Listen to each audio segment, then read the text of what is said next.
Aluhu. Aluhu. Eshudala and the Walea Otelu, Abiaku Abiaska Babiako, Atakwados, Weshamekados, Badushameka Olamae, with Shamshamine, Shra Shabbat, Lasso, Del Shabbat, Ledoro Tamili Ola, Man even Shra Otilola, Kisha Shekami Masa El Shaddai Wa Shabaim, where Tares Ubayum Majbi, Shabbat Wainafash, Baruch Shemeka, Baruch Yemeneka, Baruch Torateka, Baruch Lushateka, El Shaddai Malek, El Shaddai Malak, El Shaddai Imlo Olam Wae. Baruch Shem Kabor Makuto Lolam Wahe. Baruch Kabor Lohim Minkumon Melekir Yom. Aluhu Lolam Wahe.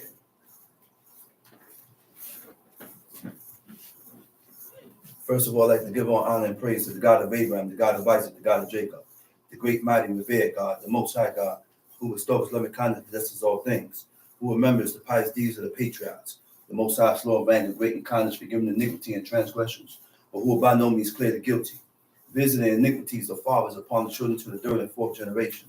The Most High's work is perfect, for all his ways are justice, the God of faithfulness, and without iniquity, just and right is he. You may be seated. Giving due respect and honor to a head in Israel, my father, Chief Eleazar, to the chief men, princes, brothers and sisters, I send to you the tongue of my forefathers. Shabbat Shalom. Shabbat Shalom. Plug that into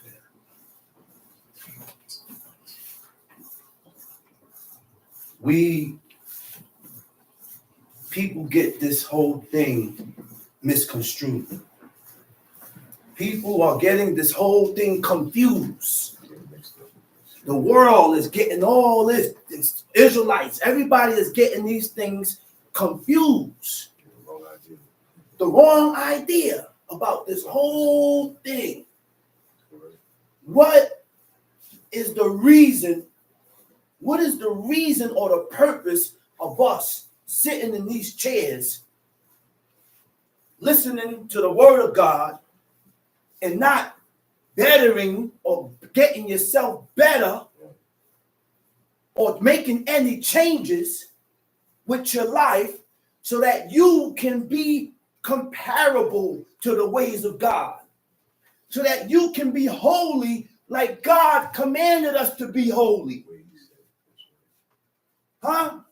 Because the only way to be holy is to follow after every word that I read in this book, which includes the laws of God and the ways of God. There are two things that we need to complete all edges, to complete all sides. When God said Joshua and Caleb followed me wholly, you know when they know it was completed? You say, followed me wholly.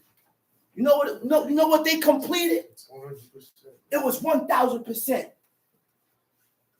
They completed all the laws. There was not one law that wasn't done by Joshua and Caleb. They covered all the ways of God. So if we're striving for righteousness and holiness, then we need to read. We know we dead set on the laws. Some is, some ain't. But we ain't dead set on the ways of God. We ain't dead set on the ways of God. The way he did things. The way certain matters was handled. The way how you react. The way how you did here. The way how you move here. The way how you handle this situation. Your ways got to be clean with God, man. Because our forefathers, the laws of God was completed. They didn't have no problem with eating blood. They didn't eat blood. They wore their robes. They honored their parents. They respected and honored the Sabbath day. But the one thing that they had a problem with was their ways. That's why God said, amend your ways, O house of Israel. He said, amend your ways, O house of Israel. When are we going to change our ways?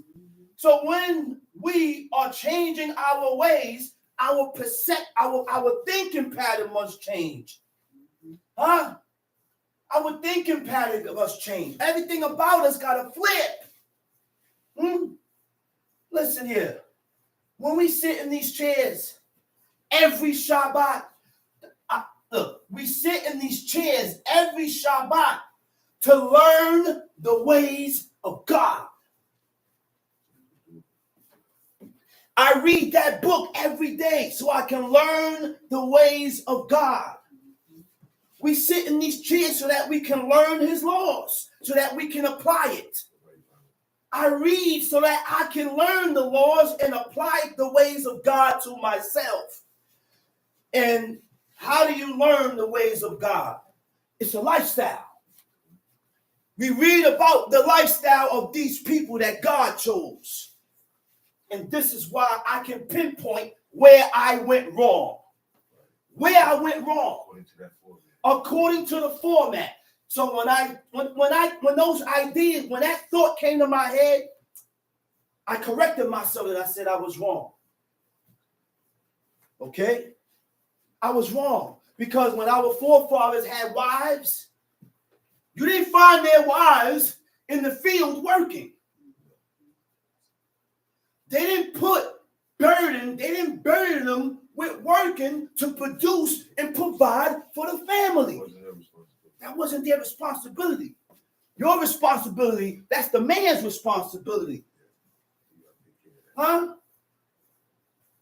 I can't put that burden on my woman. House to take care and pay no bills. Listen, you can't. Her job is in the house where she belongs. Taking care of the kids, feeding them, doing what she needs. You come home, the house is clean. Everything is done in the house. That's where she belongs. When you start putting that burden on the wife to do your job, then that's the beginning of the conflict. That's the conflict. Believe me, I learned. And I learned by reading the book. And I learned where my mistakes came from. So now we sit and teach us to learn the ways of God so we can better ourselves. This is the reason why we sit here. To better ourselves. Not to point the finger. And when someone says something directed to a person, you know it's directed to them and you get animated. But let me see you get animated when it's about you. Huh? That's the purpose of us sitting in these chairs, man. To learn where we came up short or where we are coming up short with God so that we can correct it. But in order to correct where you're coming up short with God, you gotta have a conscience. You can't lie to yourself. I said you cannot lie to yourselves. And that's what the people do. The people love justifying themselves. They justify themselves. And you're dead wrong. And you're 1,000% wrong. You can't get better with God. I said you cannot get better with God like that. Let's go to Deuteronomy 24. See, we are at fault. And we got to keep that mindset of us being at fault. Okay? We must realize that to make changes with ourselves, we got to realize that. That's what my father said. He kept a guilty conscience. Huh? He said he kept a guilty conscience, which means he was constantly correcting, not you. He was constantly correcting, not you. He was constantly correcting himself so that he can be better with the Creator. Let's go to Deuteronomy 24. Let's read it. When a man had taken a wife. When a man has taken a wife. And married her. Hold up. When a man has taken a wife. The word for taken is ub-ala. Ub-be'ela. Ub-be'ala. It means to become her husband. When a man has became her husband. When he has became her Lord. Her possessor. Now, we have a problem with those type of words. We have a problem with those words. Her possessor, her Lord. A woman's supposed to be submissive. Let me explain. Let me go get into everything right now. Having a wife is a responsibility. Number one. Okay? If you are submitting to me, then I have to uphold my responsibility because she's submitting herself to me. Right? Which means she got to feel safe. My wife must feel safe. If she's unsafe, I'm unsafe. You can't bypass those things. Because now she's going to start looking at you now. Huh? You have to be able to guide her towards righteousness. You got to be able to support her. Huh? Okay? Now, submissive. Right? Meaning taking the feminine role. That's a feminine role. To submit. That's all it means. Submissive don't mean that the man gonna be a tyrant. You gotta, no, it don't mean that. It means to remain in your feminine role. That's it. Today, we take the word out of context. And we put a negative, and we put a stain and a negative remark on the word. Submissive or to be submissive to your husband only means to remain in your feminine role. Okay? Submission is a powerful role. Which is what? Feminine is a powerful role. Ain't nothing sweet about that. Huh? That's a powerful role. Femininity is a powerful, but the American woman has been brainwashed, programmed to take on the masculine role of men. They have been programmed and brainwashed to take on the masculine role of men. But I'm going to dip off to the other side. You know why the woman has been brainwashed to take on the masculine role of men? Because the men have stepped down from their role. Because they have been brainwashed. They have stepped down from their role. So the woman got to step up and push her chest out. So, okay. Huh? That's okay. Masculine role of men. And most relationships don't last because women begin to manage their relationships through fear, control, and survival. I said they begin to manage their relationships through fear, control, and survival. Now, what I mean by managing your relationships through fear? Huh? Fear can have a significant impact on an individual's ability to connect with others. Why is it taking you so long? Ability to connect with others. Why is it taking you so long to bring the wall down? Fear. Fear. You're afraid of being done from your past. And she's all correct. She's right. Because you run into some low down, dirty dudes that doesn't live according to law or that claims to be living according to the law and then don't live by it. They don't live by it. Huh? He said, fear can have a significant impact on the individual's ability to connect with others and form a meaningful relationships. And it can lead to a number of negative emotions, feelings, and behaviors that can hinder their ability to build and maintain a healthy relationship. Huh? What you said? That's why it doesn't last. That's why it don't last. As opposed to feelings and knowing or flourishing, so we do not do it, right? The way we was taught, which is by a masculine nature.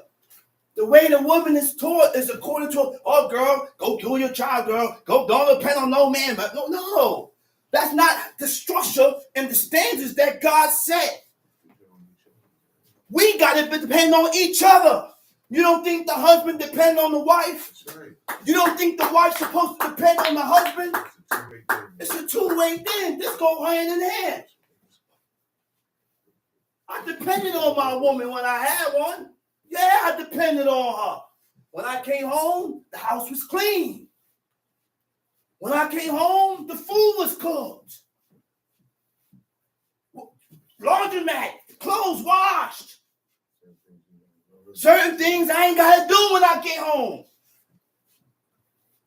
Those are the little things that counts. The little things. Little things like that count. So yes, we depend on each other.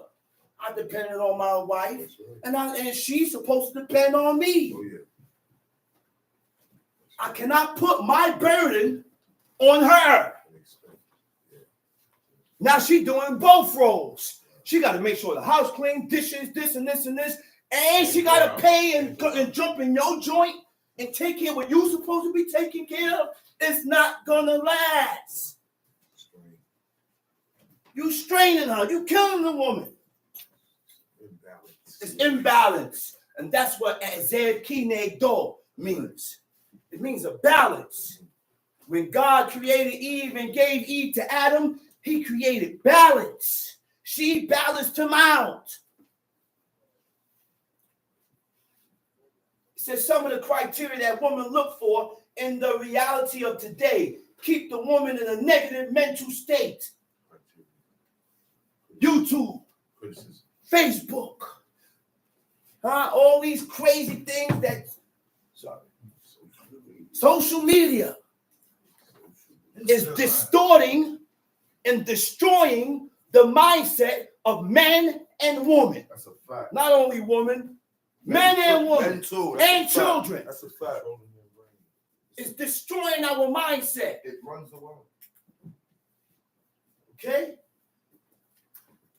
He said the woman look for the reality of today, keep the woman in a negative mental state with anger, always upset, unhappiness, and imbalance. Then when you meet a real man that covers all aspects of a husband, which is what? Now, because you have been distorted in your mindset because of social media, when you really meet a man, when you really meet a man that covers all aspects of being a husband, which is to love you and show you compassion, protect you, teach you, support, with good morals and emotionally stable, and guide you with all these things, a stable role model for the children, you still won't accept him because he's not living according to your standards. Because he's not living according to your standards. But he's completing all the aspects and covering all aspects of a husband. What do you want? Let's read it. So, go ahead, read. When a man had taken a wife and married her. When a man has taken a wife. All right? Go ahead. Now, the word also means to go into. Right? Ube'ela. To become a husband, to be her Lord, to be her possessor. And it also means to go into. So what consummates the marriage? What consummates the marriage is sex. Sex is what consummates the marriage. Okay? They didn't have paperwork back then for marriage license and all that. We're in a different government. So now, because we are in a different government, the laws of God still stands. I'm not going to be promiscuous and sleep around with many different women because I don't have intentions on marrying a woman. So therefore, I'm going to leave her alone and stop playing games with the woman. But if I have intentions on marrying a woman and I have sex with her, that's what consummates the marriage. I also got to take her downtown to get papers. Yeah, I got to get papers. I have to get a marriage paper, a marriage certificate, because I have to make sure that she is supported and benefit from my benefits. When I die, she gets my pension. When I die, she gets my annuity. When I die, she gets the Social Security. She gets everything that comes with me so that she can support herself and the children.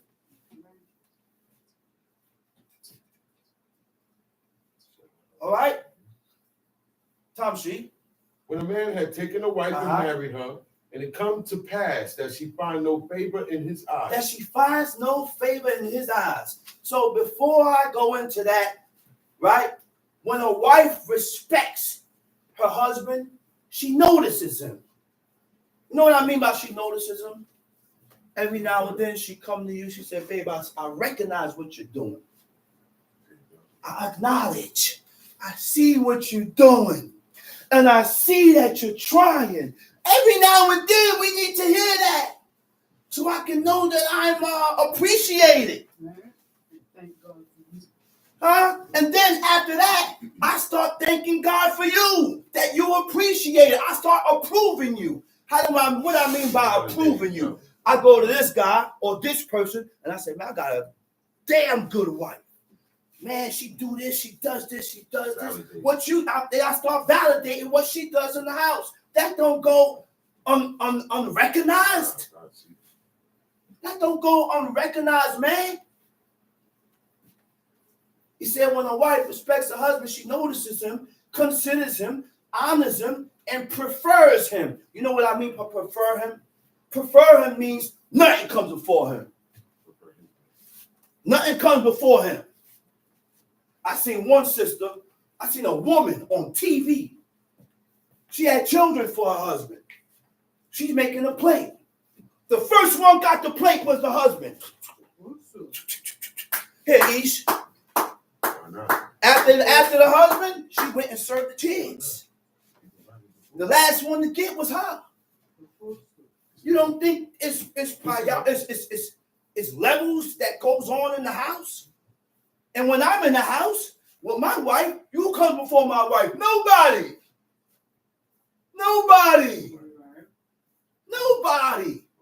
Nigga turned and looked at his brother and said, listen, man, that's my wife.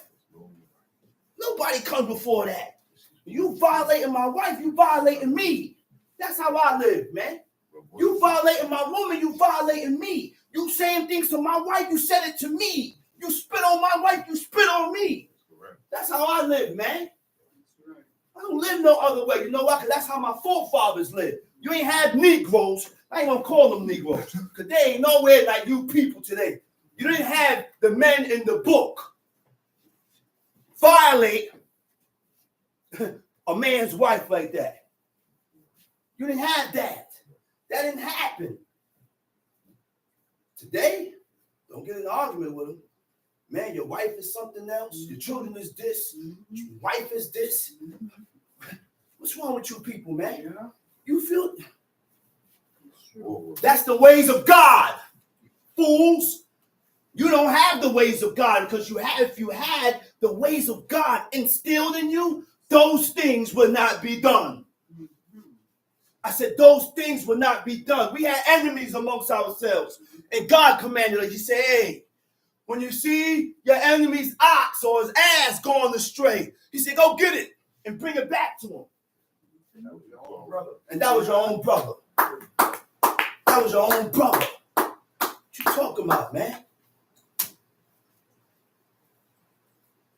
A man's responsibility. What is a man's responsibility? It's to protect and provide for his wife. Shelter, food, duties of marriage. You know what the duties of marriage is? Sex. Sex. That's a part of marriage. You're not going to be my wife and not going to be having sex with me. Who you? That's sex. He said, whatever else she needs to show her love by the way, he said, whatever else she needs. And a man will show his love to his wife by the way he talked to her. Huh? You'll see it and you'll hear it by the way he talked to her. He said, damn, bro, you sound like you hate your wife. He said, man, why you talk to her like that? Damn. Yeah. You see things like that. Caring, satisfying her emotions. A wife is a responsibility. That's what that is, man. And I got to go into Genesis 3 to go into the word rule. All these little words I got to go into.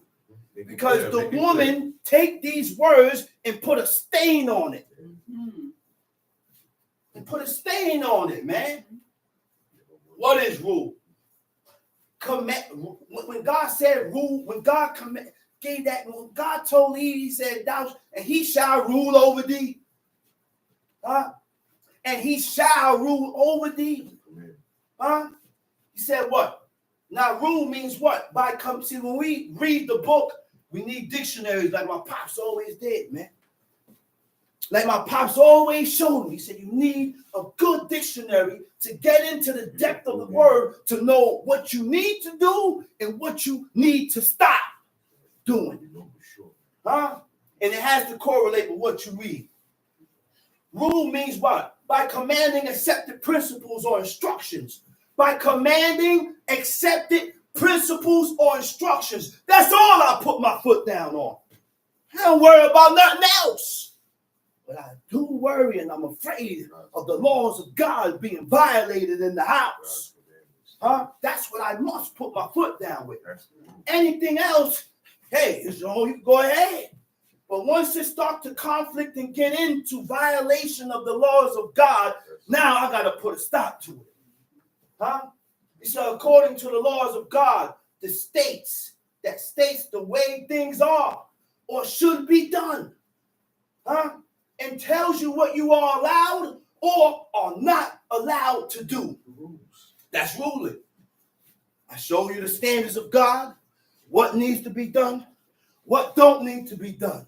So now after I show you the things that needs to be done and what not to be done, I step back and look to see if these things will start being fulfilled.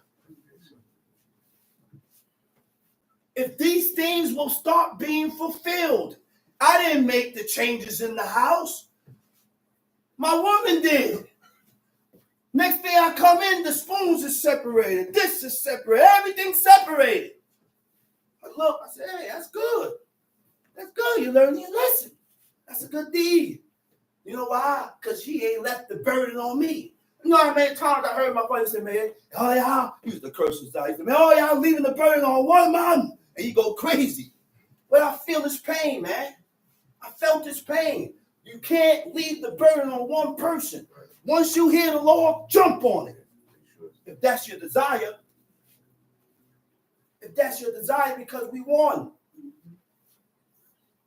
He said it tells you what you are allowed or are not allowed to do. In order for the husband to rule, the woman has to submit herself, meaning accept or yield to the will of the one who is in charge. And my will is God's will. That's it. My will is the will of God. I enforce the laws, commandments, and statutes of the living God. Now let's read it. Let's read Tom Street. And it come to pass that she find no favor in his eyes. It come to pass that she finds no favor in his eyes. Huh? What favor? It's Cain, right? It means grace, kindness, favor. What is favor? Approval. Huh? Like I said before, approval, support, or liking for. Huh? So when your man approves of you, he expresses a favorable statement about you. He talk good about you.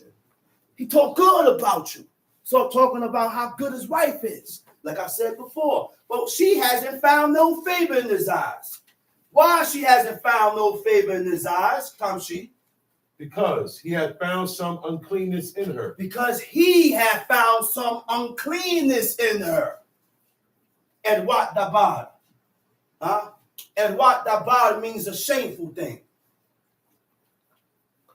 A shameful thing. It also means a shameful matter. It also means a shameful word.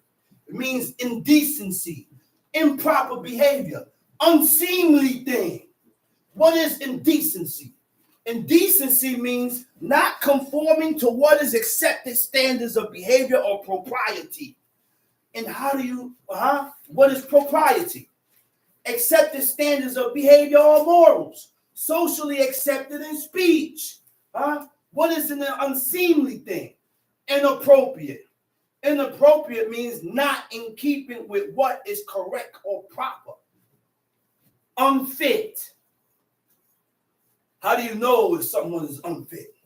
According to the standards that God has set. There are certain things that you can do that will prove that will show that you are an unfit wife. There are certain things that you can do that will show that you're an unfit husband.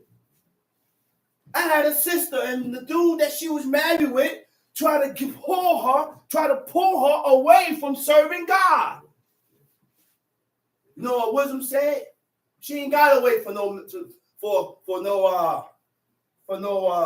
divorce. I'm leaving. Oh, you want to bring Patagonia bread in the house during Pesach, Feast of Unleavened Bread? I'm out. Oh, I can't serve God and do these laws. I'm leaving. You know why? Because it's God over everything. Like the sister said today, it ain't family over God. Sister said that. I said that's a good point. It's not family over God. It's God over family. The laws and the commandments and the statutes of God is over family. Which means when you read these laws, when you read these laws, you can't be partial. You can't be partial. I said you cannot be partial. Okay? When we're dealing with the laws and the commandments of God. You know why? Because that's going to draw God's attention towards you for evil. For evil. Let's read. Because he had found some uncleanness in her, then let him write her a bill of divorcement. Say that again. Because he had found some uncleanness in her, then let him write her a bill of divorcement, and give it in her hand, and send her out of his house. Now, I just read something, and he was quite correct. There are stipulations. Read that verse over when you're about to finish. There are stipulations that a father will give to a man when he's marrying his daughter. And when you break those stipulations, guess what? I'm snatching my daughter. That's it. The stipulations is don't turn her away from serving God. That's the main stipulations. That's the only thing that will break a person up or break a marriage up or break a relationship up. That's the only stipulation. That's it. Everything else, you're good. And don't beat on her. Don't take my daughter and beating on my daughter. You beat my daughter, I'm coming at your door. I'm coming right at your door. You're not beating my kid. So guess what? Because I don't want my daughter to be beat, you ain't going to beat your wife. You know why? Because God tends to turn the tables around. Okay. You've been beating your wives all your life, and now you got a daughter. Now God going to let a man marry your daughter and beat flames out of her and see how you feel. Huh? The husbands didn't have to beat their wives. No. My mother always said, if you got to put your hands on her, leave her alone. I don't need that stress to be yelling and screaming in the house, beating. What? That takes too much energy. I don't have time for that. Oh, you're not going to honor God? There goes the door. I got no time for that. Where we at? Read that verse over. When a man had taken a wife and married her. When a man has taken a wife and married her. And it come to pass. And it come to pass. No favor in his eyes. That she find no favor in his eyes. Because he had found some uncleanness. Because he had found some uncleanness thing in her. Then let him write her a bill of divorce. Then he shall write her a bill of divorce. A sefer kidi too, which means you got to write up a bill of divorce on paper and give it to her in her hands and send her out of your house. Nowadays, when you get married by the government, the divorce, you need lawyers. You got to go to court. You need lawyers. Tom Sheep. And give it in her hand. Give it in her hand. And send her out of send her out of his house. Tom Sheep. When she is departed out of his house. When she left his house. She may go. She may go. And be another man's and wife. Be another man's wife. She's able to be another man's wife after you done divorced her. You ain't been around. You ain't been around. You don't want nothing to do with her. You don't want her. She could be another man's wife. Huh? Someone else could see her and take her. But tell me, where did you read in the book a divorce case? I ain't read not one divorce case. You know why? Because God said, I hate putting away. That is something that God despises. He hate and despise when a man has to disengage and separate himself from his woman. God despises that. Right. God hate that. So what? We gotta hate that.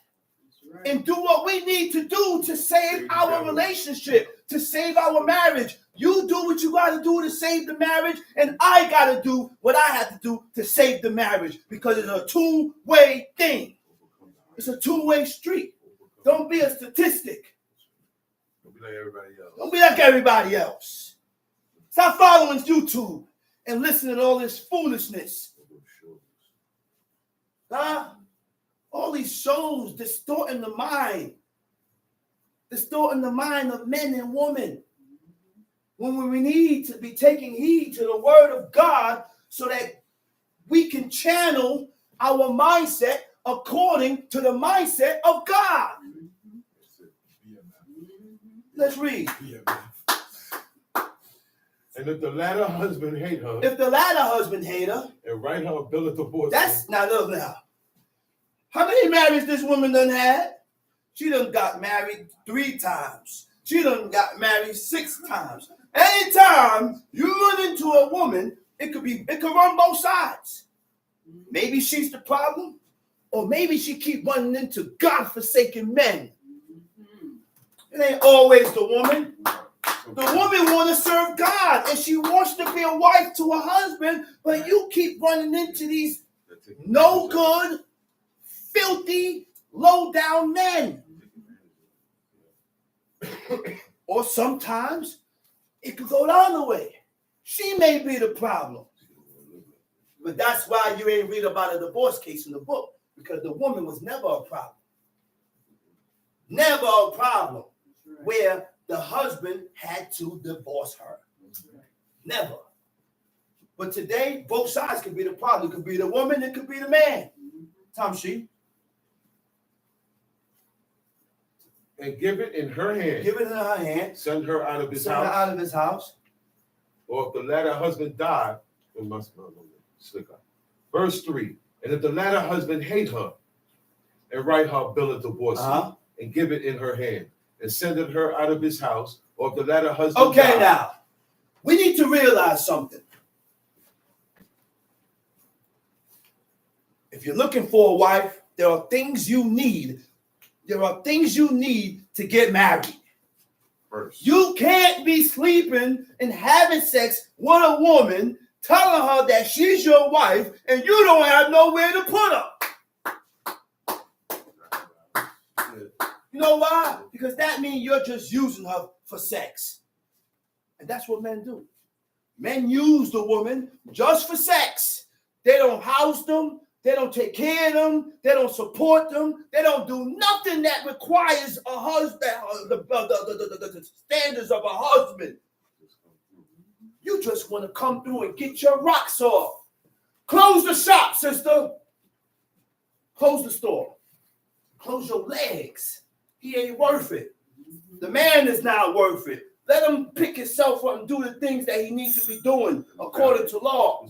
And put some value to it. Because when you're getting your wife, a wife is valuable. A wife is supposed to be valuable. She's not some type of doorstep where you just walk on or a doorway. You know why she ain't that? Because me and her is one. My woman was valuable to me. When I get her, she's valuable to me. And I needed her. I ain't gonna go around. I don't need no. I needed my woman. Sure.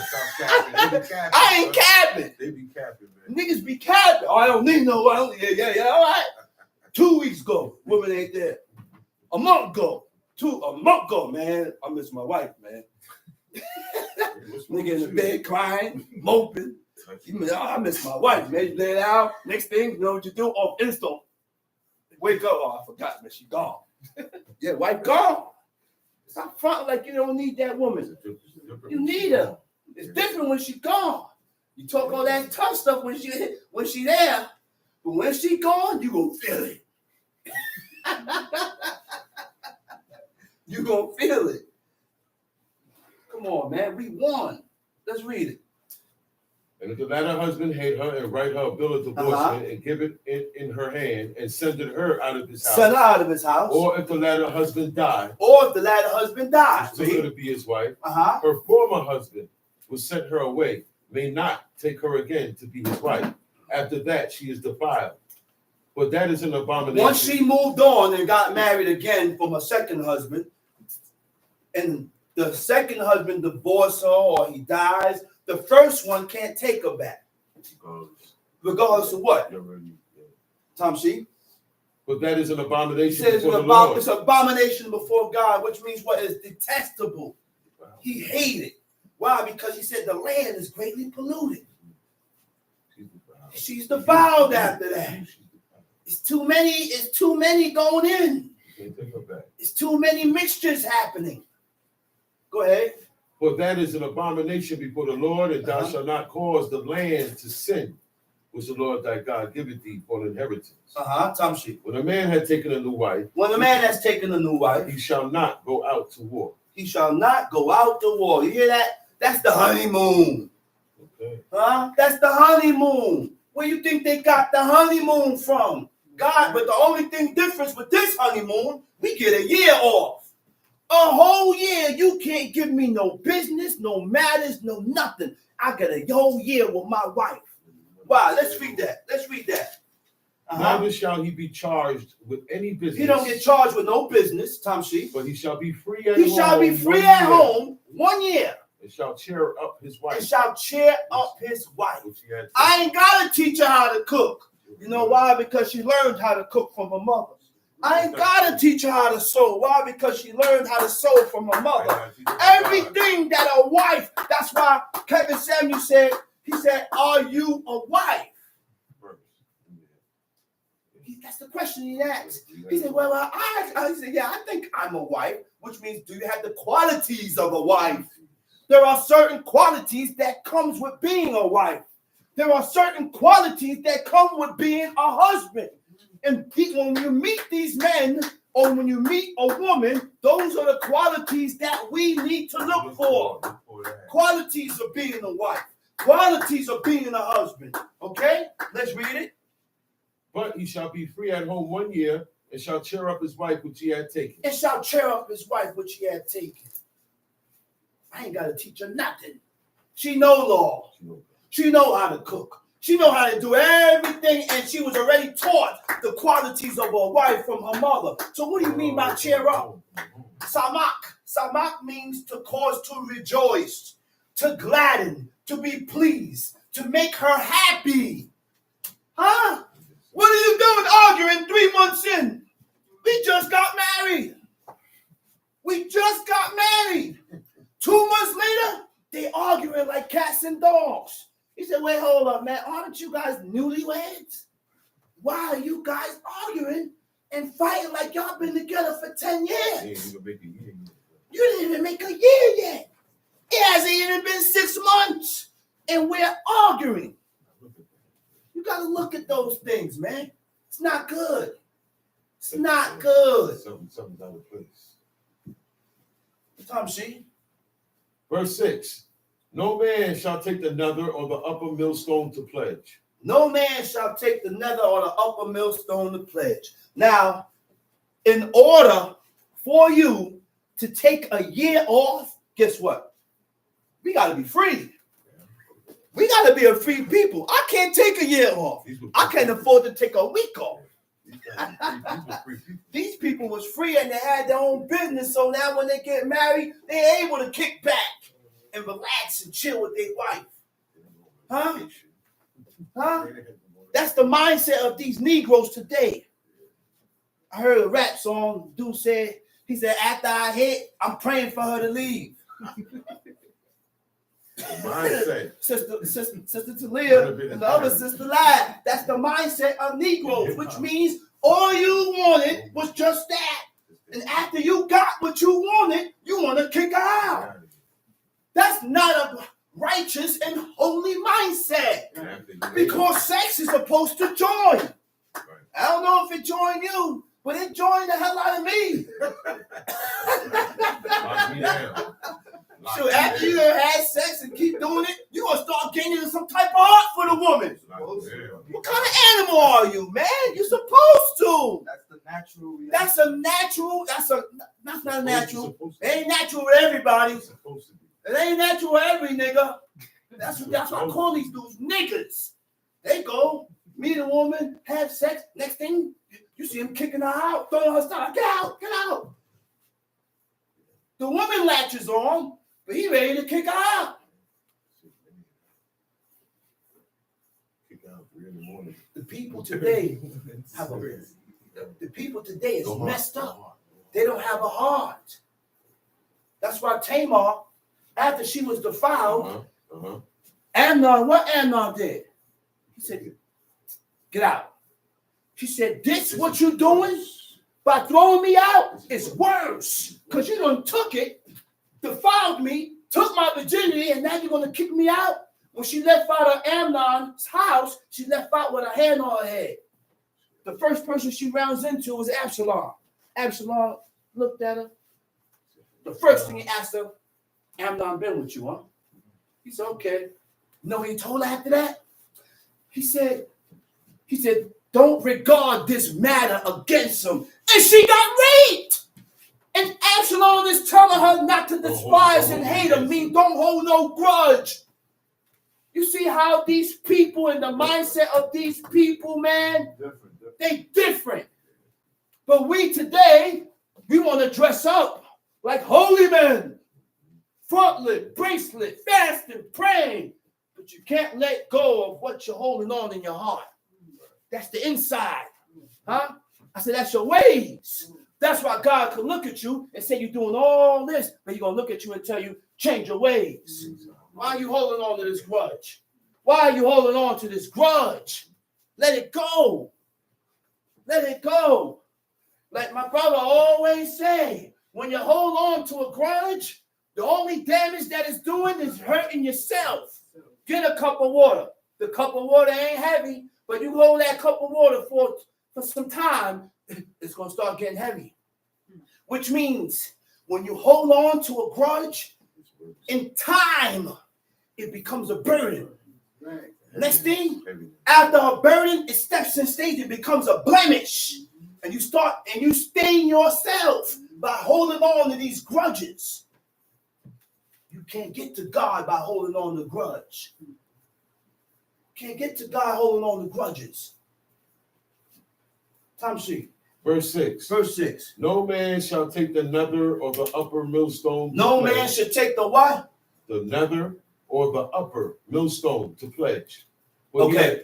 The word for nether, rekayim. Rekayim means a hand mill. A hand mill is a mill for grinding. Okay. Rekab is a millstone. So the millstone consists of what? Two stones, the upper and the lower, and it's turned by a hand. Two heavy stones. It ain't no small stones. The stones was heavy stones to where it was you grind your wheat and anything you needed to grind, it was turned by hand. Okay? So, go ahead, read. Well, he had taken a man's life to pledge. Because you took a man's life to pledge. All right, a pledge is what? Something taken by collateral. By you taking my millstone is my means of making my money. Right. So if you take my millstone, I can't make the money that I need to pay you back. That's why God said, when you come to collect your pledge, he said, stay out the man's house. Stay out the man's house. All right? Stand outside, be patient, and wait for him to bring the pledge out to you. Because when you go in there, I don't need you to be going, listen, don't go in there trying to pick and choose what you want. Stay outside and he'll give you what you need. Tom Sheep. If a man be found stealing any of his brethren of the children of Israel. If a man be found stealing, right? That's verse 7, right? Verse 7. Stealing, kidnapping any of his brethren of the children of Israel, Tom Sheep. And make it merchandise of him. It don't say merchandise. In the Hebrew, it said hit amed. Hit amed means to deal as a tyrant. Huh? He said, if a man be found stealing any of his brethren of the children of Israel, and he deals with him as a tyrant. Huh? See, the book shows us tyrannical ways. The things that we do that causes us to be looked on as a tyrant by God. And the only way we're going to learn that is by reading the book. God got to show you this so that you don't be looked at as a tyrant by your other brother or be looked at as a tyrant by God by taking heed to what you read here. Tyrannical ways. Yeah, we have tyrant ways with us. You don't know if you have tyrant ways because God haven't showed you. And your vision and your perception has been blocked, and you only see past your nose.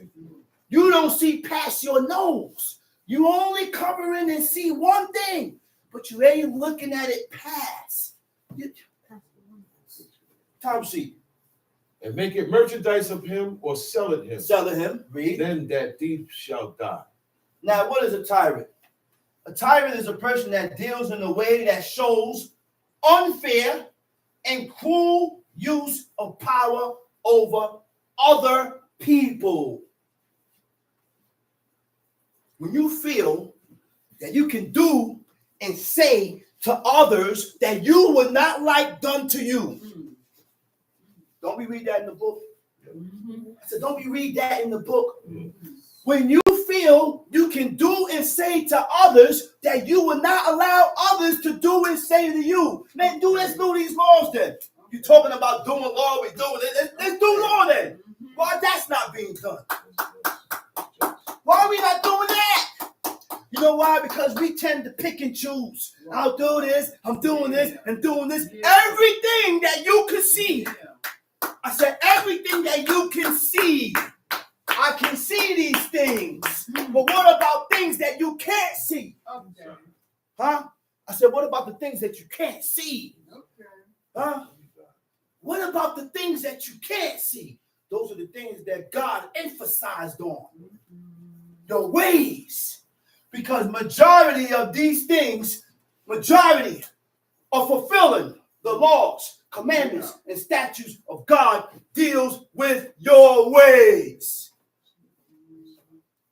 My father says like almost 85, 90%. 90% ways. Pop Duke said. Majority of fulfilling these laws is 90% ways. Come on, man. Come on, man. Let's read. And make it merchandise of him or sell it him. Then that thief shall die. And thou shalt put evil away from among you. I just read a good point. A wise man's head is in his head. A wise man's eyes. A wise man's eyes is in his head. You know what that means? When a wise man's eyes is in his head, he's on himself. He's checking himself. He's checking himself with the desire to make changes according to what God says. Yeah. That's the whole idea. That's the whole perspective in life is to change you. Let's read. Take heed in the plague of leprosy. Take heed in the plague of leprosy. Leprosy was a dangerous infectious disease. And it had different forms of leprosy. Leprosy was a dangerous infectious disease caused by a type of bacteria called Mycobacterium leprae. It affects the skin and peripheral nerves. Left untreated, it can cause disability. You start losing limbs. It start eating away on you. Takes your eyesight. You have different stages of leprosy, though. Go ahead, read. Take heed in the plague of leprosy that thou observe diligently and do according to all that the priest, the Levite, shall teach you. As I commanded them, so ye shall observe to do. Remember what the Lord thy God did unto Miriam by the way. Oh, yeah. Remember that. Remember what God did to Miriam. The only reason why nothing happened to Aaron because he had the holy garments on. The holy of holies, the holiness to the Lord on his breast. the 4 rows, he can't touch Aaron. Because if he put leprosy on Aaron, then the clothes that he had on won't get unclean. Those are holy garments. But the thing that Moses and Aaron did, the thing that Aaron and Miriam did, they start talking against Aaron, Moses. He said, man, God ain't only spoke by him. And by them saying that, it angered God.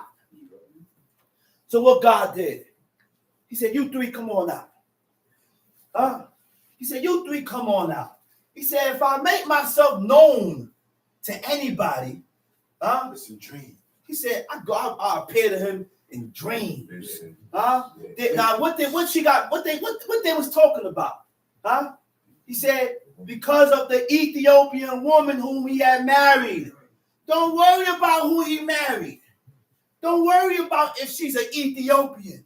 That's not your business. And that's the problem with the men today. I'm concerned with what's going on in your house. I'm concerned with what's going on with your wife. I'm concerned with what's going on with your children. Why don't you get your own wife so you can be concerned with your own? You too much into my business, Flintstone. You are too much into my business. They worried about who Moses got for a wife, an Ethiopian woman. You know why? Because God already said that we cannot marry outside. Leave these women alone. But certain men got certain rights, like Moses. Like Moses. A man that God said that there will never be another man like unto Moses, whom he spoke to face, not in dark speeches, not in dreams, not in riddles. He appeared to Moses and spoke to him straight up. Word, man, look, straight up, man. Straight up. In his conscience. He didn't put him in a trance and came to him in a vision. You know who else wasn't put in the trance? That little man. A little young man called Samuel. God called him. Samuel, get up. He runs inside to Aaron. Eli. Hey, Eli, you called me? He said, no, I ain't called you, man. Go on back and lay down. Eli heavy too. Eli heavy. Picked it up. Yo, Samuel. That will tell you what. The voice of God It's not scary. is not scary. Didn't scare that child. The voice of God sound like me and you. Sound like regular, normal men. He ain't gonna say, oh, Samuel. Everything's shaking. Everything. No, man, that's not what it is. That's not what it is.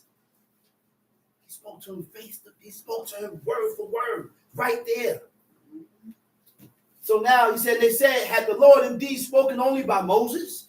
That's things that they saying about Moses. Had he not spoken also by us? And God heard it. He said, the Lord heard it. Now the man Moses was very meek above all the men which were upon the face of the earth. Meek, being humble is the key to God opening up to you. It's the key to God showing you his secrets. He said his secrets. He said he showed the secrets to the meek. He showed the secrets to the humble. You know why? You know why he was able to show Moses? Because Moses ain't going to pat himself on the back. Okay. Moses ain't going to pat himself in the back and say, God talk to me, not you. I'm this with God. I'm this with God. I do this with God. That's right. Huh? That's why he's able to show a meek man the secrets of how to serve God, because he kept a humble state. He kept a meek state. But you think you know the ways of God. Okay. You don't know the ways of God. You don't. Right? And the Lord said, the Lord spake suddenly unto Moses, unto Aaron, unto Miriam, come out, ye 3, unto the tabernacle of the congregation. And they 3 came out. And the Lord came down in a pillar of a cloud. He called all 3 of them out. And the glory of God came down and covered the entrance of the cloud. So now you have Moses, Aaron, and Miriam, and the voice of God coming out of a thick cloud. Look, man, what a sight. Look, man, all these things the nation saw. That's why they was able to be afraid of God. That's why they was able to fear God. And that's why God can look at these people and say, you are my witnesses. You've seen my glory. You've seen my action. That generation. We ain't seen nothing. Yeah, we got so much. We got so much to talk about. We got a lot to say, and we ain't seen nothing. God pick and choose who he could show himself to now today. I said, God pick and choose who he show himself to. Huh? One of them was my pops. I said, one of them was my father. Direct contact. To where he's sitting down in court, and he said, I heard a voice come in my right ear. He said, and the voice said, when the judge take his eyes off of you, get up and leave. Get up, turn around. He said, nobody's there. He said, next thing, what the voice said to him, it started happening in the court. The judge got sleepy, dropped his head. The bailiff got sleepy. Once they playing with the cup stopped. Mid-action. He knocked out. The people that's sitting in the benches is asleep. The only one that's up is my mother and my father. But she didn't hear the voice. So he got up. My mother get up. My mother looked at him. She said, where you going? He said, what you doing? She said, they looking at us. He said, don't worry, baby. He said, hold my arm like we just getting married. And they walked out the courtroom nice and slow. When she walked out, everybody sleep. She walked out. My father walked out. It's normal outside. It's normal outside the courtroom. People walking. Nobody's going to walk in there. Nobody could walk in there at that point in time. They're in a time zone. At that point in time, time stopped. My father looked. He said, yo, I'm going home. He said, I want you to go back in there and tell me what happened. You know what my mother said? When she went back in the courtroom, everybody still sleep. Judge sleep, bailiff sleep, everybody sleep. The people that sitting in benches sleep until she sat down. When she sat down, the judge picked his hands up. Where's the man that sat right there? That's God. I said, that's the God I serve. Yeah. I said, that's the God I serve. Ain't no other deity did nothing like that. And guess what? In order. You know that was Supreme Court too, right? That was up there. Go on. It's too extra.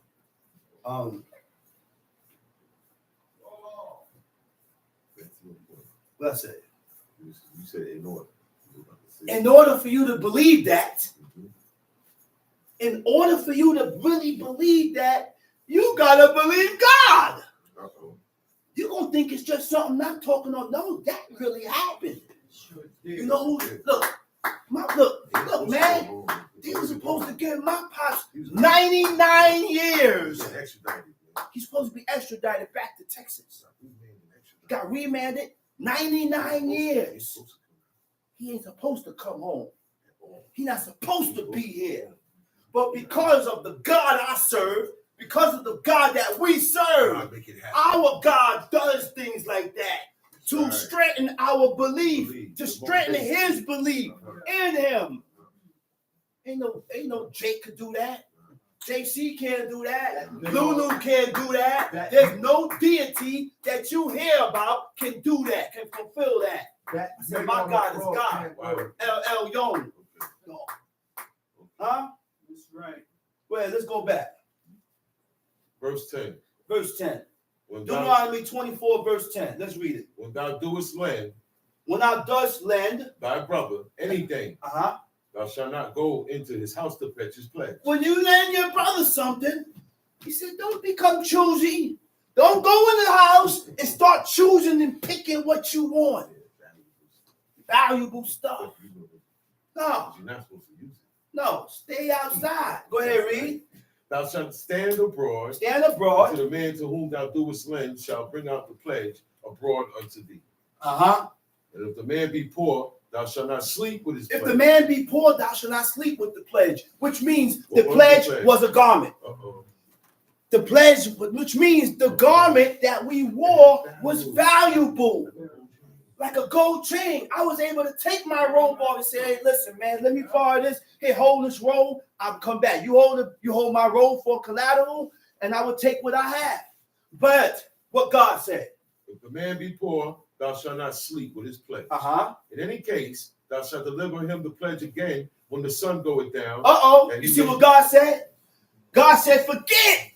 He said, forget that he owe you. He said, but you got to have a heart now. Now God's just showing us how we need to acquire a heart.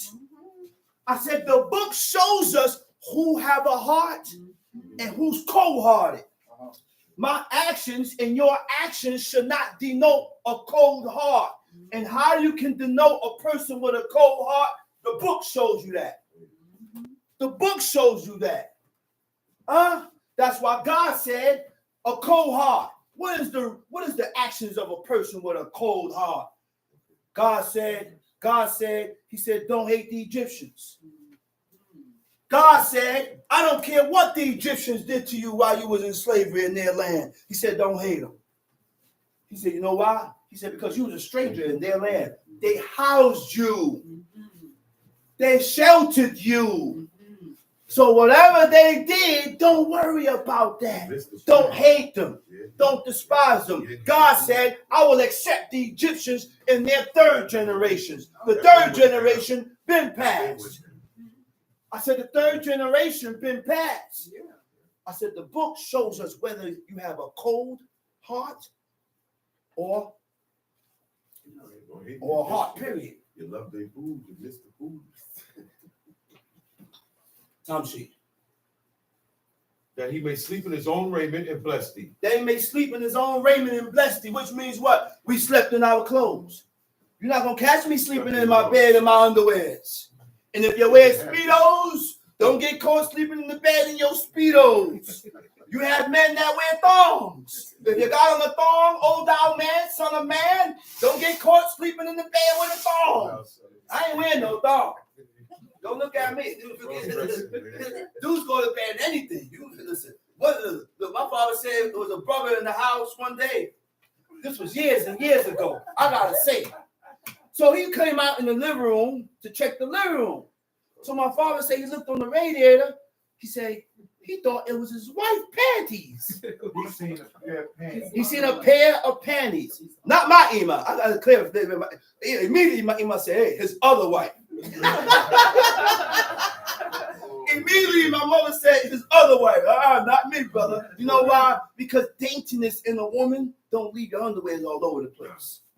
You don't leave your underwears all over the place. You don't leave certain things all over the place just laying around in the bathroom on the radio. Once a man is coming in, hold up. And he pick these things up because I got shame.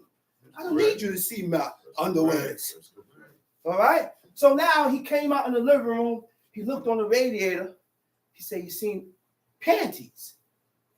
So he went in the room to his other wife, not my mother. He said, hey, you left the panties on the panties? My wife looked at him and said, no, not mine. Next thing, the only one in the house was his wife and his friend that he allowed to spend the night.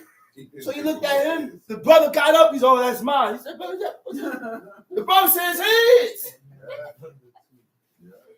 He said, where I'm from, everybody dressed. Where he from, everybody dressed like that. You know where he put on things. You know where he from? San Francisco. Everybody. San Francisco. Low down, dirty. Man, you don't want to go out there. That's like Sodom and Gomorrah. San Francisco is compared to Sodom and Gomorrah. You can't compare who is who. You don't know who is who. You better be careful. Go in because somewhere. Sure. Let's read.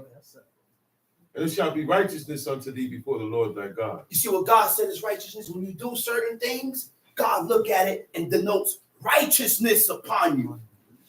Read. Thou shalt not oppress a hired servant that is poor and needy. Thou shalt not oppress a hired servant. Why are you oppressing the man that worked for you?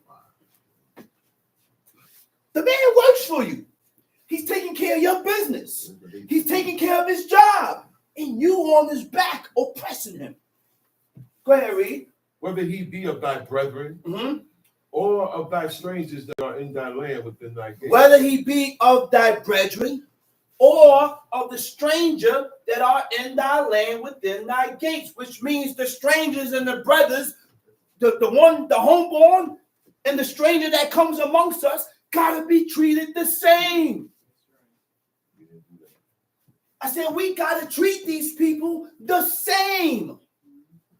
We can't show no partiality judging between brothers and strangers because he's your brother or because you treat this one different than that one or because no, that's not godly. Those are not godly traits. Those are not holy and righteous traits that God is trying to look. Listen, man. Let's read. At his day thou shalt give him his hire. At the end of the day, you got to pay him. Read. Neither shall the sun go down. Now, you see, the sun can't go down upon it. So if you have a business, the servant that works for you must get paid at the end of the day. That's right. So one brother came to me and said, what if the servant said that I want you to pay me every week? The servant don't override what God said. You cannot override what God said. The Lord, and they didn't move that way. They want their payment at the end of the day. He's poor and needy. He can't wait for a week. I can't wait 2 weeks. I need my money now. You're not gonna say that. I need my money now, man. You know why? Because I got a wife at home that depends on me. I got my children, my daughters, and my sons that depend on me. When I walk in the house, the cat runs to the door and meows. The cat even hungry, looking for cat food, Friskies. And you think I could come home with no money to feed my family? It's a daily thing, man. They got to eat every day. So my family is dependent on me. You realize what the not a burden, but the responsibility of a husband. So when a husband come home from busting his back open on the job, sometimes he don't want to hear it. I don't want to hear no arguing. I don't want to fight. It ain't got to be quiet, but please I don't want to argue and fight with you because I'm just coming from work. All I hear is hammers banging, this banging, noise, so dealing with different mindsets of people. So when I come home, it's supposed to be peace. My wife was peace to me. That's what a wife's supposed to be to her husband. Peace. Let's read.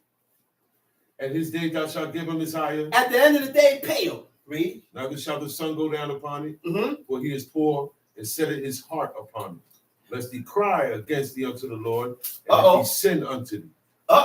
He said, if he cry to God, I say if that poor and needy man cry to God, God going to impute iniquity upon you. You see how easy it is for us to be bearing our sins, and by God imputing iniquity upon us, it blemishes our spirit.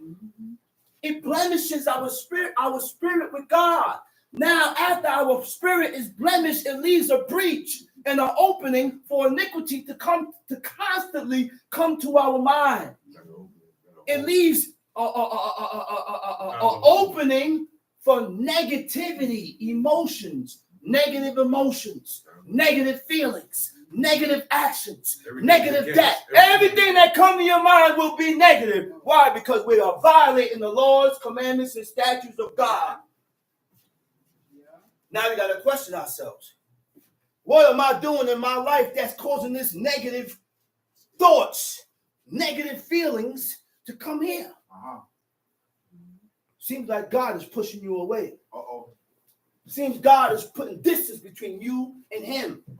But between the Most High and you. Because of the works of your own hands. We called it to ourselves. I said, everything that happens in our life, we call it to ourselves. Where we at? What verse? Verse 16. Let's read it. The fathers shall not be put to death for the children. The fathers shall not be put to death for the children. What verse 16, right? 16. Go ahead. Neither shall the children be put to death for the fathers. The fathers shall not be put to death for the children, neither shall who? Shall the children be put to death for the fathers. Every man shall be put to death for his own sin. For his own sin. So forget about the story that he gave only his begotten son to die for a world. For the whole world, one man died for everybody's iniquities. That is BS. It's foolishness. That's cat. Where's the blue cat? The biggest cat. Please post the blue cat. That's cat. Biggest. That's the biggest lie ever told to humans, to the human race. Where one man died for everybody's iniquities. So what is the repayment? What is the repayment of sin? Death. Death. So how can one man die for everybody's sins? And we ain't got to live by law no more. We don't have to live by these laws no more. I can go outside and rob, steal, and I don't have to worry about nothing happening to me. That's why they told people that. Huh? That's the purpose. And that's the purpose why they told people that. That's the purpose why the story has been told to human race, to keep you moving the way you move, to destroy yourself permanently. The law has been abolished. All I gotta do is say 7 Hail Marys, and I gotta sprint around how many times, and by the time I stop sprinting, I'm dizzy. And then thing on that, I gotta do it in the dark. When you open your eyes, you're gonna see a vision. You're gonna see something. Because you dizzy. Yeah. But they said when you do the 7 Hail Marys and you sprint around, make sure a glass mirror is in front of you. Man, listen. And when you look in that mirror, that's devilism, man. That's yo, man. Devilism. Yo, let's read. Thou shalt not pervert the judgment of the stranger, nor of the fatherless, nor take a widow's raiment to pledge. Wait a minute, man. Read that again, man. What verse you at? Verse 17. Go ahead. Thou shalt not pervert the judgment of the stranger, nor of the fatherless. Thou shalt not pervert the who? The judgment. All right. The pervert or to pervert means to change.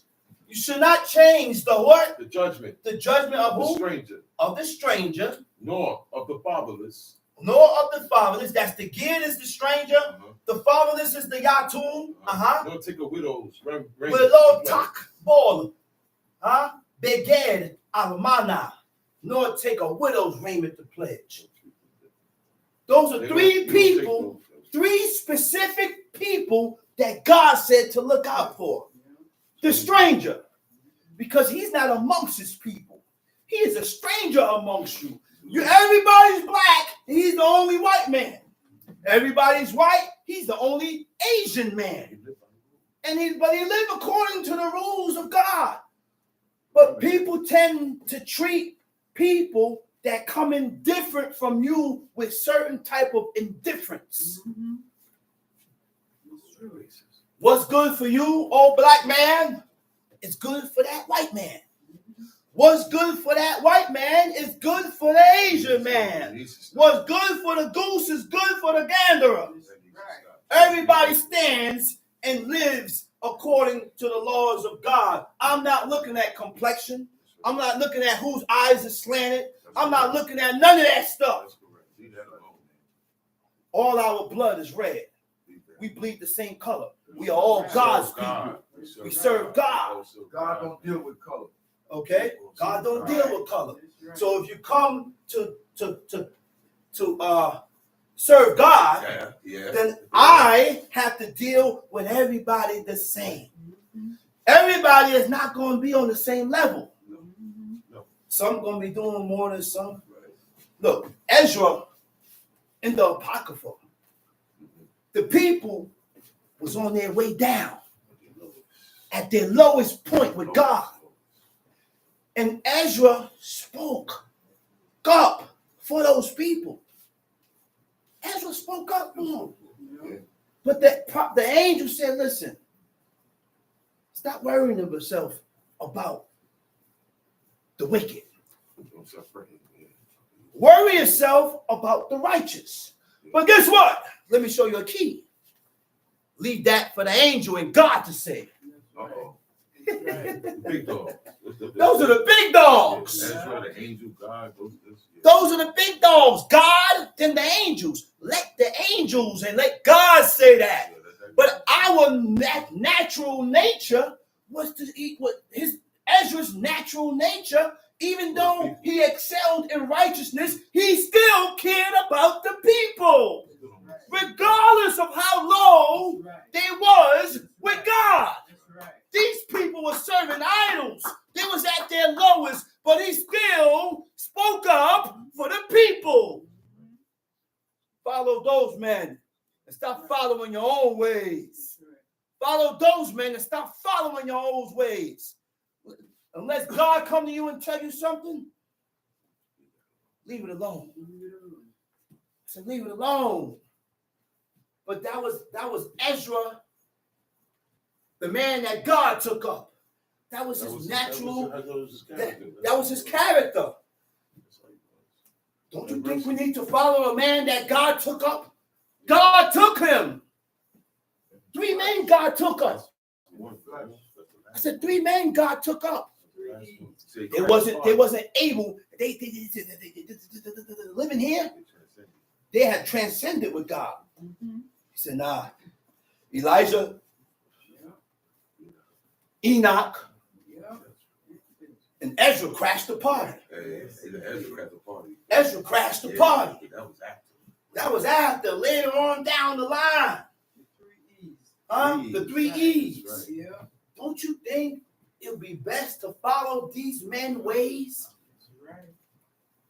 Follow the ways of Enoch. See how their perception and how they looked, how they thought, the things that they did, and follow that because God recognized it.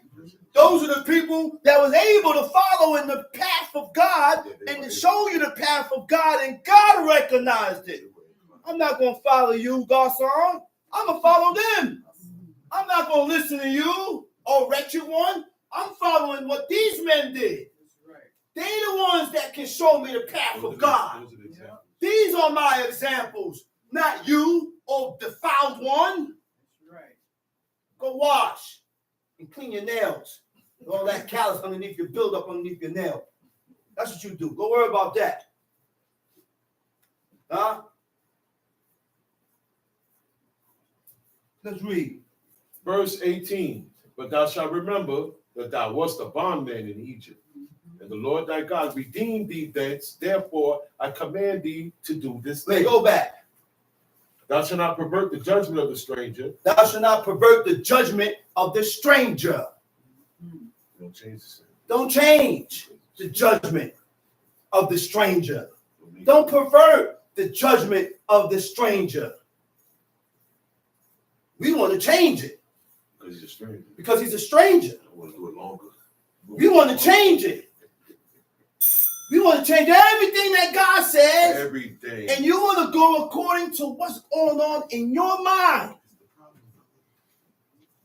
This is what we need to do. This is what we need to do. When certain things comes to our mind, we got to correlate it with what the book says. We got to channel it with what the book says. We got to think and say, what would Abraham do?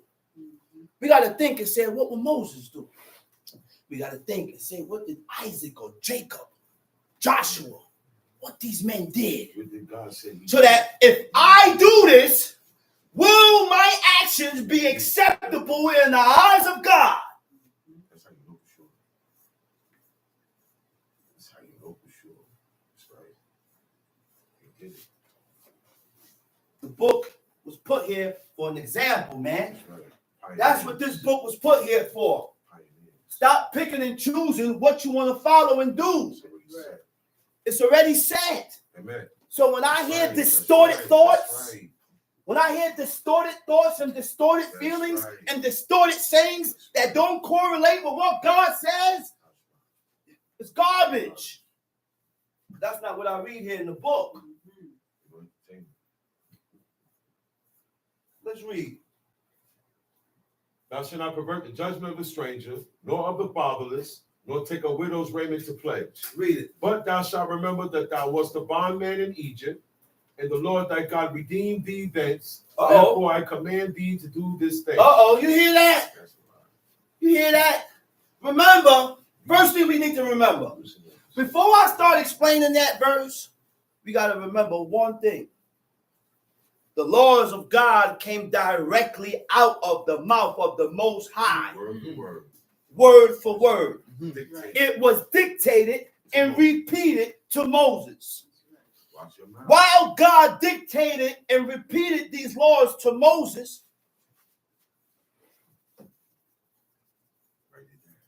yes, Moses writing it. Writing.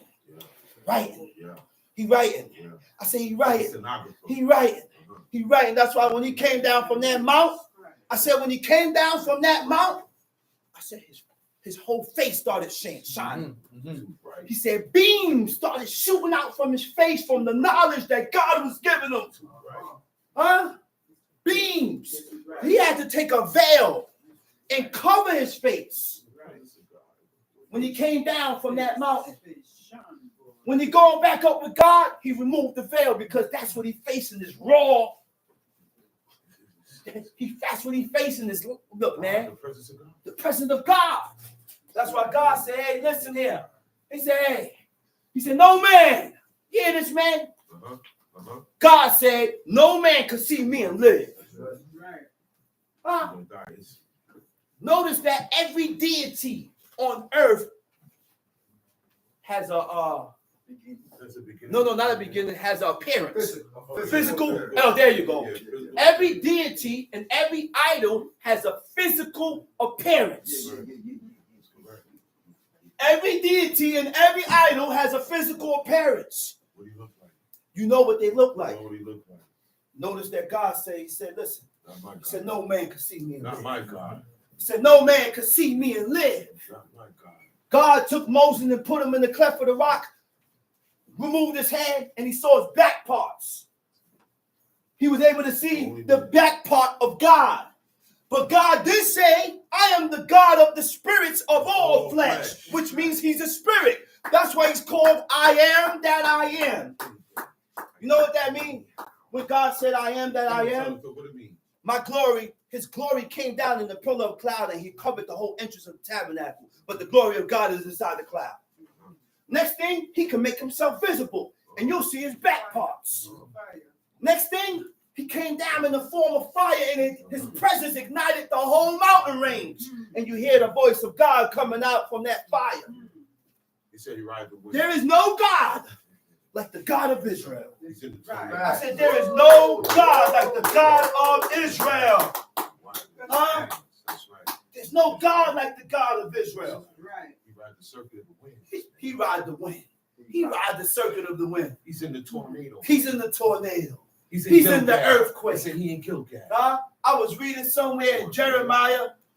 He said, God, at the anger of God, the earth trembled. At his anger. At his anger.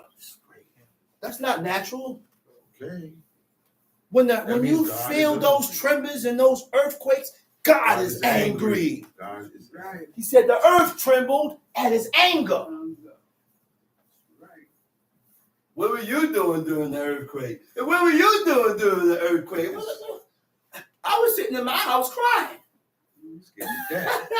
I was sitting in my house crying because I was scared. And I didn't want the earth to continue to shake. Right. Next thing, the house trembled. I got my mom here. I'm scared.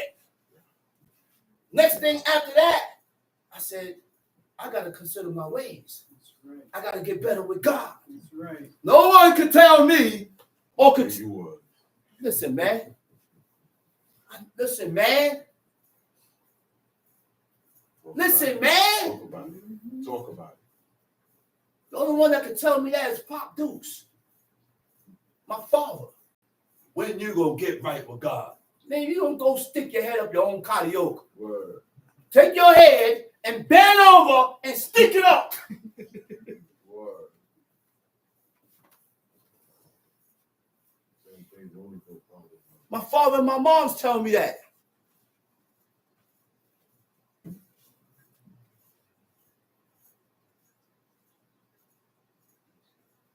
But God tried the heart and the reins of man to know what's in him.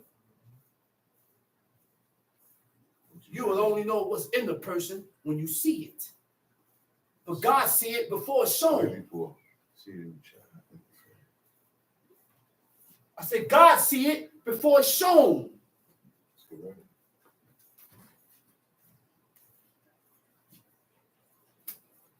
Let's read.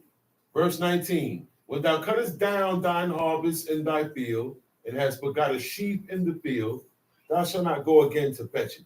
It shall be for the stranger, for the fatherless, and for the widow, that the Lord thy God may bless thee in all the work of thine hands. When thou beatest thine olive tree, thou shalt not go over the bowls again. When thou beatest thine olive tree, he said, don't go over the bowls. Don't clean it. Stop being greedy. It's your olive tree. I don't care. Don't clean it. Well, we don't have olive trees in vineyards. But you're also going to emanate this and show this with your kitchen. It's a mindset now. I said, this is a mindset that we need to acquire. This is the way you want us to be. So if you have this mindset that we need to acquire, then you ain't going to eat up all the box of cereal. You're going to leave some for some. And if there's only a little bit for one bowl, guess what? I'm not going to be the one to take that bowl. I'm not the one to take it. I'll leave that right there for someone else. I said it's a mindset. And you can't serve God with a heathenistic mindset. You can't serve God with a heathenistic mindset. Let's read. When thou gatherest the grapes of thy vineyard, thou shalt not glean it afterward. It shall be for the stranger, For the stranger, for the fatherless, for the widow. Let's read it. And thou shalt remember that thou wast a bondman in the land of Egypt. You got to remember that you was a slave in Egypt. Remember that. What verse you at? You got to remember that you was a bondman or a slave in Egypt. Therefore, I command you to do this thing. You see what God said? Remember that you went through it. Forget about this Egypt. Forget about being in Egypt. I said, remember that you went through the same thing. And you know how it felt when you went through it. You know how it felt when it was done to you. Yeah, like it. So why in the world are you returning evil and doing and treating this person the way you wouldn't want to be treated? Right. Why do you say things to people that you don't want said to you? Okay. What's wrong with us, man? Okay. What's wrong with us? Okay. After a person violate, the other person holds his composure and say, yo, man, I'm not talking to you that way. Why you keep talking like that? Yo, man, won't you calm down, man? Why you keep doing this? Yo, man, won't you stop, man? Person get tired of being humble and meek now. Yo, man, won't you stop, man? Why you keep doing like that? What's wrong with you, man? Makes me want to cry. You know why? Because the Proverbs that we read, where it says a soft answer turned the way around, it don't apply to the generation today. It don't apply to man today. I tried. You say the soft answer, and the more spikes, the spikes come out longer than a porcupine. Right. More spikes come out. And then What's wrong with us? Let's go to Deuteronomy 27. That's true. We're going to read the law. Mhm. Deuteronomy 27. That's true. And Moses with the elders of Israel commanded the people, saying, keep all the commandments which I command you this day. And it shall be on the day. It said Moses with the elders of Israel commanded the people, saying, keep all the commandments which I command you today. Not half, not part, Oh, all. Nobody could stand up here and raise their hands and say they are fulfilling all of God's laws. Stop the cap. no, no, no. Stop capping. That's what you said, right? Cap. Yep. Stop capping. Go face the east and raise your hands and say, I fulfill all your laws, oh Lord, and see if you'll get banged up. Go do it. Go do what Hezekiah did. I dare you. I dare you. Go ahead. Come on, man. So what that mean now? What do I mean? What do I mean by that? Which means why I say that is because we have work to do. We got work to do with ourselves, man. We got work to do, man. We got work to do. I got to be able to face the east and say, oh, Lord God, I don't sin presumptuously. Like my father. Like my pops used to say. That's right. Huh? I got to be able to face the east and raise my hand up and say, I don't sin presumptuous. That's right.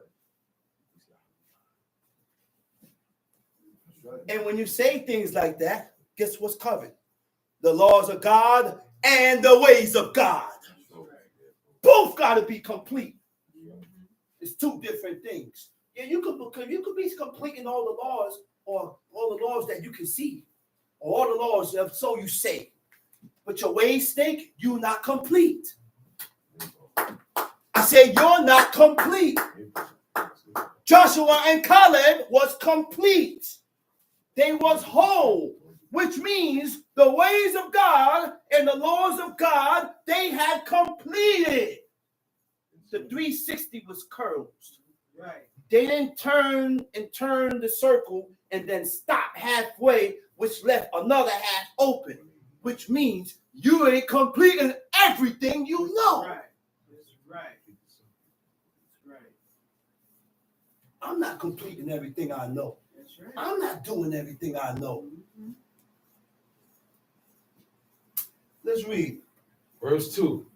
And it shall be on the day when you shall pass over Jordan unto the land which the Lord thy God giveth And it thee, shall be in the day when you pass over the Jordan, Tamshi, that thou shalt set thee up great stones and plaster them with plaster. set thee up great stones.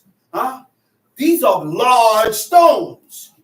These are huge stones. Boulders. Plaster them with plaster, Tamshi. And thou shalt write upon them all the words of this law when thou art passed over, that thou mayest go in unto the land. When you go into the land, at the entrance, before we go into the land, he said, get a boulder. Mount Ebal, Mount Gerizim. You know how many miles apart Mount Ebal and Mount Gerizim was? You know how many miles apart that was from Mount Ebal to Mount Gerizim? Go ahead, read. That thou mayest go unto the land which the Lord thy God giveth thee, a land that floweth with milk and honey, as the Lord of thy God for others had promised thee. Therefore it shall be, when ye be gone over Jordan, that ye shall set up these stones which I command you this day in Mount Ebal, and thou shalt plaster them with plaster. And there thou shalt build an altar unto the Lord thy God, an altar of stone. Build an altar of stone, hewn stones. Thou shalt not lift up any tool upon Don't lift no tool upon it. Thou Read. shalt build the altar of the Lord thy God of whole stones. Of whole stones. Thou shalt offer burnt offerings thereof. Thou shalt offer burnt offerings thereof Unto the Lord thy God. unto the Lord thy And God. thou shalt offer peace offerings. Peace And offerings. shalt eat there and rejoice before the Lord thy God. Now, a peace offering is a what? What kind of offering was a peace offering? To regain the favor of God. See, God can't be one with you if you ain't one with him. And to be one with God, you got to be whole. You got to be complete. You got to be completing and be whole and completing everything in that book. Not partially, not halfway. No. Huh? I said not partially and not halfway. Everything in that book must be complete to be one with God. So peace offering is what? A recompense, a retribution. There was an order of when they did a peace offering. Huh? And when we sinned against God, first they confessed. Because we got to confess our wrongdoing first. Second is a sin offering. The sin offering make an atonement for your iniquities. Third was a peace offering to regain the favor of God in the eyes of God. Huh? You can't set up a peace offering and you didn't set up the sin offering. Huh? So before I start fasting and praying for an iniquity, first I got to acknowledge that I was wrong. I got to acknowledge that I was wrong. For any other thing to transpire or go down. Go ahead, Tom Shee. Thou shalt write upon the stones all the words of this law very plainly. Very plainly, read. And Moses and the priest, the Levites, spake unto all Israel, saying, Take heed and hearken, O Israel, this day thou art... Take heed, what? Take heed and hearken, O Israel. And hearken, O Israel. This day thou art become the people of the Lord thy God. Wait a minute.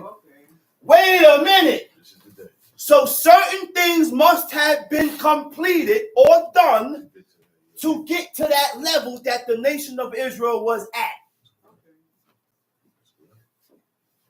Listen, man.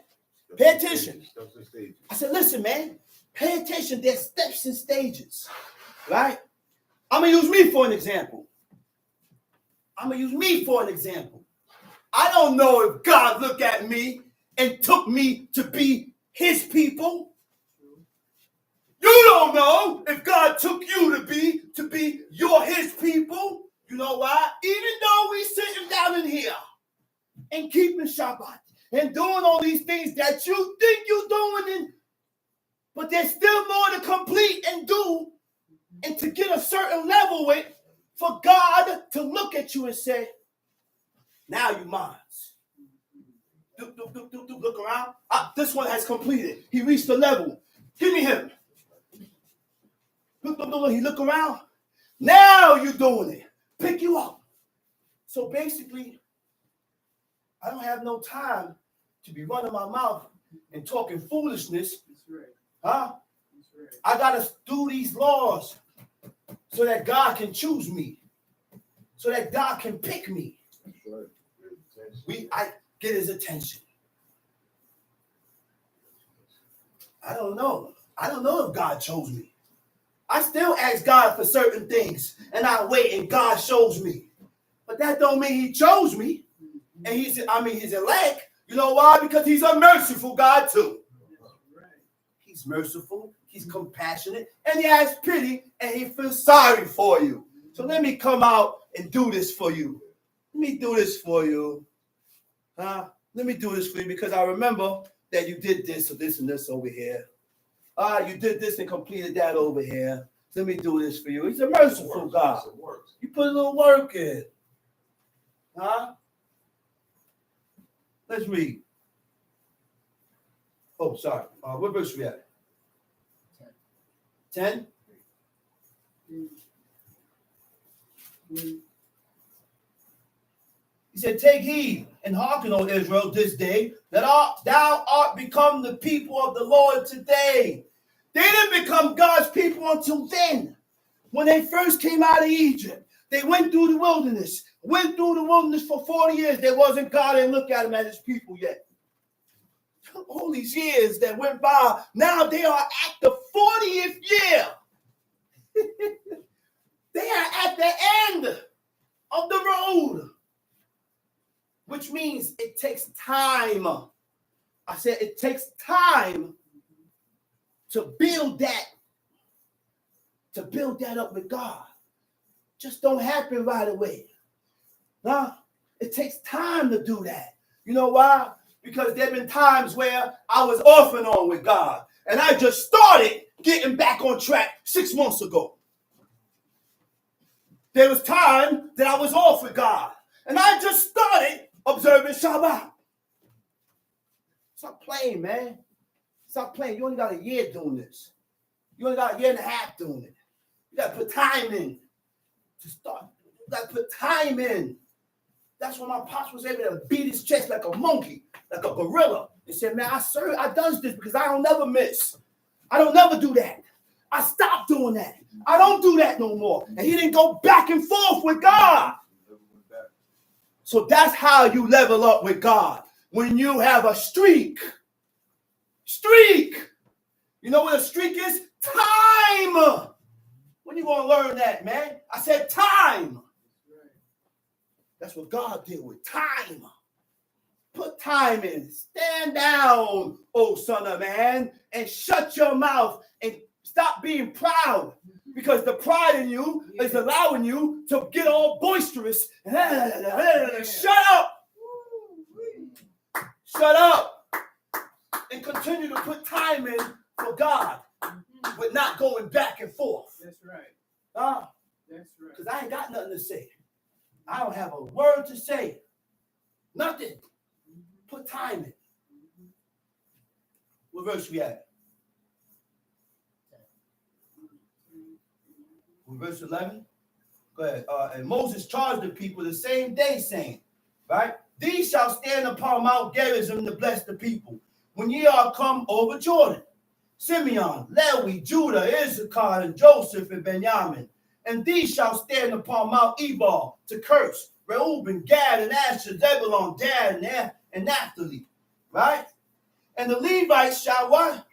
Speak and say unto all the men of Israel with a loud voice, cursed be the man that maketh any graven image, or a molten image, an abomination unto the Lord, the works of the hands of the craftsmen, and put it in a secret place. And all the people shall say, so be it. So be it. Now, a graven image. Graven image meaning what? A fesel. What is a fesel? A fesel is an idol. What is an idol? An idol is an image or a representation of a god used as an object of worship. That's an idol. Okay? And a molten image. The molten image in the Hebrew it says maseka. A maseka is a mask, right? And these are the things that our forefathers did at the grounds of Mount Sinai. They pressed Moses. They pressed Aaron. He said, listen, man, get up and make us gods. Because I don't know what's going on with Moses. Moses done went up in the mountain. We don't know what's going on with this man. He said, listen, get up and let's make us gods, and we going back to Egypt. Aaron went, snatched up all the gold, melted down, which means he had to know the pressure and the amount of heat so that he don't burn it, to just give it just amount of heat just to melt it. Then he had a mold where he had to pour the liquid gold to form a mold.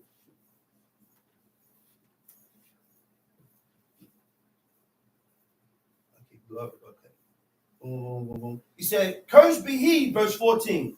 Cursed be he that set it light by his father or his mother. And all the people shall say, so be it. All right. So, verse 17. Verse 17. Verse 17? No, 16. Set it light, nikle. Nun kuf lamed hey means lightly esteemed.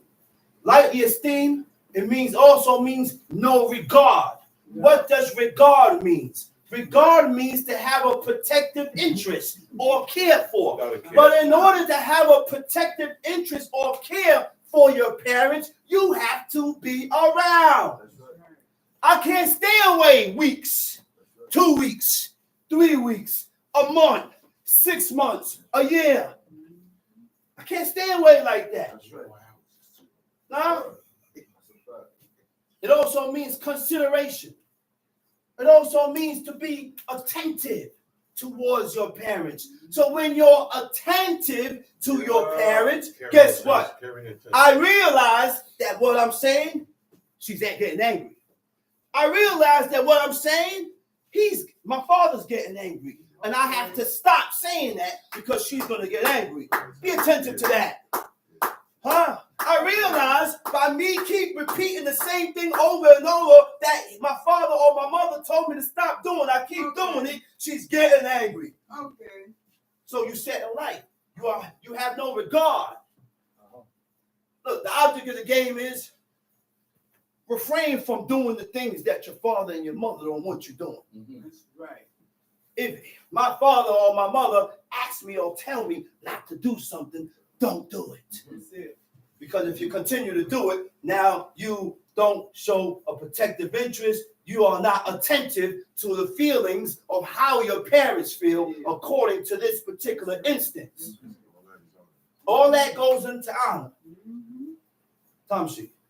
Cursed be he that removeth his neighbor's landmark, and all the people shall say, so be it. So be it. Cursed be he that removeth his neighbor's landmark. Huh? Huh? Now, what is a landmark? The landmark, we have land. The landmark is the boundary, and it shows where this is my land, and where it starts and where it ends. And you have a landmark for your end. I can't take my landmark and inch it back 5 acres so that I can have more land. Enlarge your territory. To enlarge my territory. You say, read that over. Cursed be he that removeth his neighbor's landmark. Uh-huh. And all the people shall say, so be it. And all what? And all the people shall And say, all the people shall say what? so be it. So be it. So when you say so be it, you agree. You agree. You accept. And when you agree, you're going to fulfill. You can't agree and don't fulfill. It means you don't agree. That's right. But people agree and they don't fulfill to the words that they agree to. Even marriage vows. They don't stick to that. They don't stick to that. He said through sickness or health. One sister said she left her husband because ED took effect. He got sick and erectile dysfunction started setting in. The woman said she asked for a divorce and left. So Kevin Samuel said, wait a minute. She said, yo, so your vows don't mean nothing then, huh? She didn't say nothing. He said through sickness or health, right? It's just game. It's game. They don't mean that. Don't mean that. Man don't mean it. The woman Don't mean that. it's for sure. You go through vows when you marry a woman. My vow to you is what? Make sure you live according to these laws, commandments, and statutes. That's it. You got to agree to that. I agree to be a husband to you, which is there are responsibilities that comes with being a husband. That's right. Go ahead, read. Cursed be he that maketh the blind to wander out of the way, and all the people shall say, so be it. He said, cursed be he that makes the blind To wander, to wander out of the way. How do you cause the blind to wander out the way? When you show them contrary or tell a person contrary to what God says. When you show them the wrong thing and you got the people doing the wrong thing. God said, thou shalt not. God said, don't do it. But you go around the bush when it comes to the Lord because you're the one that's violating it. See, that's what we do. This is what I noticed with the people that call themselves Israel. We jump around certain laws that's being violated. We jump around certain laws that you allow. That's wicked guilt. That's called that you're doing. Yeah. Wicked guilt. It's true. It's We true. don't hammer it. You know why we don't hammer it? Because look, my father said, he said, man, I come up here and I hammer myself. You know why I come up here and I hammer myself? Yeah. Because that's going to strengthen me to start pushing me to do the things that I need, that I'm coming short in. I'm coming short in that.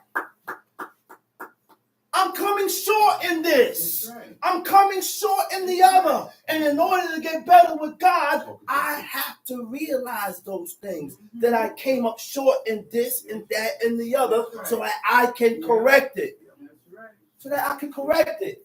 That's how you do it. That's how you do it. That's the way to get better with God. That's the only way to get better with God. It's a beautiful thing. And nothing wrong with that. And nothing wrong with coming to your brother and saying, listen, man, I shouldn't have said that. I shouldn't have did this. I'm sorry. That's what's going to make you a better person. That's right. I said, that's what's going to make you a better person. Acknowledging your fault. But in order, we can acknowledge our fault with each other because you ain't even doing it with God. So what makes you think you're going to acknowledge your fault with man? Let's read. Cursed be he that perverted the judgment of the stranger. Cursed be he that did what? That perverted the judgment of the That stranger. perverts the judgment of who? The stranger. Of the stranger. What verse you at? 19. Pervert the judgment of the stranger, Fatherless fatherless, and widow. and widow, And all the people shall say, so be it. and all the people shall say, so be it. Tom Sheep. Cursed be he that lieth with his father's wife. Cursed be he that lieth with his father's wife. I wanted to go into that word perversion. Hold that thought. That's verse 20, right? Verse 20. Yes. Yeah, man. Perversion has become a form of human behavior. Huh? I said perversion has become a form of human behavior, Changing the of natural human nature. Why? Because we continue to change the order that God has set up. That's right. We continue to change the order that God has set up. And when God have an order set up, we still want to continue with our own mindset to justify your actions. In which deviates from God, which causes you the perversion. The perversion that you have in you is what causes you to go off, to deviate from God. Consider what God considers to be normal. Right. I say you deviate from the things that God considers to be normal. What are the things that God considers to be normal? We read it here in the book. Everything that we read here in the book is normal according to the standards of what God said. That's it. So where we at? Verse 20? Verse 20. Time sheet. Cursed be he that lieth with his father's wife. Cursed be he that lieth with his father's wife.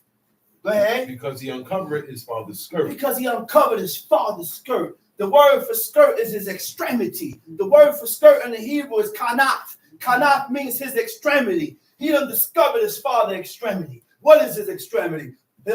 Is a limb of the body such as an arm or a leg. And in order for me to see an arm or the leg of a woman, she had to be coming out of her clothes because they didn't dress uncovered. She didn't dress uncovered. She dressed, okay? Go ahead, read. Cursed be he that lieth with any manner of beast. Now, what is wrong with our people mentality to desire cats, dogs, and sheep, oxes and horses, mules and deers? You look at an animal and it's not your like. It's not a human being. This is not for a man to be going to sleep with or desire animals and beasts. The cat's in heat. And you know the cat's on heat, but you got the cat on top of you. Why she go around? The cat's in heat. Leave the cat alone. She's in heat. It was a man, a Jewish man, that went in the hospital with a trench coat, covered up. When he went in the hospital with a trench coat, he asked to see a doctor. The doctor said, okay, what's the problem? Oh, I can't tell you the problem, but I can show you the problem. He opened up the trench coat and the cat was stuck to him. Dead. He cohabitated with a cat. God said the cat gotta die when the cat was dead already because he killed it. You gotta die now. That's nasty. That is nasty. For a woman to lie down with horses, or for a man to be sleeping with sheep or any type of animal, that's called bestiality. And these was ways of the customs of the nations that God told us to stay away from. The nations did these things. That's why God gave us these laws and told us, don't follow these people, man, because they have dirty ways that I don't want you following. These are ways that cause my anger to disperse them and push them out the land. Now, in order for you to remain in the land, you got to accomplish these laws to remain here. Man, you had Greeks and Romans. Before two married couples get married, the man got to get penetrated. The woman got to get penetrated. His animals, his horses got to get penetrated. Yeah, that's live history, man. These people was wretched. These are wretched people. That's why God said, listen, man, their ways and the things that they do is too nasty. It's abominable. He said, listen, they don't deserve to live. God said, kill the Canaanites. Wipe out the Canaanites. Wipe out the Hittites. Wipe out those 7 nations that's greater and mightier than now. Because I don't need you following after these people. And by you keeping these people around, they're going to be a thorn on your side. They sleep with anybody. They're going to be a thorn on your side. So wipe them out. We didn't listen. We didn't listen. Young man, we looked at these people and I started desiring the woman. Next thing, the woman started desiring the man. And we intermarried with them. The men started serving their gods. Automatic. He turned their hearts away from the Lord of hosts.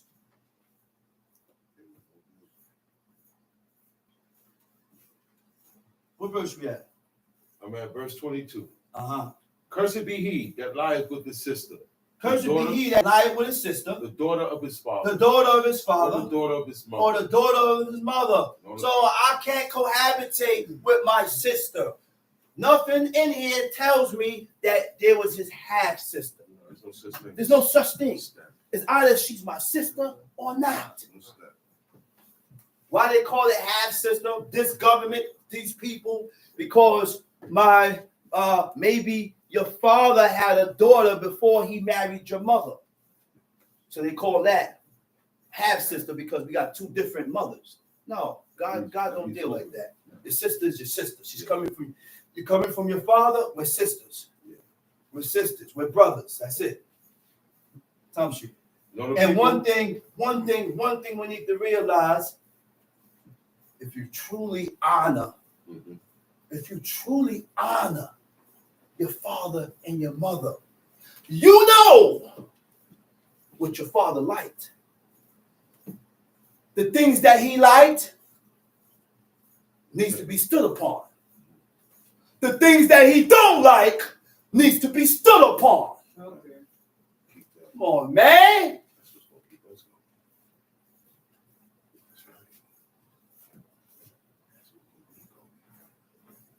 So guess what?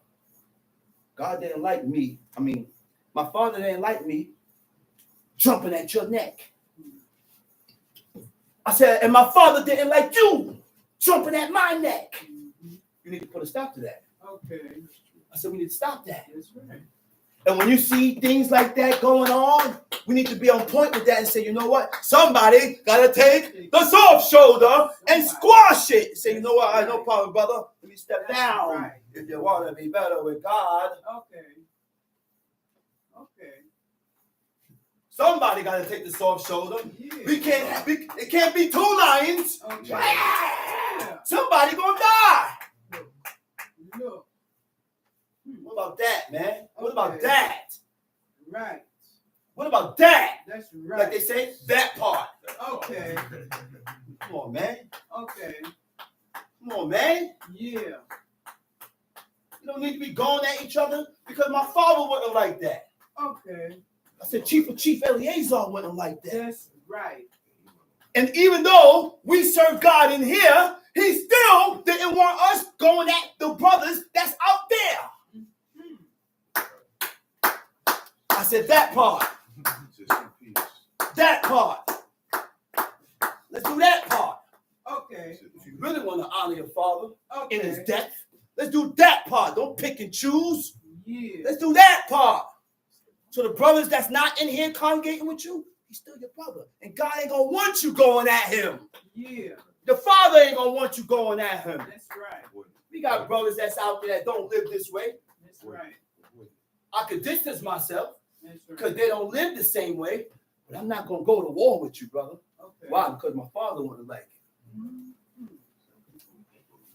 Okay. That part. Okay.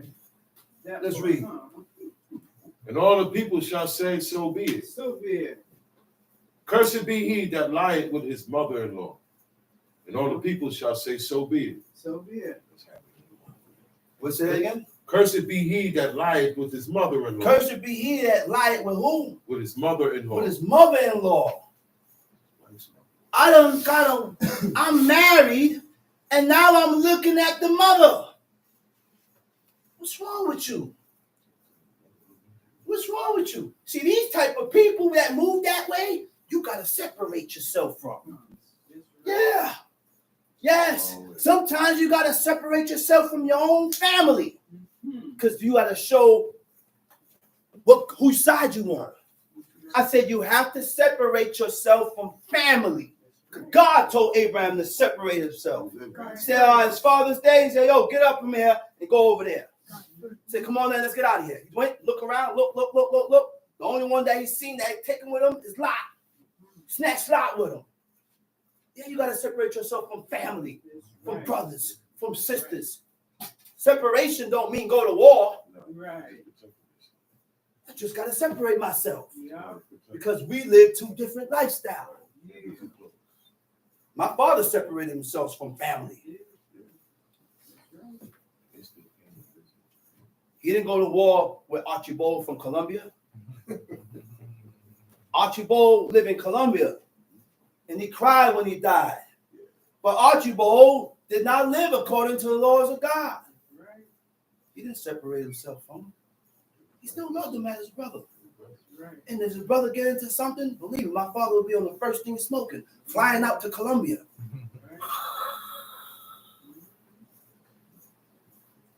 Right. Let's read. Cursed be he that smited his neighbor secretly. Cursed be he that smited his neighbor secretly. And all the people shall say, so be it. Now, when you smite your neighbor secretly, don't sneak me. Don't sneak me. Straight up. Come straight up. Joab took the man, put his arm over him, and then snatched a hidden sword They don't drop and his ball. stuck in, was it Amasa? Amasa, He dropped his ball. right? He went. King David made peace. He goes and killed Abner. You know what King David said? You know what King David told him? Told Solomon? He said, yo, this dude here killed two men that was better than him. He made war in a time of peace. Wait a minute. Keys. I said keys. I said keys. That's why he said. You know what? I said keys. Don't go out there starting trouble. Do that for us. Say it again, princess. Do that for us. He said, don't go out there starting trouble. You know why? You know why? Because guess what? When you go out there and start trouble, what King David said? He said, you go out there. He said, what he told him? He said, you made war. You made war in a time of peace. Well, you know what that means? There was no problem between me and you. That's right. What started the problem was you. What the sister said? That part. That part. That's right. Huh? I said that part. King David said, don't make war in a time of peace.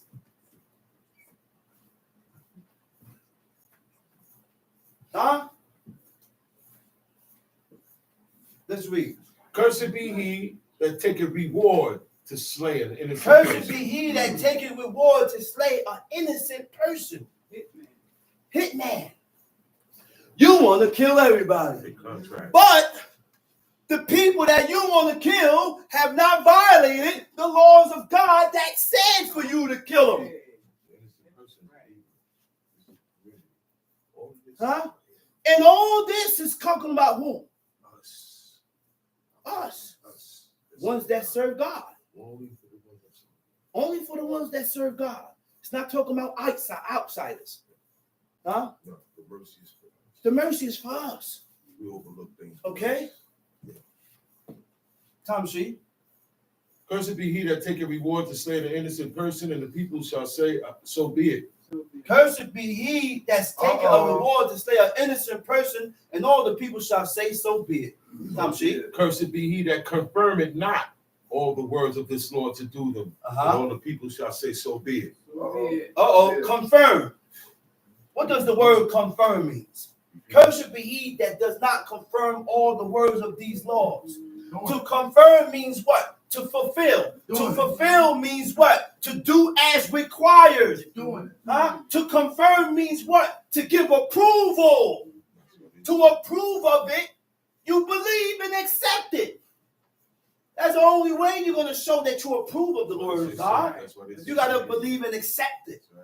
And if you don't believe and accept it and start fulfilling the things that God requires of you, you curse automatically. So we are not fulfilling everything in the book that we are supposed to be fulfilling. So we all cursed. Stop the cat and stop playing and stop looking into dream world. Stop thinking you're blessed and everything. In order to be blessed by God, you need to be fulfilling and confirming all the laws. And if you're not fulfilling and confirming all the laws in that book, you are cursed. I have to get myself out of that cursed position. I have to make my mind up before I get myself out of that. I have to make my mind up first and pull myself out of that rut. Stop lying.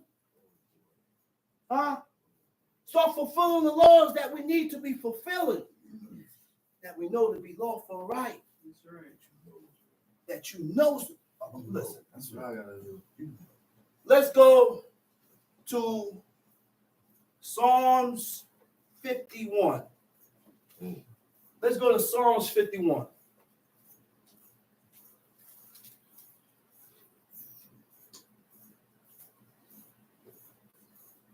Got it?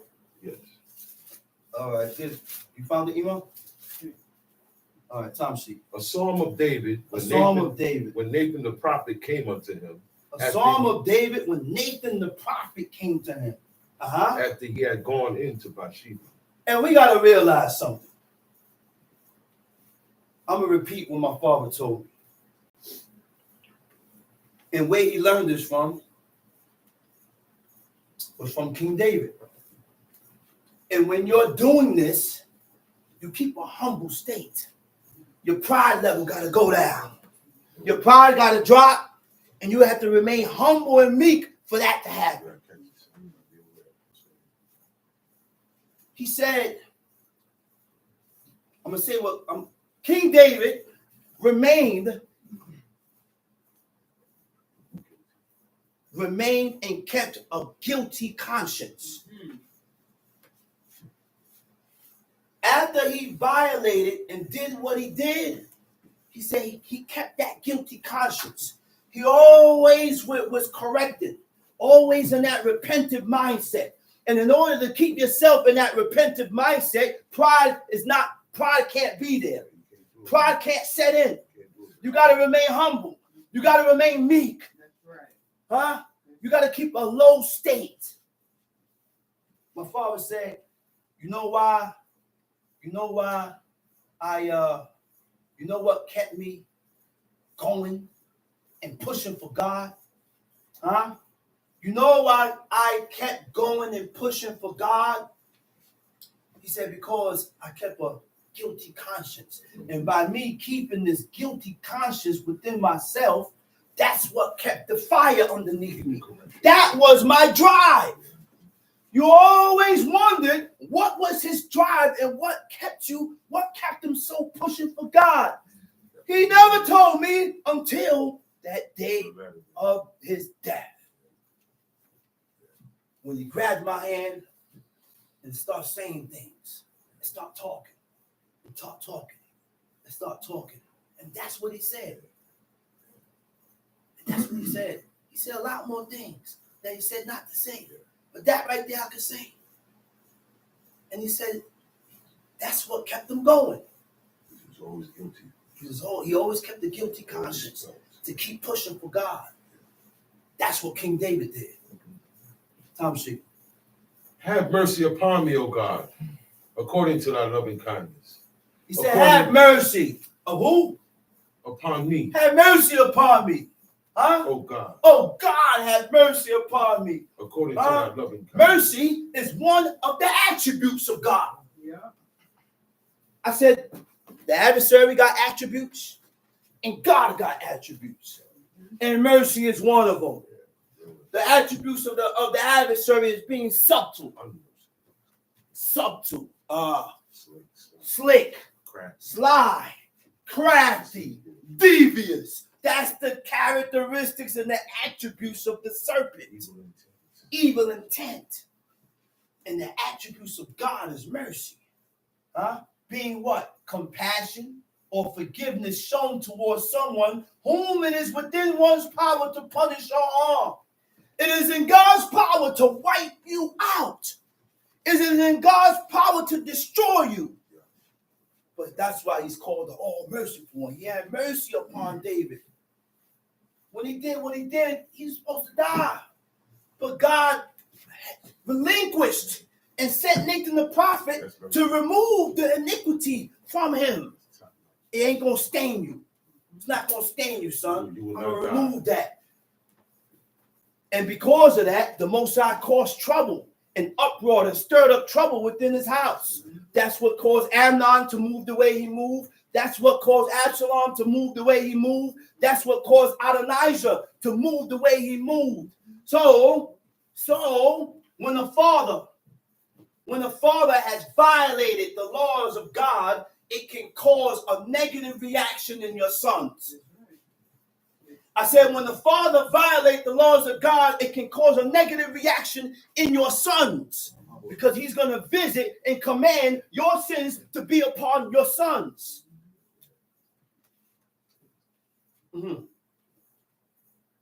Let's read. Have mercy upon me, O God, according to thy loving kindness. Have mercy upon me, O Lord, according to your loving kindness. According unto the multitude of thy tender mercies. According to the multitude of thy tender mercies. Blot out my transgressions. Wash me thoroughly from mine iniquity. Blot out my transgressions. God erased it. He told him he allowed Nathan to erase it. But what I told you, you know how many years, you know how much, do we know how much time transpired through then? To where he asking God still to blot it out. I just told you I'm sending Nathan to you, and Nathan just told you that your iniquity is erased. It ain't there. But he's still asking God to erase it, which means he still feels bad about what he did. So when we violate the laws of God, when we do things that's not godly, if you truly feel sad about what you did, I'm going to live my life being sad. Or it happened 2 years ago. 5 years ago, I'm still sad about what I did 10 years ago. Right. That's right. My father was in his last days. And after he told me that what kept me in a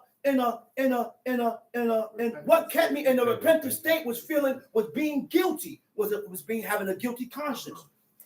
So while he's sitting in his bed, he grabbed my hand.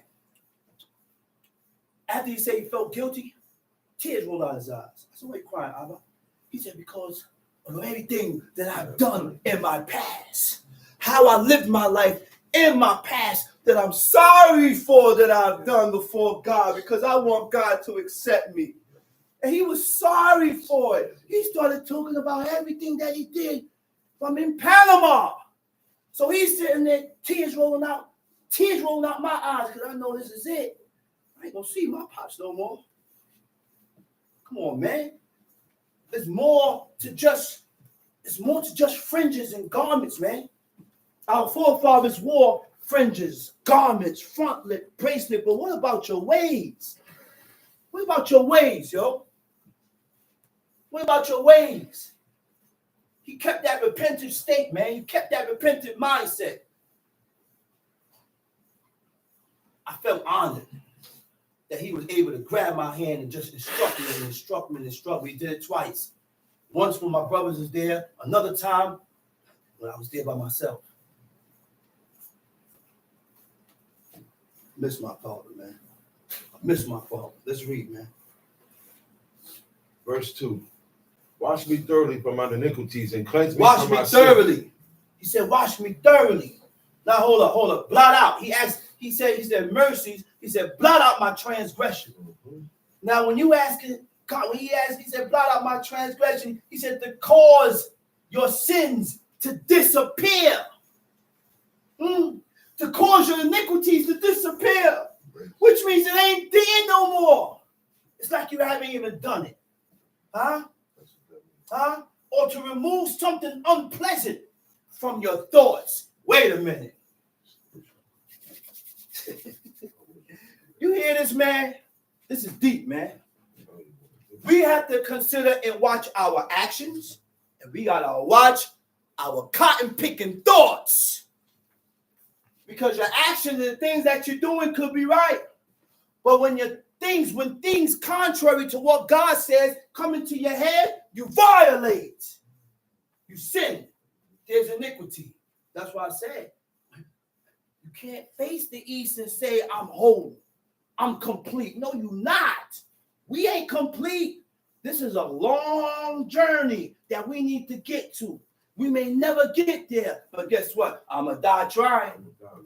I said, I'm going to die trying. I'm going to die trying. That's right. That's right. God is the only one. God is the only one that knows the heart. Nobody else. I don't know your heart. Nobody knew my father's heart and knew that he was going to take a turn to be better. Nobody knew that. But God knew that. My brother said God knows the heart. Yes, he does. Yes, he does. Yes, he does. Tom sheet. Verse 2, right? Verse 2. Verse 2. Wash me thoroughly from my iniquity and cleanse me from my sin. Wash me thoroughly from my iniquities. Cleanse me from my sins. Not from dirt. God's not worried about being dirty. Where that slogan came from? Cleanliness is next to godliness. New Testament. God don't care about cleanliness and godliness. You know what God care about? Being unclean. That's what God care about. But we worry about cleanliness to God. You see how people is distorted? One sister said, no, not even a sister, a brother said that he don't leave dishes in the sink on Shabbat because it's going to bring roaches. You heard what he said? Roaches. Hey, what I care about some roaches? The roaches been there. What I care about some roaches, man? I'm not washing those dishes. God don't care about cleanliness. And you know what God care about? The seat you're sitting on. Is it unclean? Uh-oh. That seat you're sitting on? Did a woman on her period sit on that seat, which caused you to be unclean? Uh-oh. I said that part. I got to stop making excuses. You know why? Because God don't care about my excuse that I have to work. So now, when I go to work, I got to make sure I grab a chair. And I go to work, and I come from work with that chair. Personal chair. Guess what else? When I go to work, I got to do it like my pops did. Put on a thin, long sleeve. He called it sweater. Okay, what is this? Once it's a long sleeve, he called it a sweater. Really what it is. I said, Abba, that's not a sweater, Abba. He said, man, he's still calling it a sweater. But them thin, I'll get me a nice thin shirt with some long sleeves. cover my skin. Make sure I have on gloves. Because I got to start. When am I going to start? When are we going to start? We got to stop playing. Because guess what? Last time I checked, time is up. Last time I checked, the time been up. When are we going to start pushing for the laws, statutes, commandments of God that we read here in the book? Not only the laws, when are we going to change our ways? Again, the laws and the ways of God are two different things. In order to change your ways, you got to recognize that you got dirty, stinking, filthy ways, which cause you to react that way. Your ways is what cause you to move that way. Your ways is what cause you to think like this. Your ways, that part. Huh? I've been in that realm. It says Ketsuka. Ketsuka is your covering. You see why I gotta say we ain't ready? Because I start out strong.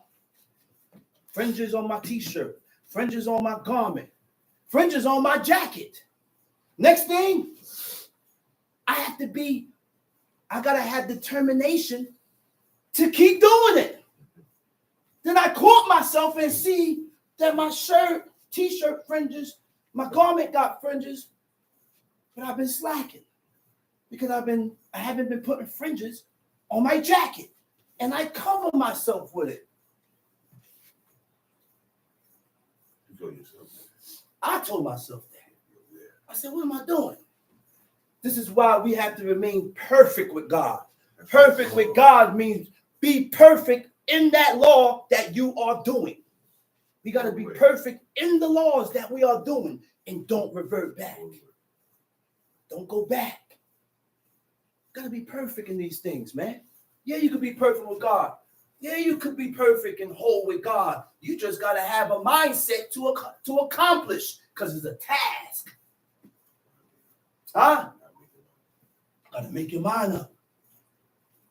Time sheet. Verse 4. Against thee only have I sinned and done this evil in thy Against sight. thee only have I sinned. Huh? Wait a minute. Go back, man. Go back to 3. For I acknowledge my transgressions, and my sin is ever before. For I acknowledge my transgression and my sin is what? Is ever before. It's always before you, O Lord. In order to make any changes in your life, you have to acknowledge the things that you have done to be unlawful. You got to acknowledge your fault in order to make any changes. You got to admit that you was wrong in order to make any changes. Once you can't admit your fault, changes don't come like that. Nothing changes. Because you're going back and forth. You're going to waver. You're going to flip. Ain't nothing going to change. Tom Sheep. Against thee only have I sinned, and done this evil in thy sight, that thou mightest be justified when thou speakest. Oh, man. Read that again. Against thee only have I sinned. Against thee. Against God. God only have I sinned. And done this evil in thy sight. And done this evil in your eyesight.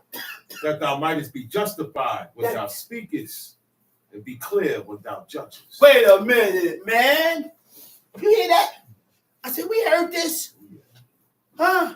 So in order for me to say anything, in order for me to voice anything, what? Against thee only, I gotta acknowledge my fault with God. I gotta be able to acknowledge that I was wrong in order to open your mouth. Don't open your mouth and you can't acknowledge your fault. I don't want to hear nothing from you because you can't even acknowledge your own fault with God. So what you got so much to talk about and so much to say, and you ain't acknowledging where you violated?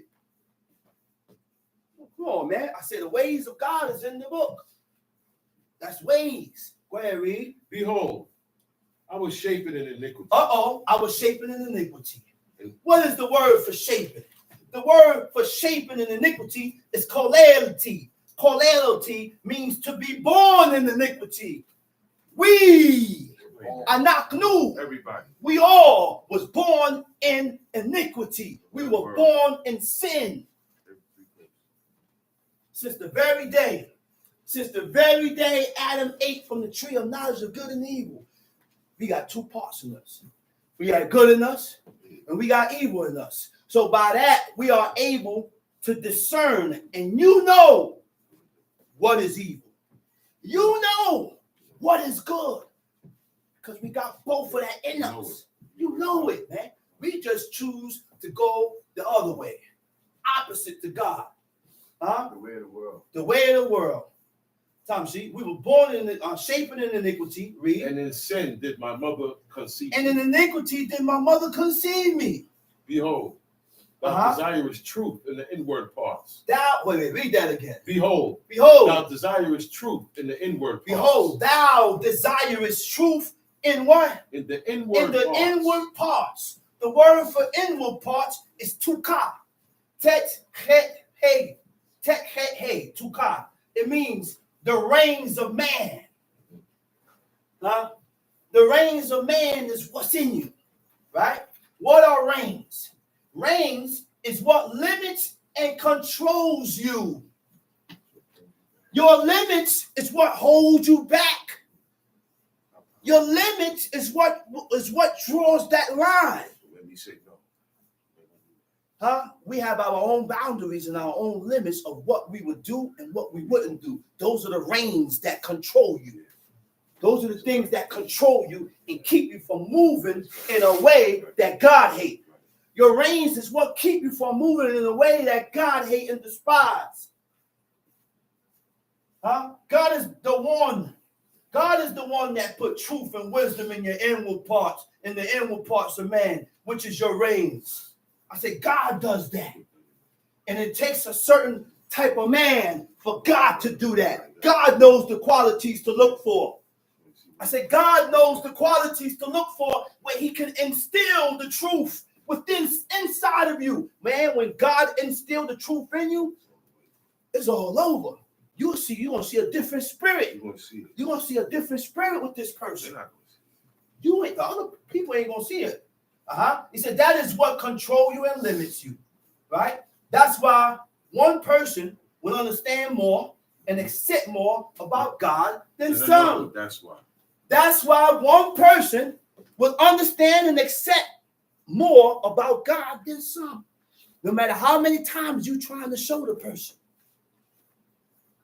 he still can't accept it. And he still can't see it's wrong. Because guess what? Even though we serve the same God, we are on two different levels. God is dealing with one different than he's dealing with the other one. According to the reins of man, according to your inward parts. You hear what God said? Your inward parts. Not according, because if you wear garment every day, not according if you wear frontlets, all that counts. But God deals with you according to what you have in you, what you have inside. Clean your insides. Clean it. That's what we need to do. Clean your insides so that God can instill the truth within you. Now, once God instilled the truth within you, now I can push.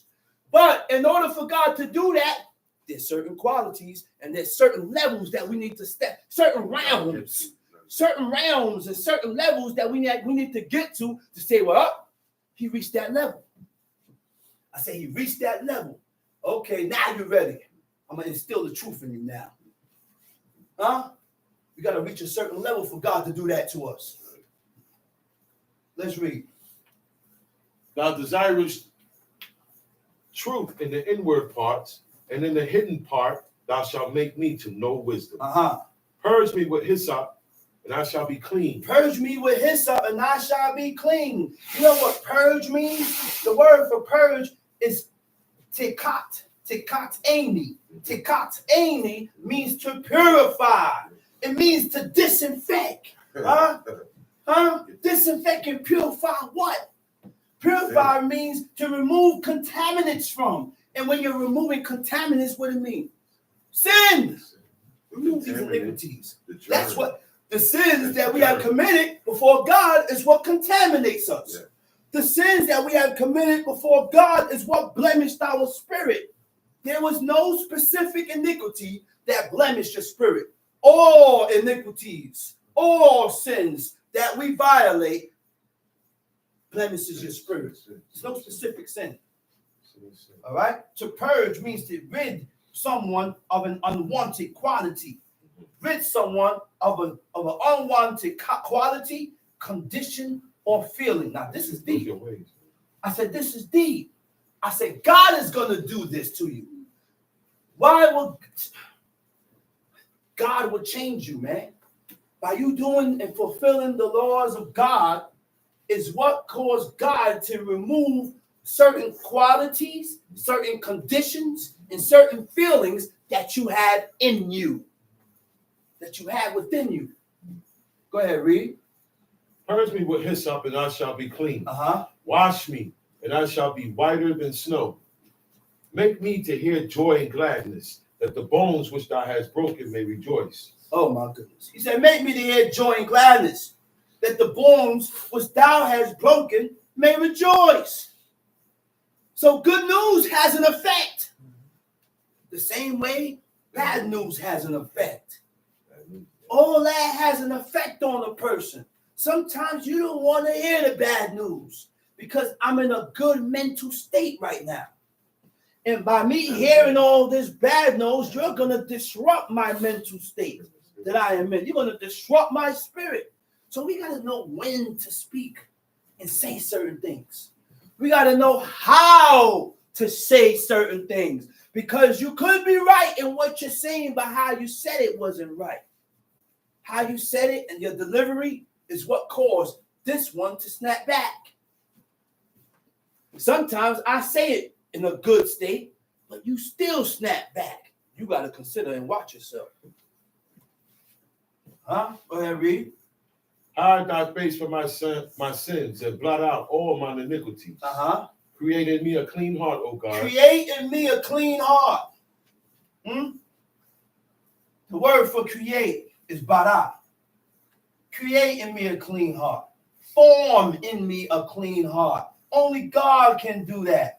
You can't do it on your own. You cannot do it on your own. You need God to clean you up. You need God to create this new spirit within you.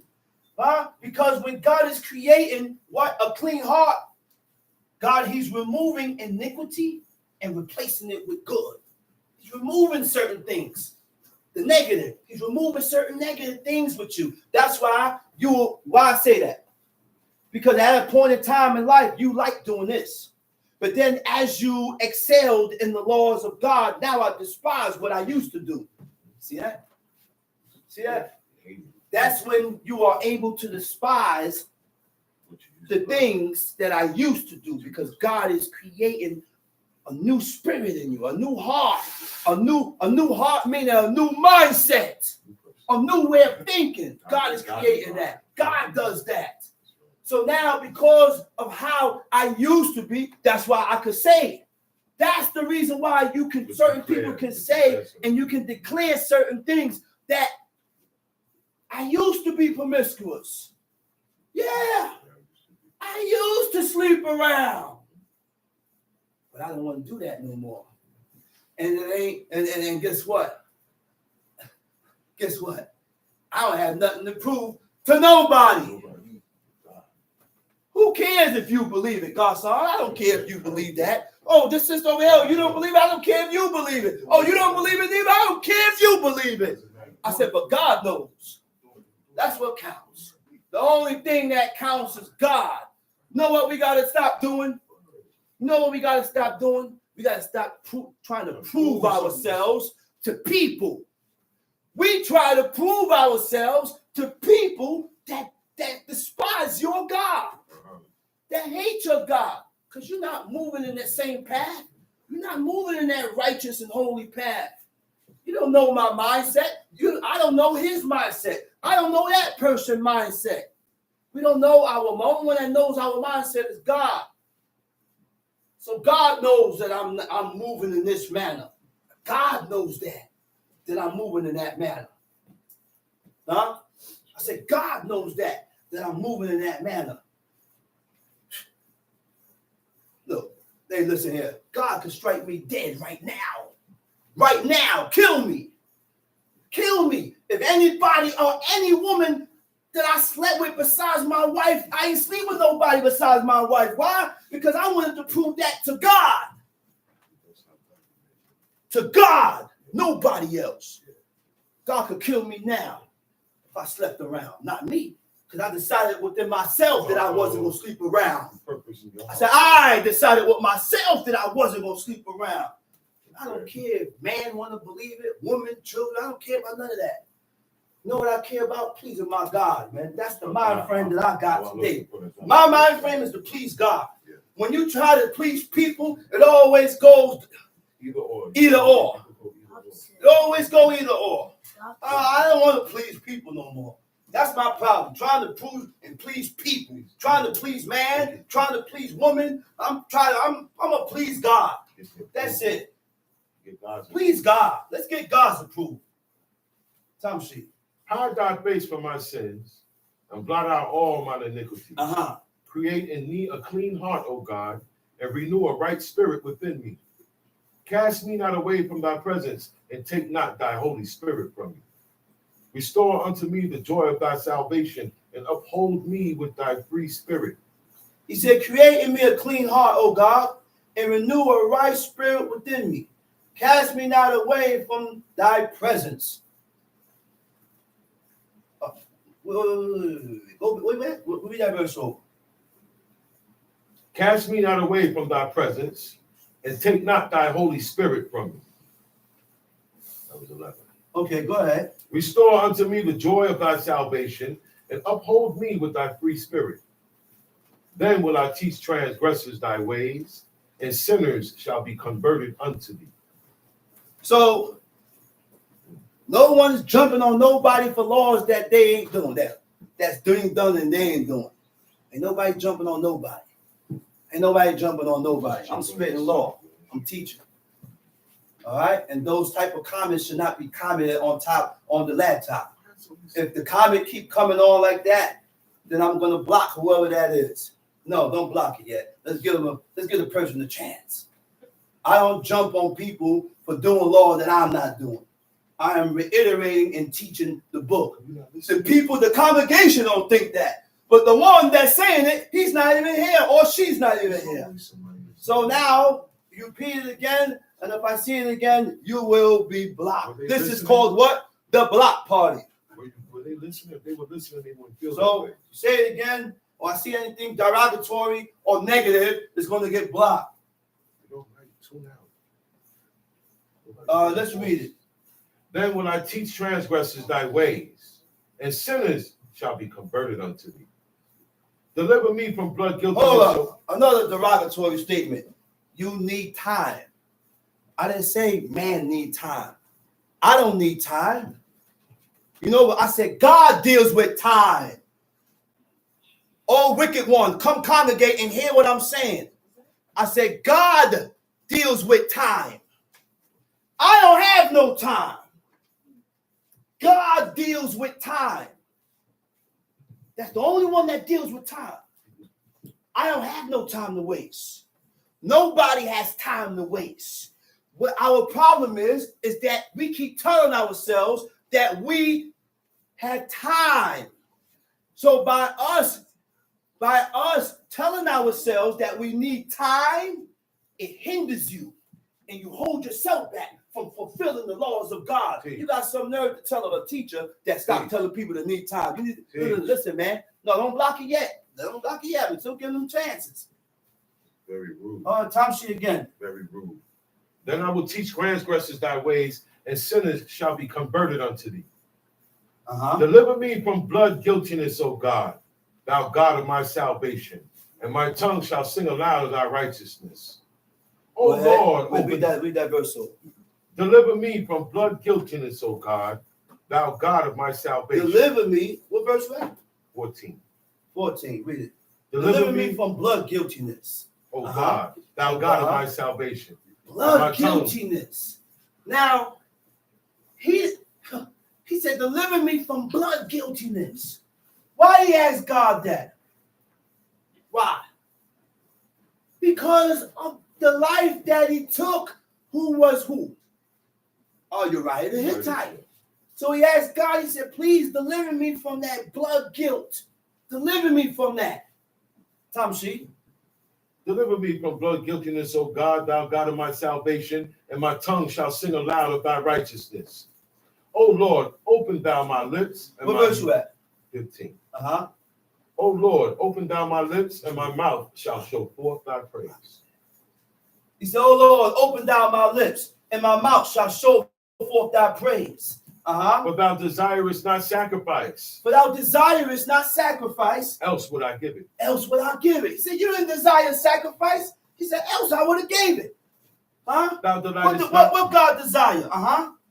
Thou delightest not in burnt offering. Thou delightest not in burnt offerings. The sacrifices of God are a broken spirit. Oh my goodness. This is the sacrifice of the living God. The sacrifice of the living God is what? A broken spirit. What verse is that? 17? 17. Break yourself. Huh? 17? He said a broken spirit. He said, what is a broken spirit? The word for broken, it means a contrite spirit. A contrite spirit. Huh? A contrite spirit.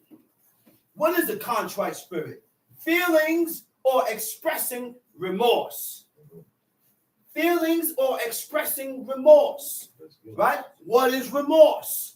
What remorse is deep regret or guilt for the wrong that you have committed. So when I regret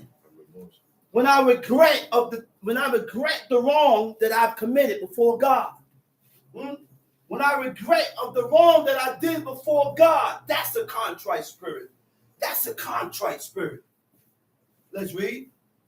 The sacrifices of God are a broken spirit. The sacrifices of God are a broken spirit. A broken and a contrite heart. A broken and a contrite heart. Oh, God. And when your spirit is broken, and when you got that contrite heart, guess what goes with it? Humble.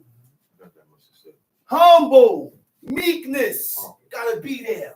If you got that broken and contrite heart, humbleness gotta come with it. You cannot be talking that I'm doing better with God, but you still have this raunchy spirit. You got to break that spirit. The spirit must be broken. Let's read it. And a broken and a contrite heart, O God, thou wilt not despise. Do good in thy good pleasure unto Zion. Build thou the walls of Jerusalem. Then thou shalt be pleased with the sacrifices of righteousness, with burnt offering and a whole burnt offering. Then shall they offer bullocks upon thine altar. Okay. Let's go to 2 Kings chapter 4. 2 Kings chapter 4.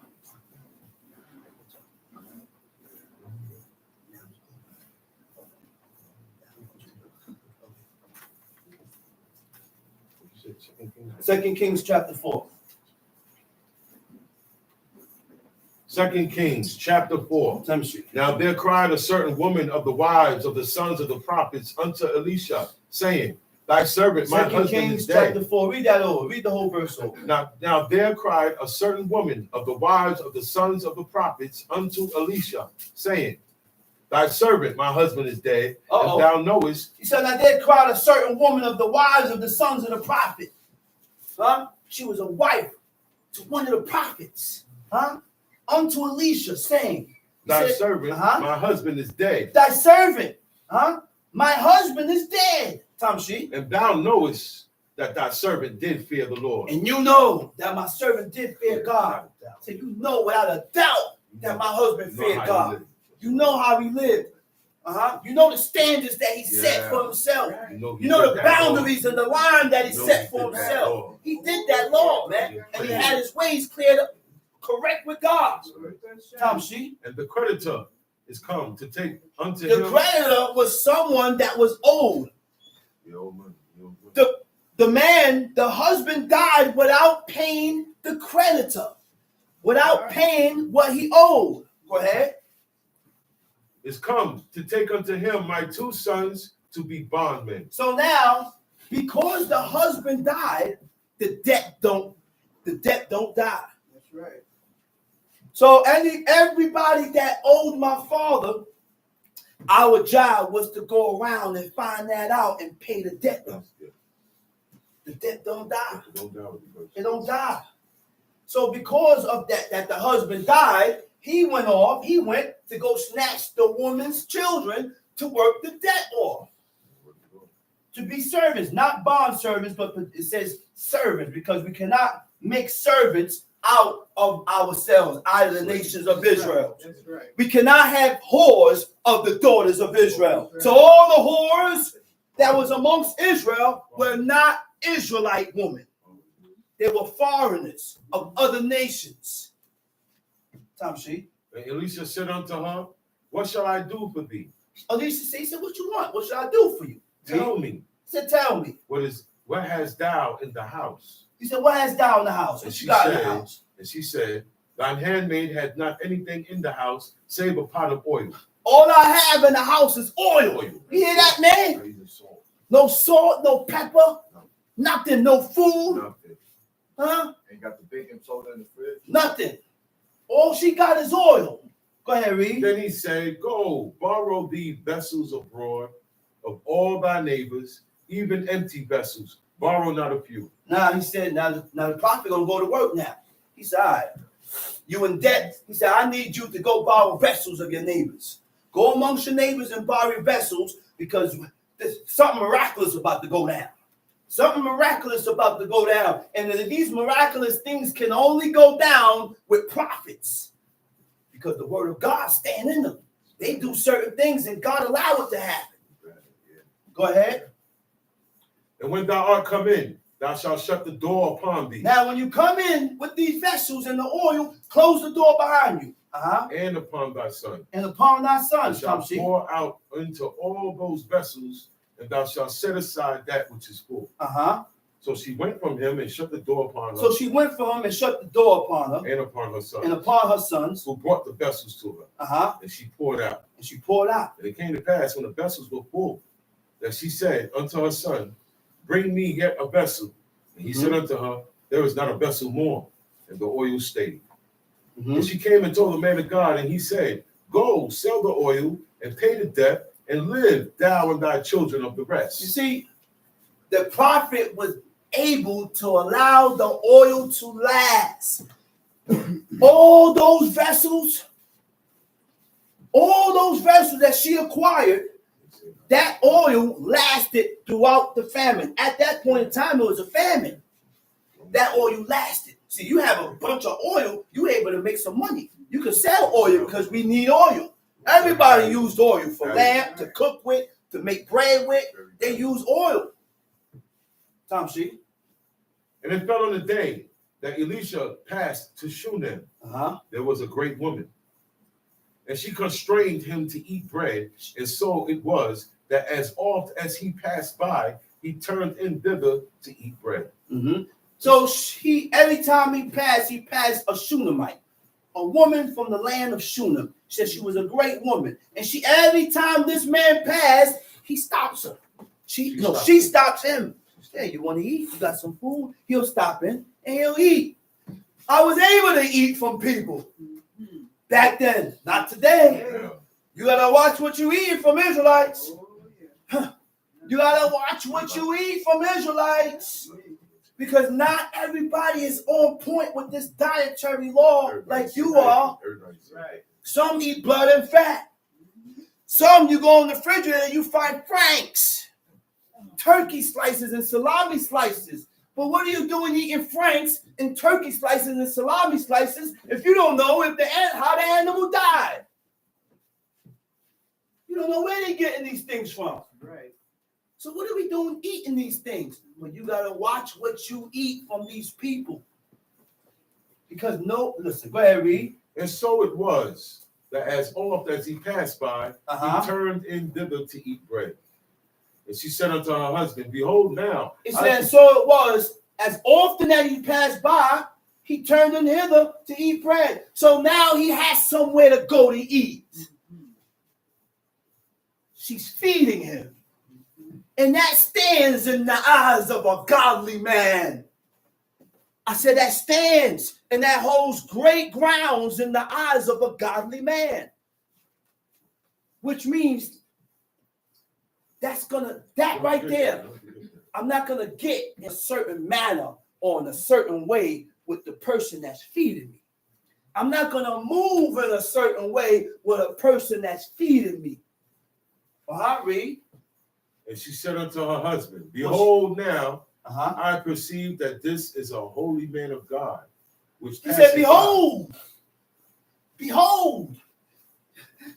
The woman, the Shunammite said, she said, behold. She said, I perceive that this is a man of God. My perception tells me that this man is holy. Huh? Huh? Tom, she. That this is a holy man of God, which passeth by us continually. That this is a holy man of God that passed by us constantly. Read. Let us make a little chamber. Let us make a room. On the wall. On the wall. Let us set for him there a bed and a table. Let us set for him a bed, a table, and a seat. A candlestick. A candlestick. Pause. Pause. Yeah.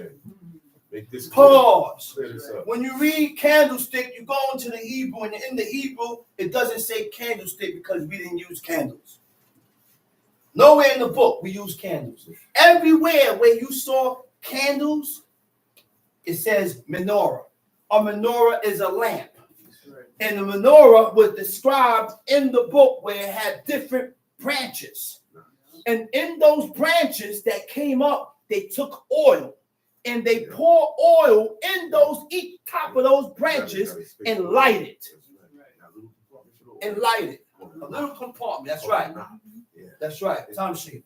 And she said unto her husband, Behold, now I perceive that this is a holy man of God, which passeth by us continually. Let us make a little chamber, I pray thee, on the wall. And let us set for him there a bed, a table, a stool, and a candlestick. And it shall be, when he cometh to us, that he shall turn in thither. And it fell on the day that he came thither. And he turned into the chamber and lay there. And he said to Gehazi his servant, Call this Shunammite. And when he had called her, she stood before him. Okay. I'm going to reiterate something again. We can only eat meat that we have hunted and killed of our consumption. Okay? You can't buy franks. You can't buy salami. You can't buy turkey slices. You can't buy no cold cuts because we don't know how the animal died and we don't know where it came from. When we eat it, we sin. You're eating with blood. You're eating with fat. The franks, I watched it on the Science Channel. The franks was compressed. It's a thin skin layer over the meat. It's not only meat, it's vessels, gristle, muscle, fat, everything grinded together and compressed. How do I know that? On how it was made.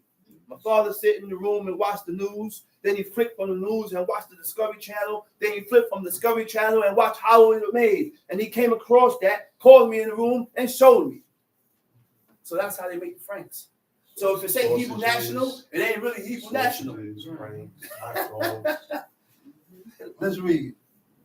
He said unto him, Say now unto her, Behold, thou hast been careful. Wait, what verse you at? What verse you at? 13. Well, let's go ahead. Read 13. Now go to 12. Read 12. And he said to Gehazi his servant, What he told Gehazi his servant? Call this Shunammite. He said, Call the Shunammite. And when he had called her, she stood before him. him. And he said unto him, Say now unto her, Behold. He said, This is what I want you to tell this Shunammite. Thou hast been careful for us with all this care. Time out. That part. Elisha was considerate. Elisha acknowledged the good that the Shunammite was doing to him. I said, Elisha acknowledged the good that the Shunammite did to him. And he told Gehazi to go get the Shunammite and tell her, he said, listen, I realize and I recognize the good that you had done for me by setting me up a room, giving me a chamber, by feeding me and making a place for me to stay at and sleep. The word fakir means to provide what is necessary for health, maintenance, welfare, protection. But we ain't godly. And we ain't striving to be godly. Because when you house somebody and care for someone, they stab you in the back. They stab you in the back. Ain't nothing godly about that. No. Go ahead, read. Behold, thou hast been careful for us with all this care. What is to be done for thee? See, what needs to be done for you? Listen, man, I realize the good that you have done to me. You said, I gotta return the favor. Huh? Can't have it like this. When someone do good to you, you gotta return the favor back. Right. When someone does good to you, you return the favor back. And there is nothing that person can do to turn me against you. That's right. I don't care if you violate. You know why? Where I learned that from? King Solomon. I said, King Solomon. He told Adonijah, he said, you're worthy of death, Adonijah. But the only reason why I don't kill you, because you suffered. You suffered. So now guess what now? Check it. It ain't only what a person do for you. It's also if I went through the same thing or the same situation that you went through. We survivors of the same situation. I learned something. Just being up here. Because I never looked at it like that until God opened my eyes and said, missed that. You missed that. I was just looking at it as what you did for me. But now it also stands off what? If I went through, you went through the same thing with me. I'm in prison. I will never turn on Die Hard. I don't know. I ain't never met him. Die Hard Still ain't gonna is a man that went through the same situation that my brother went through, and he held him down up north. So no matter what Die Hard does, I'm not going to turn on him. That's godliness. The most I can do is separate myself if you violate. If you violate, okay, I can't rock with you. We can't walk together no more. You stay over there. I'll stand here. But I'm not going to go to war with you. I can't go to war with Slim. Yeah, I don't know. I can't go to war with Slim. Right. Why? I can't go to war with Slim because Slim is my father's man. Whether how he lives and what he does, he was always able to come here and talk to my father. That's right. So I can't go to war with Slim. Yeah, he's right. an heathen. He eat blood and fat. Only God knows what he's doing. But I can't go to war with Slim. Right. I can't go to war with Prince Zachariah. No. That's right. I can't go to war with Joash. No. Right. You want to be godly? There's a whole lot of things to complete That's right. with yourself to be godly. That's right. Monkey. How the saying go? That part. That part. That's right. Monkey. Where we at? Middle of 13. Wouldst thou be spoken for to the king or to the captain of the host? And she answered, I dwell among my own people. Oh, what? Wait a minute. That part. Say it again. Say it again. Yo, I like that. Say it again. I said, read that again. Wouldst thou be spoken to the king? He said, you want me to say something and bring something to the king? You got something to say? A request to the king? Go ahead. Or to the captain of the host? Or you want me to go to the captain of the host? But these guys can make it happen. Whatever you request or whatever you want, they can make it happen. What else he said? And she answered, I dwell among my own people. She said, what? She said, nah, I don't need none of that. She said, I dwell amongst my own people. You know what that means, man? I don't hang with negroes. I don't rock with people that don't serve God. That's what that means. Huh? I don't rock with people that don't serve God. That's what that means. And sometimes it comes a point in time where you got to separate yourself From your own people. That's right. From your own people. Yeah. The king and the captain wasn't Huh? right at this time. That's right. Correct. That is correct. That's right. Let's read it. And he said, what then is to be done for her? And Gehazi answered, verily she had no child. All right, time out. I see a question. One brother said, does this pertain to ground beef? Ground beef, turkey, and all that stuff? If you don't kill the animal yourself, in the law it states that we can't eat animals that died of itself. In the law, in Exodus. If we eat an animal that died of itself, God will impute iniquity upon you. So therefore, in order to eat meat, period, you have to go hunt.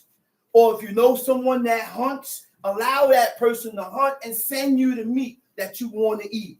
If you can't go out there to hunt and get the meat, leave it alone.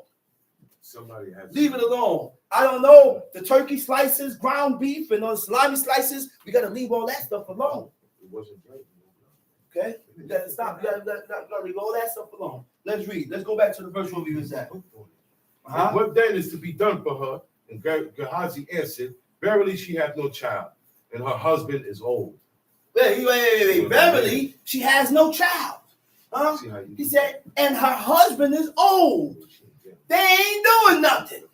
He's old and up in age. She old, up in age, but they still rocking that. strong. Love is stronger than ever. They still got that connection. And in order, and we got to get to that part. That's where we got to get to. We got to stop running off on our wives for every little thing. And the wives got to start running from the husbands for every little thing to get to that part. One woman said, she said, man, I bared a lot. I went through a lot, but I endured it. I endured it for us to be together for 50 and 60 years. Can't react Huh? after every stare he do. You can't react after everything. Every stare he do. You can't react after everything, man, He's because petty. He's petty. can't. Tom, see, who are you And looking at? Gehazi answered, verily she had no child, Verily, and she her has no husband is child, old. and her husband is old. And he said, call her. Call her. And when he had called her, she stood in the door. He called her. Huh? What verse is that? Verse 15. Okay, he called her, and when he called her, she stood in the door. Learn the ways of a godly woman. Man, I didn't tell you to come in here. These are abandonment. I'm not your wife. But he called her, and she stood at the entrance of the door. She came in and she stopped. Right. I'm another man. I'm another woman. I belong to a man. I'm a wife to a husband. What am I doing in your kader? What am I doing in your room? What am I doing in your space, on your me time, on your bed? Huh? So she stood at the door. The ways and the customs of godly woman. I have a bed. You ain't my wife. You don't need to be sitting on my bed. Because you sit on my bed, that's ownership. You know what that means? You saying something else. Yeah. Huh? You saying something else. Talk about it. Hey, man. You saying something Can else. you voice yourself? Right. The example was with Haman. Remember when Haman was begging and pleading for mercy, and he grabbed not Vashti. He grabbed on her bed. You know what the king said? He said, and you want to force the wife? You want to force yourself on the wife? Certain actions mean certain things. Man, you poison yourself. Yes. If she sit on my bed with me. Yes. Yes. I'm not going to go to my brother's house and sit on his bed. Especially if his woman is sitting there or laid up there. What am I doing sitting there? You know what that is for a husband to come home, or he's inside the room or whatever. The wife laying down and a stranger sitting on the bed. Nigga, if you don't get out my room. No, these things mean something, man. Let's read. Where we at? 16. 16. And he said, about this season, according to the time of life, thou shalt embrace a son. Thou shalt embrace a son. Read. And she said, nay, my lord, Uh-huh. thou man of God, Do not lie unto thine handmaid. He said, oh, no, my Lord, thou man of God. He said, don't lie to your handmaid. All the women that I read in the book refer to themselves as a handmaid. Custom of the East. Custom of the East. See, we need to read the book and acquire the mentality of these people.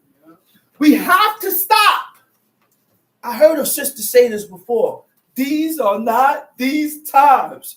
We have to, these are not these times. Those was those times. This is 2024.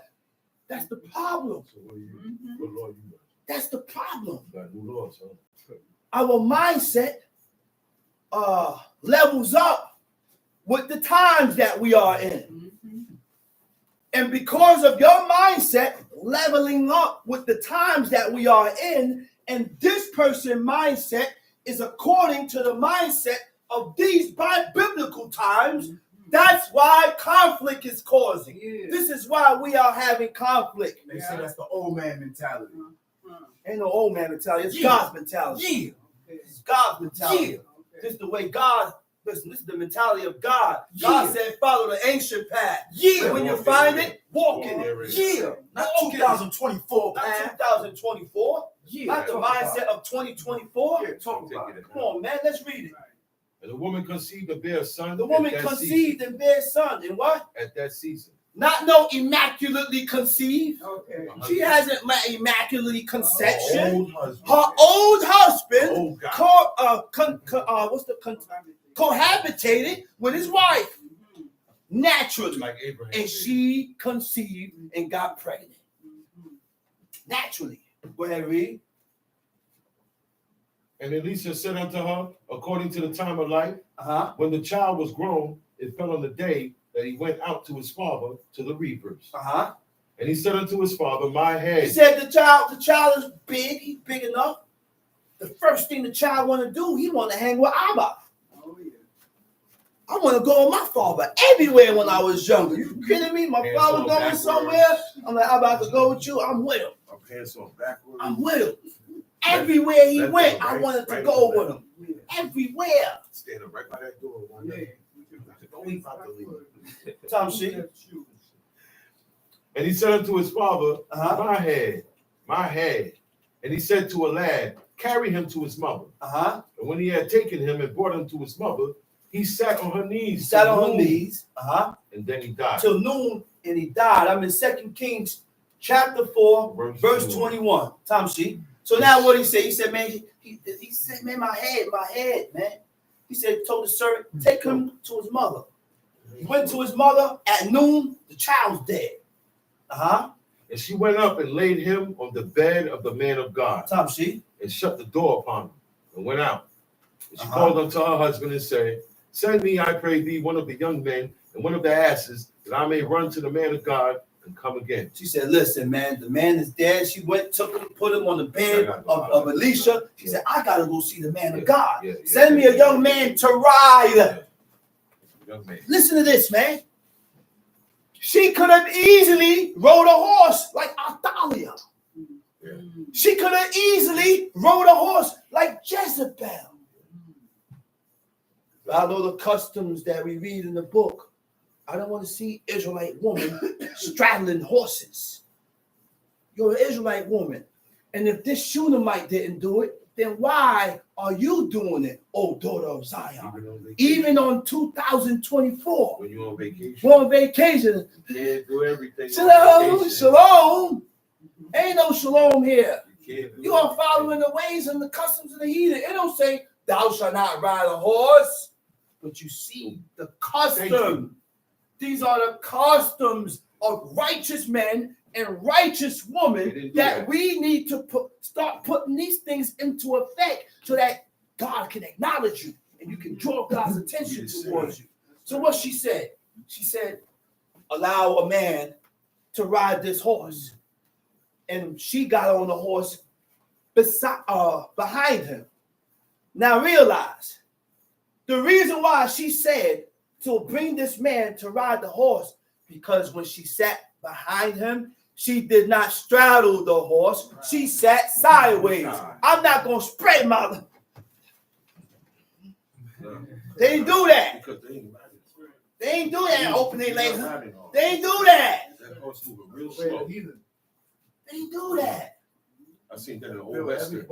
Old Western this movies country. show that. Old Western, in this country, you see the lady on the side. Let's read it. And the horse is slow. Uh-huh. And he said, wherefore wilt thou go to him today? She said, why you going to Alicia today? The husband asked her that. Uh-huh. It is neither new moon It ain't no moon nor Sabbath. nor Sabbath. Uh-huh. And she said, it shall be well. It's going to be well. It's going to be good. Then she saddled an ass and said to her servant, drive and go forward. Slack not thy riding for me, except I beg Don't thee." go easy. Don't See, go that's the easy. normal. Don't go easy. Yeah. Crack that. Beat that horse. Go. Yeah. Yeah. Let's go. And she behind him, holding Said, "Hurry on. up, don't She worry about behind it." him, holding on to that saddle. There's a saddle that sit there where you can hold on. She didn't go and grab him by his waist. She held on, strapped herself in, sat in that saddle, and held. She said, ride as hard as you can ride. Don't worry about it. Don't worry about me. Let's read. So she went and came into the man of God to Mount Carmel, and it came to pass when the man of God saw her afar off, that he said to Gehazi, his servant, behold, yonder is that He Shunammite. said, look, the Shunammite is coming. Uh-huh. Run now. I pray need thee, you to run to her and what? to meet her, To meet and her say unto her, and say is unto it her, well with thee? is it good with you? Is it well with thy husband? Is it good with your husband? Is it well with the child? Is it good with the child? That's the way she Wait a minute. I can't be good with you and not good with this one. Uh-oh. I can't be good with you and not good with your wife. I can't be good with you and not good with my children. That's why he asks for the well-being of everybody. If I'm good with you, I'm good with the husband, I'm good with the child, I'm good with everybody that's associated with you. That's why when the brother say, yo, man, sometimes we got to hold back. The brother say, yo, man, chill, man, that's my friend. Friend. He says, my friend. So I will not move in a way with this person because this is my brother's friend. My friend. I'm not going to do to him and move in a way with this person because this is my brother's friend. I got to respect that. A friend of his got to be a friend of mine. But when it all goes If down, you love him. he's going to ride with his friend. Do that. That part. That part. That part. Okay. Let's read it. Do that. That part. And she answered, it is well. And she answered it as well. And when So the Shunammite guy asked her, everything good? She says, well. When Now she came to we the- got to know what's lying. Oh, she lied. She ain't lying. That ain't walking in the street. We got to learn what is lying. Because first of all, I'm coming to speak to Alicia. Not you. You asked me, is it well? Yeah, everything is good. Oh, you lied. No, I ain't lied. I just don't want to reveal this information. I ain't got it. And I don't have to tell you this information. We got to learn what is lying and what's not lying. All right? Let's read it. And she came to the man of God to the hill. Uh-huh. She caught him by the feet. Where we at? 27. Go ahead. She caught him by the feet. How would she be able to catch him by his feet? Because she What you bowed. said, brother? She She bowed. prostrated. Right. She prostrated and grabbed his feet. Right. Hey, that's the same thing that Zipporah did. Everybody said, oh, Zipporah took the foreskin and threw it at Moses. She ain't throw no foreskin Read at it in the Moses' Hebrew. feet. Read it in the Hebrew. He said she took the foreskin, bloody her husband all down, and she cast it at his feet, which means she cast it, she threw it. But in the Hebrew, the word for cast, it means to prostrate. She prostrated, humbled herself. Teach. And when she came to God to the hill, she caught him by the feet. Caught him by the feet. But Gehazi came near to thrust her away. Uh-huh. And the man of God said, let her alone, for her soul is vexed within her. Her soul is vexed within her. She has a bitter soul. Something's wrong. A bitter soul, which means, Bothering her. look, man, a man or a woman can laugh, but their soul is bitter. Yeah. Their spirit is troubled Yeah. because of what they've been through or what's What they're going going on through. or what's going on, what's happening, what happened. So their soul is bitter. And the Lord had hid it from me. He said, God done hid it from me. Has Yeah, not told God hid it and he didn't tell me. Then she said, did I desire a son of my Lord? She said, did I come to you and tell you that I want a son? I didn't ask for nothing. I didn't desire a son. Read. Did not I say, do not deceive me? Didn't I tell you, oh man of God, oh prophet, don't deceive me? How did he deceive her? This is what we need to realize. When he told her, you're going to have a son, conceive a son, right? At the set time, she conceived a son, right? But then the son died. So she went back to the prophet and said, you deceived me. Where did deception come into play? Because the child didn't live out his days. You're not supposed to die. He ain't supposed to die. You done told me I'm going to conceive, I'm going to have a child. Yeah. The child didn't live out his days. He said, man, you deceived me, man. You told me I'm going to have a child. I don't have a child now. It's for me. That situation is for me. He said, read. Then he said to Gehazi, gird up thy loins and take my staff. Then he said in to thy hand. Gehazi, gird up your loins, Take my staff. take my In thy staff hand. in and your go thy hand, way. go your way. If thou meet any man, If you meet any man, salute salute him him not. And if any salute thee, Answer answer him him not not. again. You want to explain that? Why? Because whatever Gehazi is leaving with, whatever he's packing, and whatever Elisha done put on him to hold, he cannot salute no one because it's going to be gone. It's going to be let loose. You gotta stay focused. You got to stay focused and you don't salute. You keep straight. Because whatever is going to release when he dropped the staff upon that dead body, whatever he's holding is being put upon that dead soul. It's It's being transferred. Go ahead. And laid my staff upon the face of the child. And the mother of the child said, as the Lord liveth, and as thy soul liveth, I will not leave thee. What verse you at? 30. Go ahead. I will not leave thee. And he arose and followed her. And Gehazi passed on before them and laid the staff upon the face of the child. But there was neither voice nor hearing. Therefore he went again to meet him and told him, saying, the child is not awake. The child is not awake. And when Elisha was coming to the house, behold, the child was dead. The child was dead. And laid upon his Laid bed. upon his bed. He went in. He went in. Therefore, shut the door. Shut the door upon them twain. And prayed unto the Lord. And he went up. And he went up. And lay upon the child. And lay upon the child. With his mouth upon his mouth to mouth. His eyes upon eyes his to eyes. His hands upon his hands. Hands upon hands. That's himself. called transferring. He's trying to transfer life back into this guy here. Only a prophet can do that.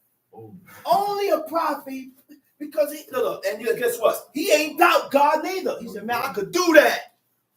I could do that. I got juice like that with God. See, listen to me, man. When we serve God, you ain't going to pray to God to stop the sun. God gave the righteous men in the book dominion over the elements. I said, God gave righteous men, godly men, dominion over the elements. That's why Joshua was able to stop the sun. Stand down still. At war on the 6th day, the Shabbat coming in. Come on, man. And that's why Elisha was like, listen, man, I'm going to pray to God. And after this, he said, I'm going to lay right on top of him to see if this work. Go ahead. It ain't work. Go ahead. What happened? And stretched himself upon the child, and the flesh of the child waxed warm. Waxed warm. Go ahead. Then he returned. And walked in the house to and fro. Walked back and forth. He paced the floor. Walk back this way. And went up. He went up. And stretched himself upon the child again. And the child sneezed. 7 times. 7 times. And the child opened his eyes. The Lord of hosts is his name. I said the Lord of hosts is his name. All praises to and glory to the God of Abraham, Isaac, and Jacob. Come on, man. Blessed be his holy name.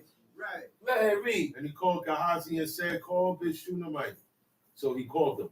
And when she was coming up to him, he said, take up thy son. Take up your son. Take up your son. Go grab your son. Then she went in and fell at his feet and bowed herself She to went the in ground and prostrated herself before the man of God. Go ahead. and took up her son Took her son and went out. and went out. Elisha came again to Gilgal. And with that, I hope I already got what was bought. Well, we got Sharon. And I'm going to say Shabbat Shalom. And I'm going to quote the next speaker. The next speaker, teacher indeed, Chief Mikael Ben Lewy. We got Sharon.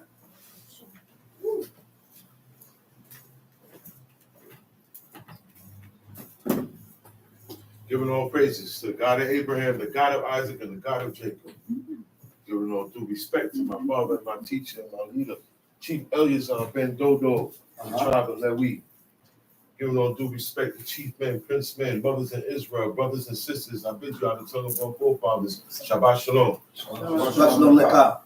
Before we go further, I would like for everyone to stand, arise, okay, and repeat after me of the citing of God's commandments, the 10 commandments, okay, which is Exodus chapter 20.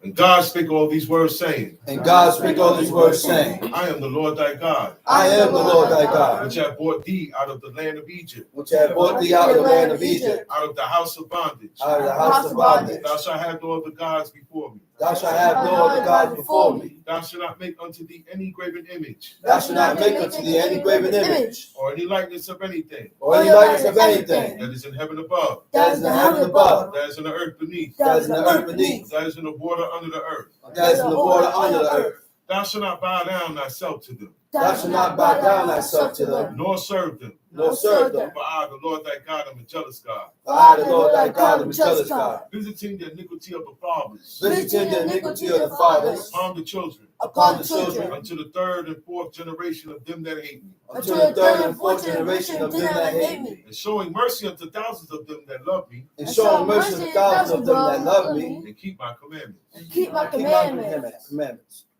Thou shalt not take the name of the Lord thy God in vain, Thou shalt not take the name of the Lord thy God in vain, for the Lord will not hold him guiltless for the Lord will not hold him guiltless that taketh his name in vain. that taketh his name in vain. Remember the Sabbath day, Remember the Sabbath to day, keep it holy. to keep it holy. 6 days shalt thou labor, 6 days shalt thou and labor do all thy work. and do all thy work. But the 7th day is the Sabbath of the Lord thy God. But 7 days is the Sabbath of the Lord thy God. In it In it thou shalt not do any work, thou shalt not do any work, thou, thou, nor thy son, nor thy son, nor thy daughter, nor thy daughter, thy manservant, thy nor maidservant, thy maidservant, nor thy nor maidservant, thy cattle, nor thy nor cattle, thy stranger that is within thy gates. nor thy stranger that is within thy gates. For in 6 days the Lord made heaven and earth, For in 6 days the Lord made heaven and earth, the sea, the sea, and all that in them is, and all that in them is, and rested the 7th day. and rested the 7th day. Wherefore the Lord blessed the Sabbath day, Wherefore the Lord blessed the Sabbath day, and hallowed it. and hallowed it. Honor thy father and thy mother, Honor thy father and thy mother, that thy days may be long upon the land which the Lord thy God giveth thee. that thy days may be long upon the land which the Lord thy God giveth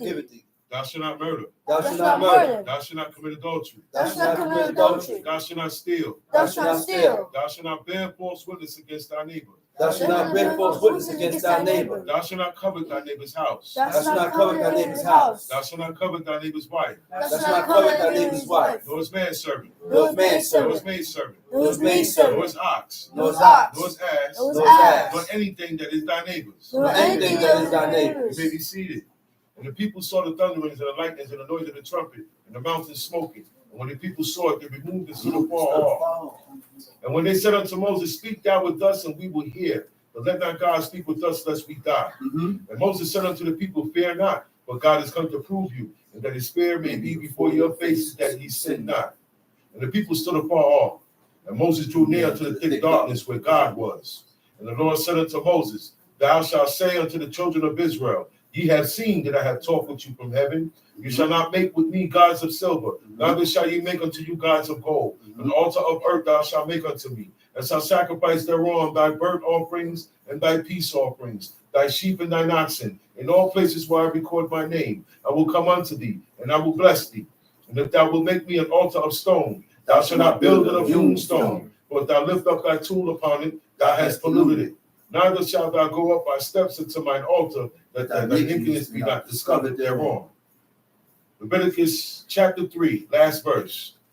Leviticus 3, last verse. Straight to the last verse, which would be the 17th verse.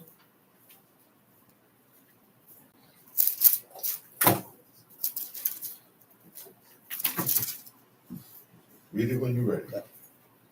And the priest shall burn them upon the altar. It is the food of the offering made by fire for a sweet Savior. All the fat is the Lord's. You hear that? All the fat is the Lord's. Now, fat that is in the flesh, there was a certain procedure on how they got rid of it. Right. If it's for a sacrifice, that fat gets burnt on the altar. Okay? For a sweet Savior to the Lord. That fat burning and the incense makes a sweet smell to God. Right. And God likes the smell. Yeah. But that smell is only for him. It's not for you. It's not for me. This is why we do not burn incense in our houses or anywhere. The only one that burned the incense was the priest, the high priest. And not whenever he felt like it. That's right. It was only in time for sacrifice to God. Certain things was only in worship. So that burning incense is a holy thing that was only done to God. That's right. Now heathens, they took the incense and they burned it to their deities to copy. Idols, everybody who follow idols, okay, they copy. They copy. They say that this is God, but it's not God. So they're trying to copy and facsimilate a worship to a thing that is not alive. Okay? So that practice only goes to the Most High God. That's the only one that incense gets burned to. Today we have no high priest. Today we have no priest. No man can get consecrated. Right. There is no consecration. So those titles cannot be honored. It cannot be carried. I cannot name myself that. Right. Okay? Nigga, you're not a You Kohen. can't do this. That's right. We have to stay within the regular rules of here. There is no, and I'm bringing up sacrifices because a lot of people are going to be doing sacrifices. All right? A lot of people was doing sacrifices last week. So, Okay? We're going to get to that. You said, what was last week? Okay, I'm going to let y'all know. All right? But coming up is the Feast of Unleavened Bread. that's it. Not Passover. Not Passover. That's right. Passover was only happened one One time. time. It is a one-time One time. event. Listen to learn. It was only a one-time event. Uh-huh. God said, keep the Feast of Unleavened Bread. He never said, keep the Passover. The only ones that was able to keep that Passover was that generation. Certain things only went down with that generation that came out of Egypt. All right? They didn't have houses. No. Okay? They moved like nomads. Pitch tent here. Oh, wow, the cloud moving. We got to get up and move. That's when you know it's time to go. That's right. They didn't have no direction where they was going. They didn't know where they was going. They was in the wilderness, the desert of sin. Nothing grows out there. Now, I'm not sacrificing this animal to God. We're going to eat this tonight.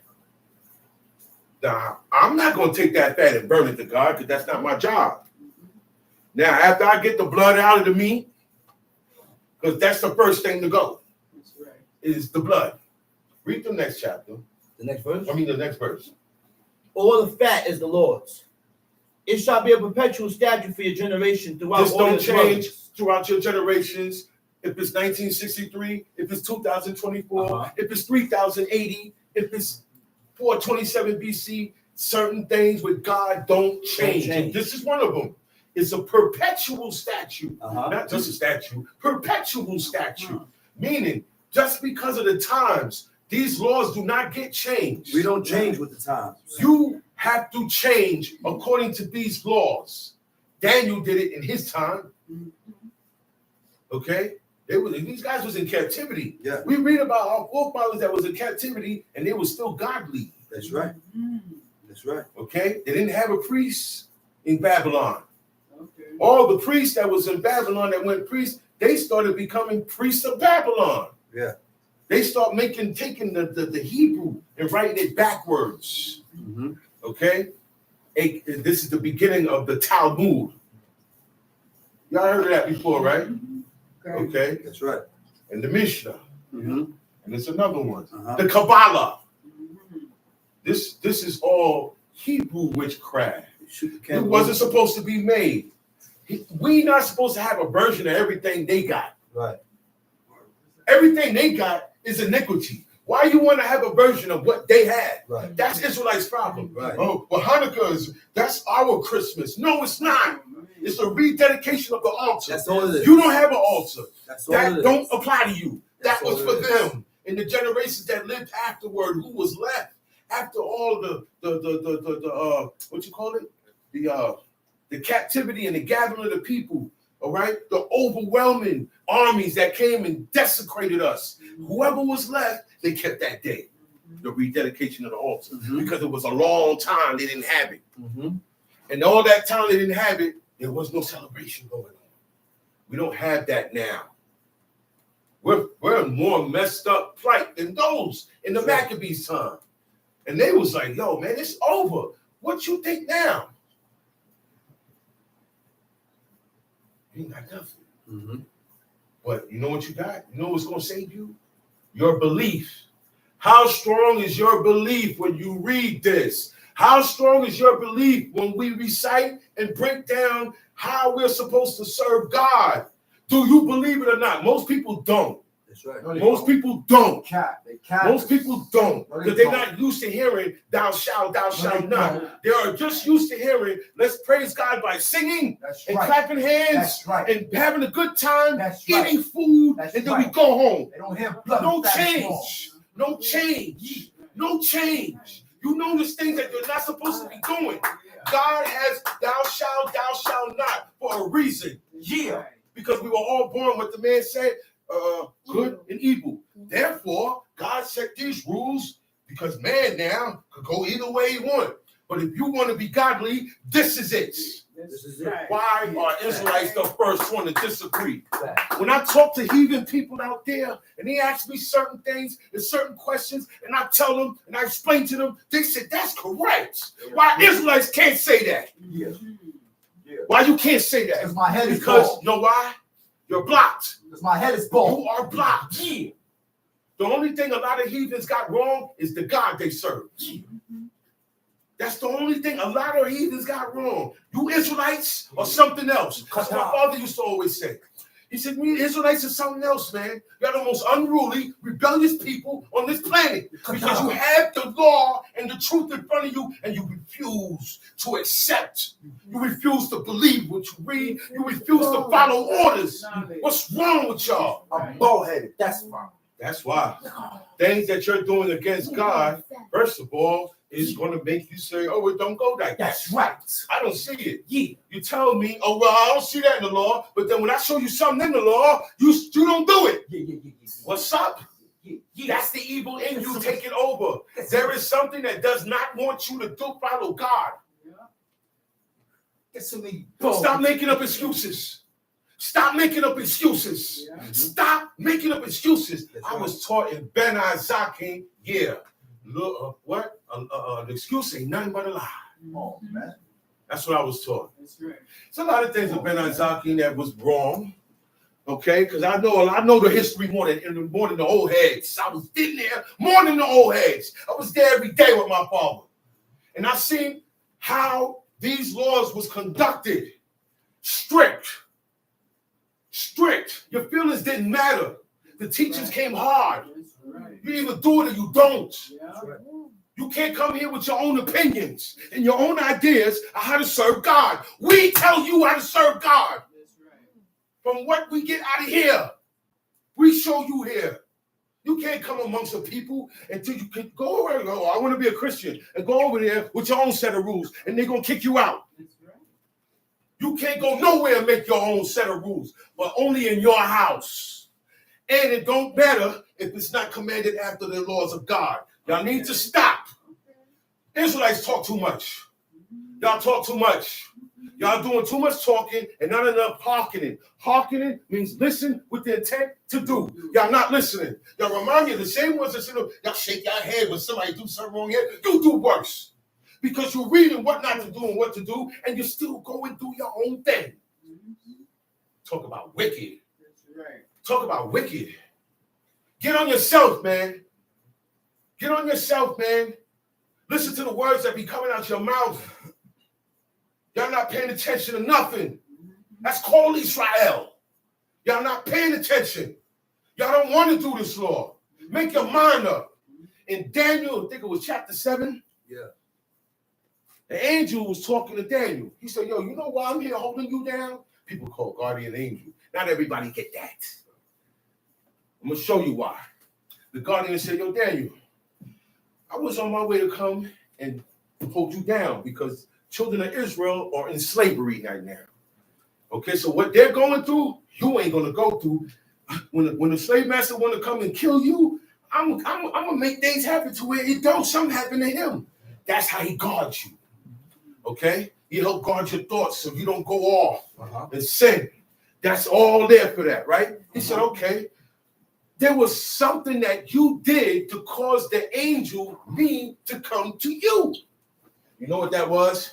He said, when God seen that you purposed in your heart to serve him, I was sent to you. Y'all better start believing what y'all read. Make yourself. Look, force yourself. Oh, nobody forcing me, but you better force yourself.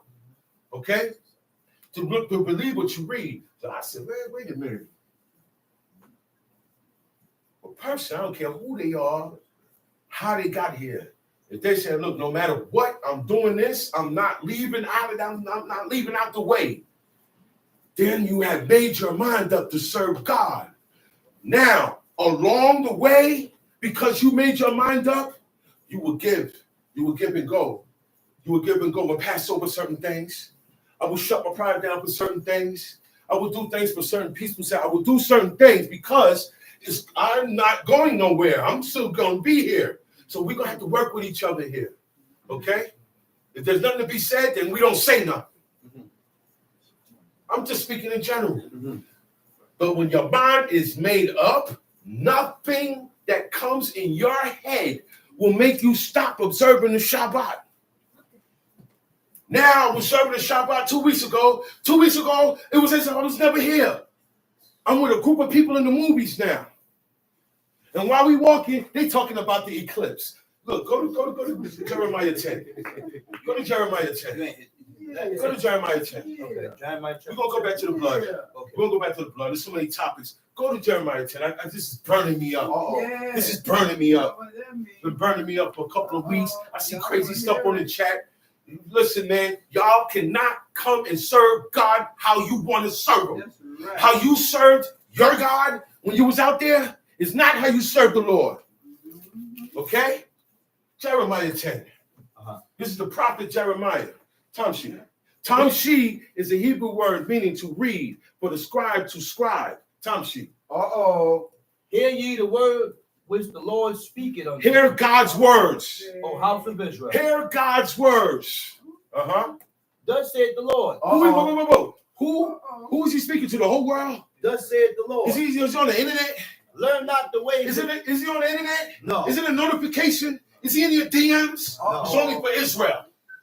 It's only for Israel. Hey. Learn not the ways of the heathens. Stop following them. You follow them because you think like them. Yeah. You think like them because you have the same emotions for everything they have the same emotions for. That is the problem. Okay? You allow people, heathens, to tell you what is good and what is not good. And then you want to bring it here. Enough of that. Enough of that. He said, learn not the ways of the heathen. Now, how do you learn something? There's many different ways. That's right. I ain't got to go into the dictionary. All I got to do is watch you. That's the number one way to learn. And that's how they learn. They didn't have books. They didn't say, oh, let me study the books you got. No, I watch you. Why did you do that? Oh, because on this day, this happened. So we do this on this day. Now I follow you. I'm a monkey. Monkey see, monkey do. Oh, I don't follow you, but what I do is I wait till it's a certain day over here in Israel. And then I give it a Hebrew name. I take the English version and switch it. Stop, man. Uh-oh. Y'all better stop. God don't like mixing. You either out there or you in here. Okay? You can't do both. Right. You can't do both. You can't serve two masters. God don't deal with mingling. There's not with it. He told them, do not marry into the Canaanites. The Canaanites were black just like me and you. Mm-hmm. So it wasn't about the color. It's how they got down. They were the worst people on the planet because God wanted them wiped out. Yeah. You let the Moabites survive. Yeah. He even said, don't hit the Egyptians. And he hit them with 10 plagues and didn't wipe them out. He could have wiped them out in them 10 plagues. Yeah. Okay? But he remember what? Oh, he remembered. He He remember what? remembered the promise that he made with Abraham, Isaac, and Jacob. Okay? He remembered the rainbow that he made. And he going to destroy the world by flood. Okay? Sometimes I say, you know what? You get me to the point where I'm ready to kill everything. But I got the reminder right here. This is okay. No. No, sometimes the person got to say, yo, man, don't do it. Remember what you said? Mm-hmm. Oh, you know what? I just say that. Because right now I'm so tight and so in my emotions, I was going to sin. Somebody had to say, yo, remember what you said that day? I'm glad I declared it. I said to myself, I'm glad I said it out loud. Because God knew I was going to get into this situation and not think about it.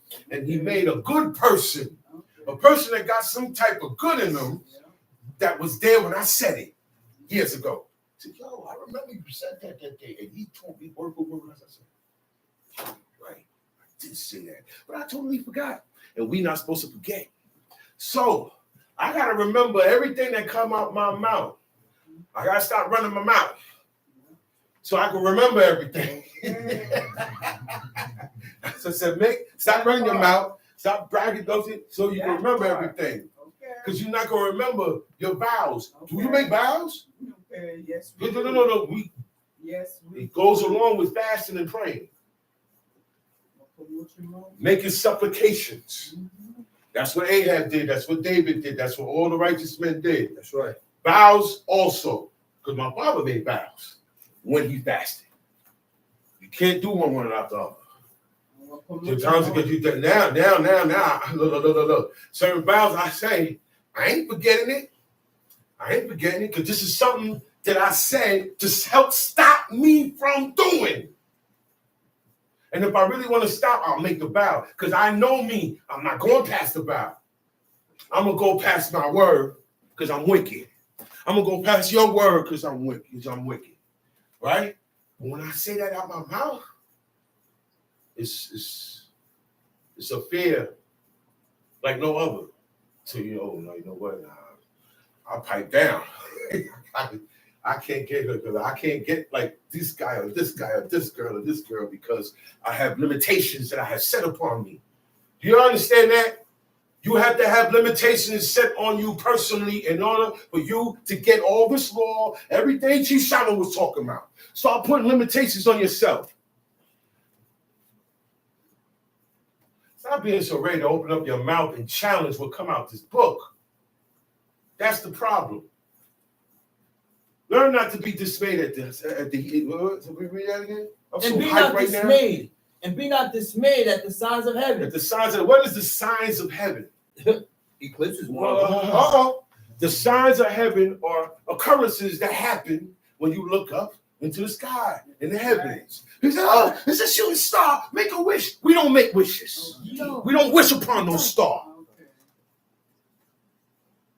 Any song that says "wish upon the star," we don't even sing it. Because that's worship. It says sun, moon, stars, and all the hosts of heaven. Sometimes you're going to see a planet. Sometimes you're not. Sometimes you see stuff that you can't put a name to. You know why? You ain't got no business looking up there marveling.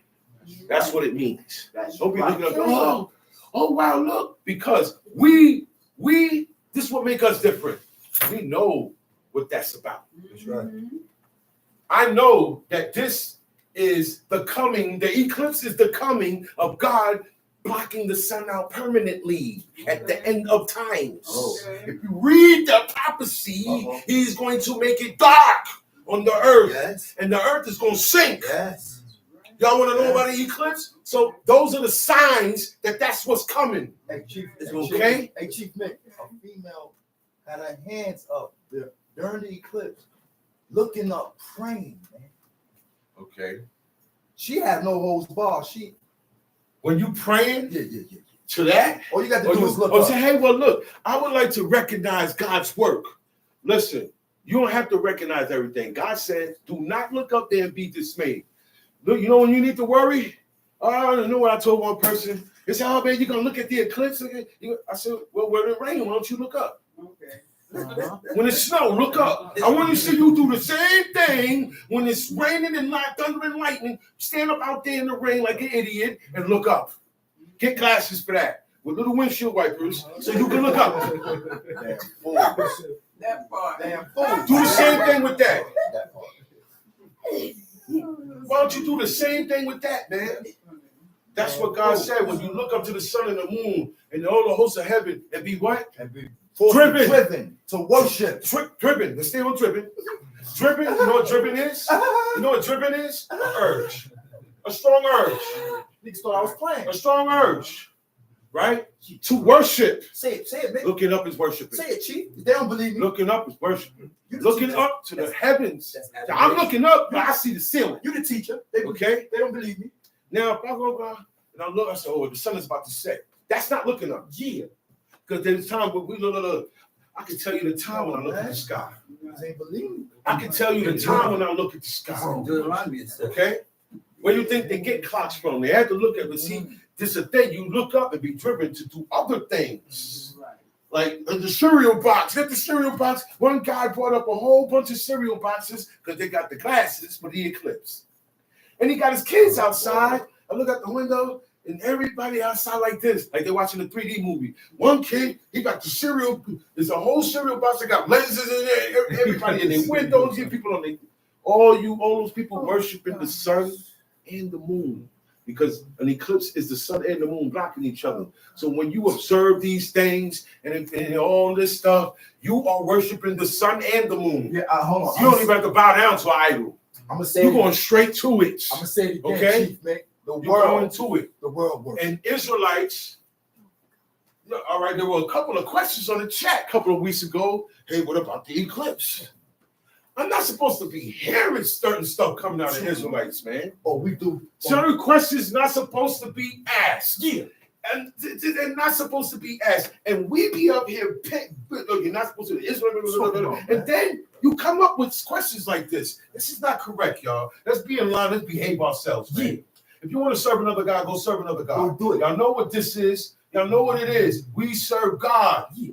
You cannot look at the sun and the moon and the eclipse, the blood moon, all that stuff. Leave that alone. Talking about send up a prayer during the eclipse. What are you doing? You don't send up no prayer. You don't send up. You don't have to send up. Did God say do anything? Did God say do anything? No. Did God say remember that day? No. Did God say do this on that day? No. Well, you won't do nothing on that day. Yeah. That's how you learn the ways of God. Chalkboard, man. Everything that God said commemorate is where? In what? Leviticus 23, Deuteronomy 14. Those are the two main ones. You read about the days we are meant to observe, that God tells us to observe. Then he tells us how to observe it, where to observe it. He tells us everything, because if we don't, we're going to wind up doing everything like them, like him, like them. That's your problem. You from Israel, but you don't really want to be Israel. You don't really want to stick out. You don't really want to be different. You don't really want to be holy. So you really want to be accepted by these people. That's right. Yeah. The men want to be accepted by heathen women, and the women want to be accepted by heathen men. Yeah. That's the problem. The children don't like listening to their parents. I'm talking about Israelites. Yeah. Israelite kids don't listen to their mother and their father no more. There was a level of honor in Israel all my life. I've seen it. I don't see it today. I don't see it. And you want to talk about honoring God? Okay. They want to, man, listen, man. Put your foot in it, then you can talk. That's right. That's what one person said. He said, all right, you over there talking, put your foot in the water, then you're going to see that it's hot. That's why they crying. Put your foot in the water. You know what that means? God said, try him. Right. Get in there and do it. And he's going to That show you part, what they're that up to. part. That's right. But for me to get all of this, I got to do what Abraham did. I got to do what Abraham did. Everybody has to do it. This is the reason why people don't last. They did not believe when they first heard it. It came for another reason. I'm sorry. That's the truth. We're going to start speaking the truth. All right? Because you don't speak the truth to yourself. You are in denial. Did you come here to serve God? Or not. Or not? And now, some people didn't come to serve God, but they wound up serving him. I know a lot of brothers that was hanger arounds, friends of, and they never came. Then one day, bang, he's here. Like you, brother. You, perfect example. Joshua, they call him T-Black. I'm just making an example. Black man. Not everybody was born in this. Most people are not born in it today. Most people are coming from an outside world. So I implore you, forget what you were told. Forget your ideas that you really believe in the standards, because you're bringing it over here and you challenge God's word with it, and you're not going to win. Right. And that's why you don't believe. Abraham served mad Babylonian idols. So there's no excuse. I don't care how much you was taught. They said, well, God came to him and said, walk before me and be thou perfect. And you said what it was to be perfect, to each and every Lord to his perfection. You never slip. That's how you are. That's how you be perfect. Everything got dropped. Nobody's perfect. I could be perfect with this. Keep all his commandments. Keep all his statutes. Keep all his charges, his voice, everything, his judgments, everything like Abraham did. And Abraham was perfect, right or wrong? Yeah. Okay, only the wicked will say that. Nobody's perfect because they don't want you to try to be good. Nobody wants you to be better than them. You understand that? That's the excuse of the bad deal. That's the wicked. The wicked will come up with any excuse not to do the right thing, or for you not to do the right thing. Misery love company. Yeah. Wickedness does not like to be by itself. Wicked people don't like to be by themselves. People who are misery, who don't do these commandments, you're going to be miserable. You know why? Because he on you hard. He could just leave you alone like the rest of the world. Go ahead, be happy. But you being stubborn, okay? You ain't breaking yourself, but you don't want God to break you. Mm-hmm. You don't want God to break you, man. That's why I say it's best for you to break yourself. That's right. Break yourself means allow it to happen. That's what they used to say in LA. Accept it. Don't go for that gun. I'm carjacking you. Break yourself, fool. Mean be still. Don't be a fool. Give it up. Break that spirit. You know, ain't nobody never robbing me. Well, this time is happening. Right. Break yourself. Well, look, nobody tells me what to do. Well, this time when God said, thou shalt not, I will. I have to break a certain spirit that I was born with in order to serve God. That's all it means, man. And I can't break your spirit, and you can't break my spirit. Okay? You can put a scar on my spirit. You can say something that'll make me not going to be around you no more. Right. You can say certain things that make me say, oh, wow, this guy hate me. Yeah. I done never done it. So it's a scar. Make people, right? But you can't break me. I can only do that to myself. Tom Sheet. But the custom of the people are vain. These are customs. These are customs. All right? Where were you when the earthquake went down? Y'all know it was more tremors the other day? Yeah. Yeah. Y'all don't even know that. Yeah. You know, at any given time, God could wipe out at any given time he wants. You know that, right? Y'all know that, right? That's why you got to constantly be on his side, because it can happen at any given time.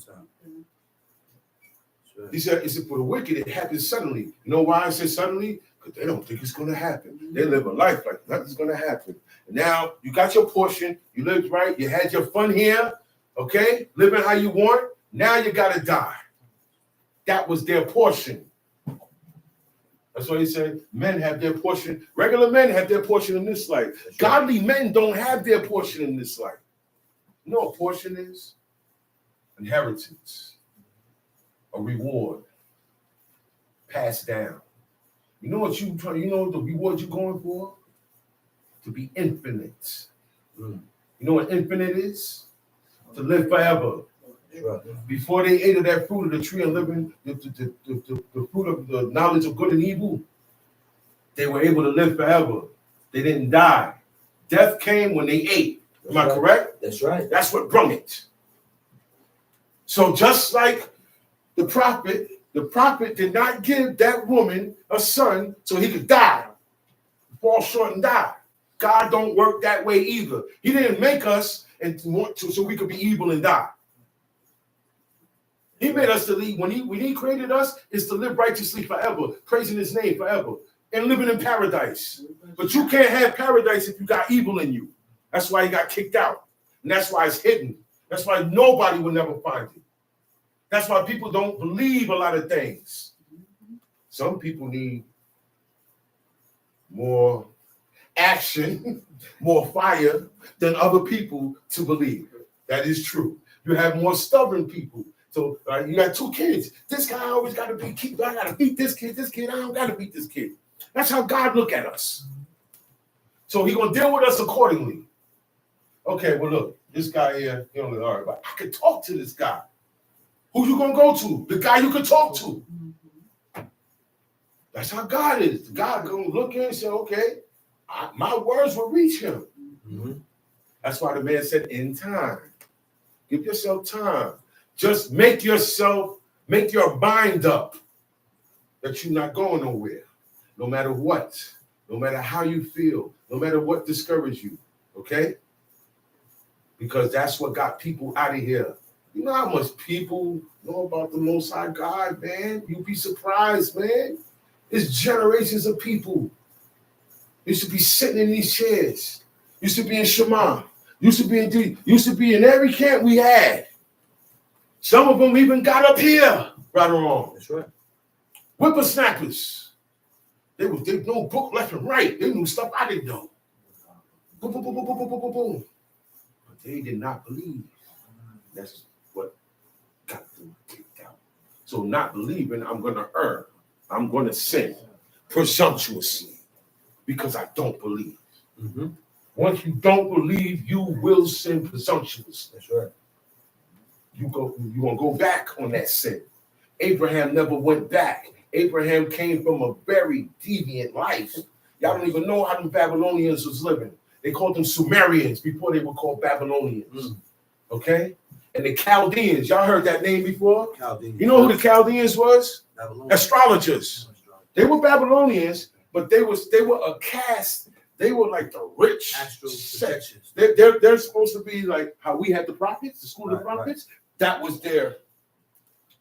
All they do, and they had telescopes. They study the stars, the alignment of the stars. Oh man, everything's going to be in perfect alignment. The moon, this. It's nothing special. Stop giving yourself away to superstitious black cats throwing salt over your shoulder. Oh, the most famous one. I'm gonna ask y'all a question. When that lady, when that woman's son sneezed 7 times, did the prophet say, "Bless you"? No. Come on, y'all. And he sneezed 7 times. If they said bless you, if they did that custom, he would have definitely blessed him. So you see, the sneeze ain't nothing. Oh, but you died from, so what? Stop listening to people. Do y'all know to bless you? When you say God bless you, you're not talking about the Most High God. Gesundheit is a German god of luck and fortune. Gesundheit. That's what they used to say. Americans took that and came over here and said, bless you. But the beginning of it is Gesundheit. Look it up. Look it up as well. I know there was people say things. Let me try to go on Google right now. Look it it was a fact before Google became a fact. The things that we've been taught is way before these phones was invented. That's right. Okay? This is natural, common, ancient knowledge that is being lost because people are not keeping it. People are not keeping it, and they're growing weak to modern society, man. And your kids are gone. That's right. If you halfway weak, your kids ain't gonna be stronger than you. They're not gonna be stronger than you. Think about it. Two generations from now, ain't nobody gonna be doing this. Oh yeah, it's dying out. But all us teachers and all us all us leaders, all the ones in the houses enforcing the law, let us all die right now. All of y'all gonna go back serving gods of wood and stone. All of y'all gonna go and eat pigs. Hey, I see it. It gotta go that way. I see it. Moses said, yo, I can see what's gonna happen to y'all when y'all get in the land. He said, God, y'all gonna get in the land, but then y'all gonna turn. Because I see it. Y'all showed it to me over and over again. You keep showing the same behavior over and over and over again. God plead with you. Moses plead with you. Sometimes we ignore you guys. Let you go ahead. How are you going to stop? You keep doing it over and over again. So guess what? When you get over there and you get in the land, it's on. He going to kick you out. Because that's what Moses said. And did it happen? That's right. Even though the people said, every day you say, Joshua, we going to do. The Most High told Joshua, kill everybody who sinned. What's that? They didn't hear that part because God was in his ear. Right then and there, while he talking to them, God seeing, no, they ain't jacking it. They ain't jacking it. They ain't not jacking it. They're not plugging into this. Yep. I come here with my own set of rules. I come here to serve God how I want to serve God. Yeah. Everybody stand up and do this. I want to stand up and be like this. That's your problem. You can't come here and be different. This makes you different from the world. Stop coming to Israel and being different. It's for all New Jacks, scientists, college professors. Y'all need to stop it, man. Really, really stop it. We're grown men and we're grown women. Thou shalt and thou shalt not. That's it, man. Simple as that. That's it, man. Simple as that. We read here what God don't like. We read what godly men say God don't like. And we, but that's not in the law. Time sheet. For one cut a tree out of the forest. Look at a custom that was made because they like to look up and be driven to worship the sun. So now they go in the forest and they do what? For one cut a tree out of the forest. He go and cut a tree out the forest. We know what this is, The work of the hand of the worksman with the axe. A lumberjack. Right. That's what really that is. The worker, because you got to know what you're doing if you're chopping a tree down. Oh, yeah. If you don't know what you're doing, you're going to kill yourself. Yeah. Right or wrong, Chama? Right. We learned. We were lumberjacks. We cut down trees, thick trees with hand saws. No axe. That's why I came home with no neck. Because I was like this all day. All day. You know how, man, listen. That ain't no joke. That's work. But look at what he doing all that for. He went and go cut a tree, and look. It's not just any tree, a fir tree, a specific tree out of the fir family. Tom sheet. They decked it with silver and with gold. What's the song? The song said, "Deck the halls." So I need not say more. Deck the halls with balls of folly. Balls of folly. Okay, and they deck it with silver and they deck it with gold. And they put little balls and all types of stuff on, candy cane, stockings that nobody wore. Who stockings is those? Whose socks are those? That's claws. Who thought about That's claws. take your socks off and put a bunch of candy in there? Anybody gonna want to eat it? Who eats candy out of socks? Who does these things? This is diabolistic stuff, man. People got wreaths on the door. That's the same thing that the so-called dude on the cross died on his head, a wreath. So people put that on their doors. Then they got the mistletoe. And you get caught under the mistletoe, you got to give me a kiss. What if it's the man's wife? You know, that don't stop nothing, right? Mm-hmm. You know, on New Year's Eve, people sleep with anybody. They be in the party, Happy New Year's. I left my wife, I turned around, I grabbed another girl. Yeah. All of this is the worship of other gods. Lewdness, nakedness, lewdness, infidelity. My wife has to be with another man. I have to be with another man's wife. That's the way of Satan. And all these days that we like to commemorate promotes that. Because that's when virginities get lost. Yeah. You think it went down when all males went to appear to God? You think stuff like that went down in celebration? You think they celebrated God like that? No. Township. They deck it with silver and with gold. They fasten it. They fasten it, meaning it's stuck to the ground. Now I seen a new one where it's upside down. They got one that come from the ceiling now. The heathen ain't never gonna stop, y'all. Wickedness proceeds from wickedness. Okay? It's gonna keep going. Just when you thought you saw it all, you're gonna hear more. Township. They fasten it with nails and with hammers So that it move not. Because if they don't do that, what's gonna happen to it? It's gonna fall. It can't hold itself up. Township. They are upright as the palm tree. They're upright like a palm tree. But speak not. But they don't speak. They must needs be born.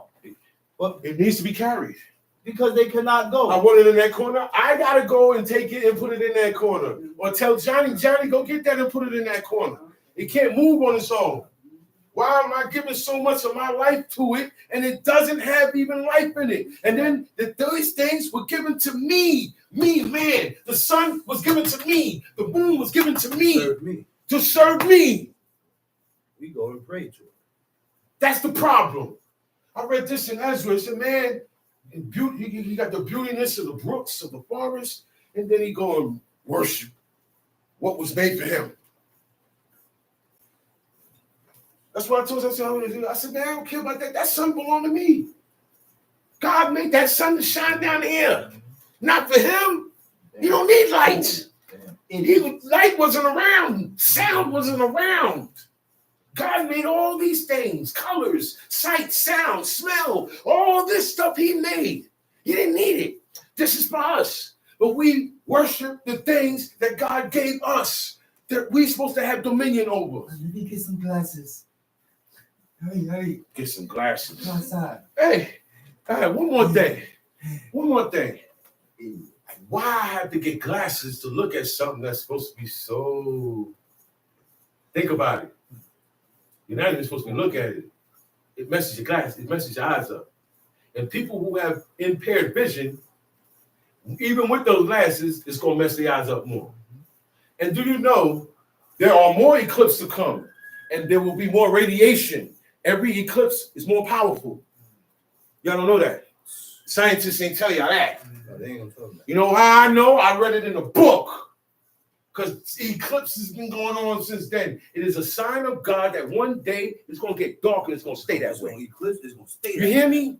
Yes. That is a sign of God, y'all. Darkness. I read it in this book and in an apocrypha. It is a sign of God. It's going to have frequent eclipses. You're going to get more and more and more. Ain't no more light. It's going to be more and more and more. Dark. Just like we getting more and more and more trends. Okay? Just like another virus is about to pull up. More and more and more and more. More and more and more and more. Y'all better stop playing, man. Wake up, man. Wake up. Oh, you seen the eclipse? This is serious, man. Serious, man. We can't be like the rest of the world, man. It's going to eclipse and it's going to stay that way. It's going to stay that way. It's going to stay dark. That is a sign. It's going to block the of sun the out. latter days. That's what he said. In the latter days. In the latter days. What he said? He said a storm. He said a child going to come out talking. That's right. They come out talking now. They doing stuff in the womb they ain't got no business doing. What is that? Monsters. Gonna be born. Their monsters are going to be born. Now you got a child being born with 2 heads. Yeah. Okay? Huh? And in a little while, you're going to see blood coming out of a rock. If it ain't happened already. is going down. We live in the last days. Last days. I don't care if it's 200 or 300 more We years are after in this. the last These are the days. last. These times are for wicked people. Last We are days. living in the era of the devil, Pull of your- wickedness. Pull And yourself this out. is the only thing that's going to get you out. And if Pull- you don't believe this, you're done. Pull yourself You're out. done. You're done. You're done. That's it. You better believe this. Pull yourself You out. better believe this. Pull You yourself better out. believe this. That's what saved Abraham. If Abraham didn't believe, he wouldn't have been who he was. He'd have still been Abram from Babylon. Yeah. All right? That's right. Tom sheet. Be not afraid of them, Don't But be it- afraid of them. for they cannot do evil. Uh-huh. Neither also is it in them to Because do good. a lot of people be scared to turn away from what they grew up as. Uh-huh. They still fear it. Uh-huh. That's the fear we supposed to have for For God. God. Don't tell me nothing about how I was born in this. You don't have to fear for God than the Christian got for Jake. That's right. Because God, no. You know why I say that? God said if I went to these people, They they would have would listened. That's right. Tom sheet. For as much as there is none like unto thee, O Lord, but thou art great, and thy name is great in might. Thy name. Woo. He said, for you are great. And And thy your the name is name. great. Yo, the In name. might. The name has to be dealt with and treated a certain way. His Accordingly. name is holy. Accordingly. If something is holy, can I use it at all times? No. Do I use it at any time I want? You can't go in there. You can't use it. You gotta leave that alone. That's all I'm saying. His name is great. Okay? Tom sheet. Oh. I was in another book here. Hold on. Wait, Jeremiah 10, right? There we go. He said, they are upright in trouble. He said, be not afraid of them, for they cannot do evil. They can't do you no good, nor no harm. They can't do nothing to you. So why you praying to it? Why are you praying to this stuff? That's how strong your belief is to this thing. You will never get, that's the whole world. That's why mostly everybody that's born don't get to know God. And they go straight. Most of them ain't going to believe. Some people going to read and say, okay, I'm going to make a book, Ak. I'm writing a book, Ak. Okay? But I don't need no book. I got the book. You don't need to write a book. You don't need to do that. Everything here is self-explanatory. You do it or you don't do it. That's it. We making this more complicated than it is because you don't want to do it. When you don't want to do something, you come up with all kinds of things. And, oh, well, this had, well, this snow, what is this, what is that? You just don't want to do it, man. Admit it to yourself, man. Maybe if you admit it to yourself, you might get some help from God. But if you can't admit this is what it is, He's going to leave you how you are and give you your own heart's lust. That's why you see a lot of people, they say, oh, well, they don't serve the Most High no more, all right? And you would look at them and say, yo, man, they doing good. They got what I want. Good house, you got cars. You see them on IG at the back of the main hip hop event. You going to hip hop events? I'm there. Yeah, I was here standing out. Yeah. All that is heathenism. That's not what makes you. Mm-hmm. You ain't impressing nobody. You know why? Because once they get you out there and do what they doing, they don't care about you. That's how Satan moves.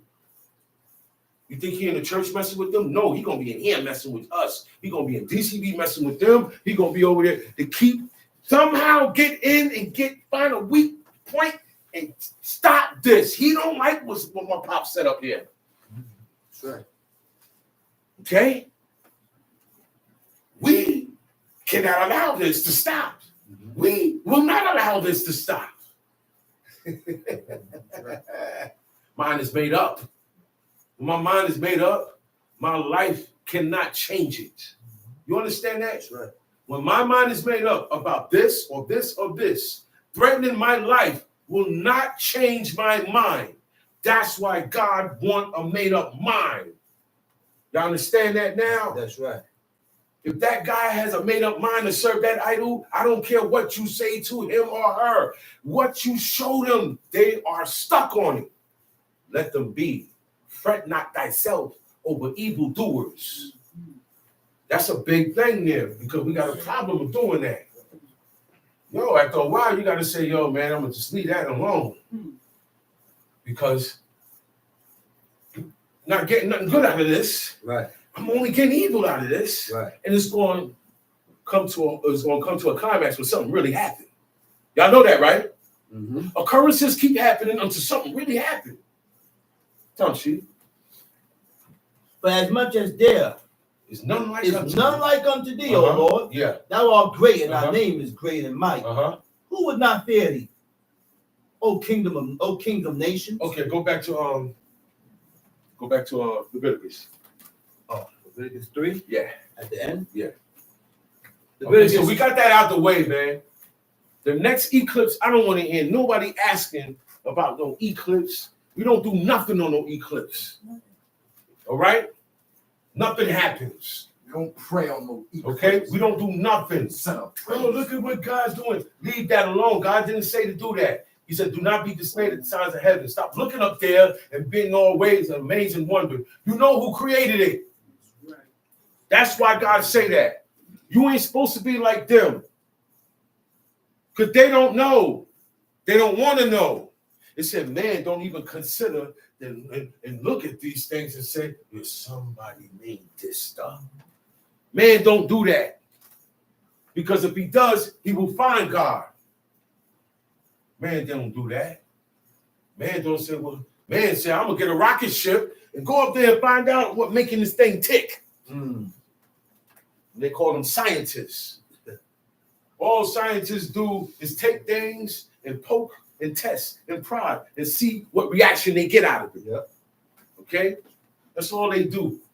But what God does is beyond science. Beyond science. Okay? He said, let the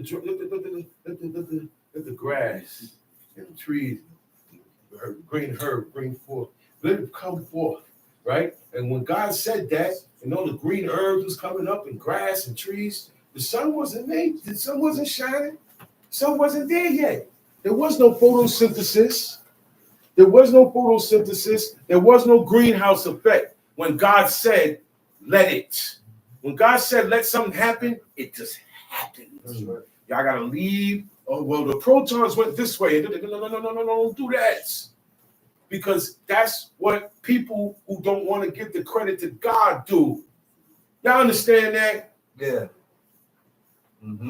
There's not one scientist in this world that believe in God. They don't believe in no God. Yeah. You ask them, they say, well, look, man, I don't believe that. I believe in science. Yeah. I believe in what I see with my eyes. That's why God don't show himself to people. Because if he shows himself to you, you got good and evil in you. You're going to make a Japanese version of him, a black version of him, a white version of him, a female version of him, a dog version of him. And we can keep going. That's why he don't show himself. That's why y'all know what holy is, set apart. What they do, how they do their deities, you can't do God. You ain't see what You ain't they, going to have no cartoons. you ain't see what they did to Scrap Yeah. in the church? Yeah. That nigga is everywhere. In all No. shapes. That dude is in what's that Family Guy, that cartoon. There was another one called South Park. Man, They clown that nigga like crazy. man. According to the Christian point of view, he got clowned because he didn't even exist. That's why they could play with it like that. You don't play with your God like that. You don't make jokes out of your God. That's right. You don't put him in cartoons and have him in a gay relationship. That's right. He was in a gay relationship. That dude on the cross was in a gay relationship with guess who? The devil. In that cartoon. Yeah. It's to show y'all why God don't show himself. He said, you're not even going to see the shape or form or no detail. He said, be very careful. You only heard a voice. So I don't want to catch you making nothing. That means we're not supposed to have pictures. But y'all being stubborn. And I know why. idols, pictures, representations of false gods. These things human beings get attached to, emotionally attached. To that picture. I'm gonna show you something. That's how you're gonna. I have a son that died. He died 10 years ago. I got one picture of him. There's no other picture of him. How am I treated? Come on, y'all. Look at God. Regularly. Huh? Care. With care. Yes. I'm having it in a certain spot. Yes. You can't touch it. Yes. Okay? If something happening to it, I'm gonna cry. I'm gonna go crazy. That is what you call emotionally attached to an object. That's why God don't have logos. You don't have, there's nothing you can have to represent. So, well, this means I'm representing. No. Live this day, the Shabbat. This is the sign. This is the sign. Our sign, we live it every week. Our sign, we don't wear it. Our sign, we don't have to put it up on the banner. Our sign is lived. That's how real our God is, because he's a live God.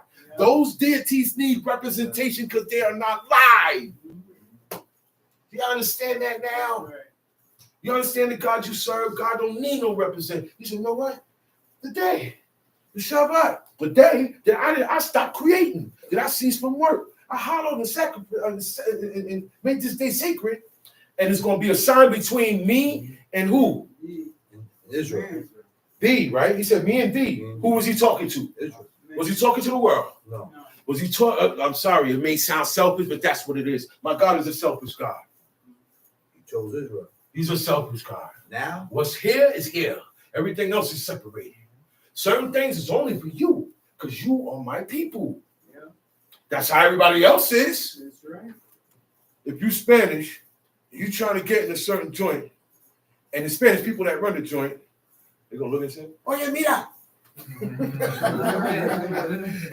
Bring you to the back. They're going to let you get in first. Why? But that's my people. You can't blame them. Oh, he's being racist. No. We are not like that. We should be more like that. I only marry into my people. I only do this with my people. I only do this with my people. I only do this with my, yeah. Then you'll see where I'm at. last verse. Uh-huh. Leviticus Yeah. chapter 3. Take it Last off. verse. Uh-huh. It shall be a perpetual statute for your generation throughout all your dwellings, that ye eat neither fat nor blood. Uh-oh. What are we doing? Cold cuts, hot dogs, sausages, kielbasa. Kielbasa. What's more? What's more? All this stuff, all that stuff, Hey, right? They didn't exist back then. You understand that? that's right. Not even amongst the Greeks. It did not exist because we didn't have supermarkets. Y'all need to understand the history of the world and how it changed from ancient to modern. Okay? They have devised a way to take flesh, tell you all of it is good. The cow, this, and sell it to you. You do not have your own farm no more like you used to. Now, when you had your own farm, you took the blood out of the animal yourself. You knew if the animal was sick yourself. Do you know today? No. You buy from the supermarket. You don't even soak the meat. And everything gets cooked with the fat and the blood. Big, giant, fat, thick pieces of burger being swapped down right now at break time. Yeah. Riotous eaters of flesh. That's what God said. Saul stopped the people from eating with blood. That's right. Stop talking about him. Mm-hmm. He's with who? Who he with? He Samuel. was Samuel.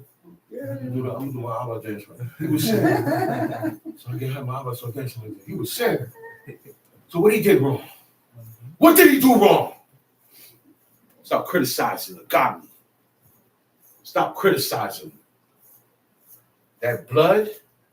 Yo, man, don't you know in that witchcraft stuff, eating of the blood is mandatory?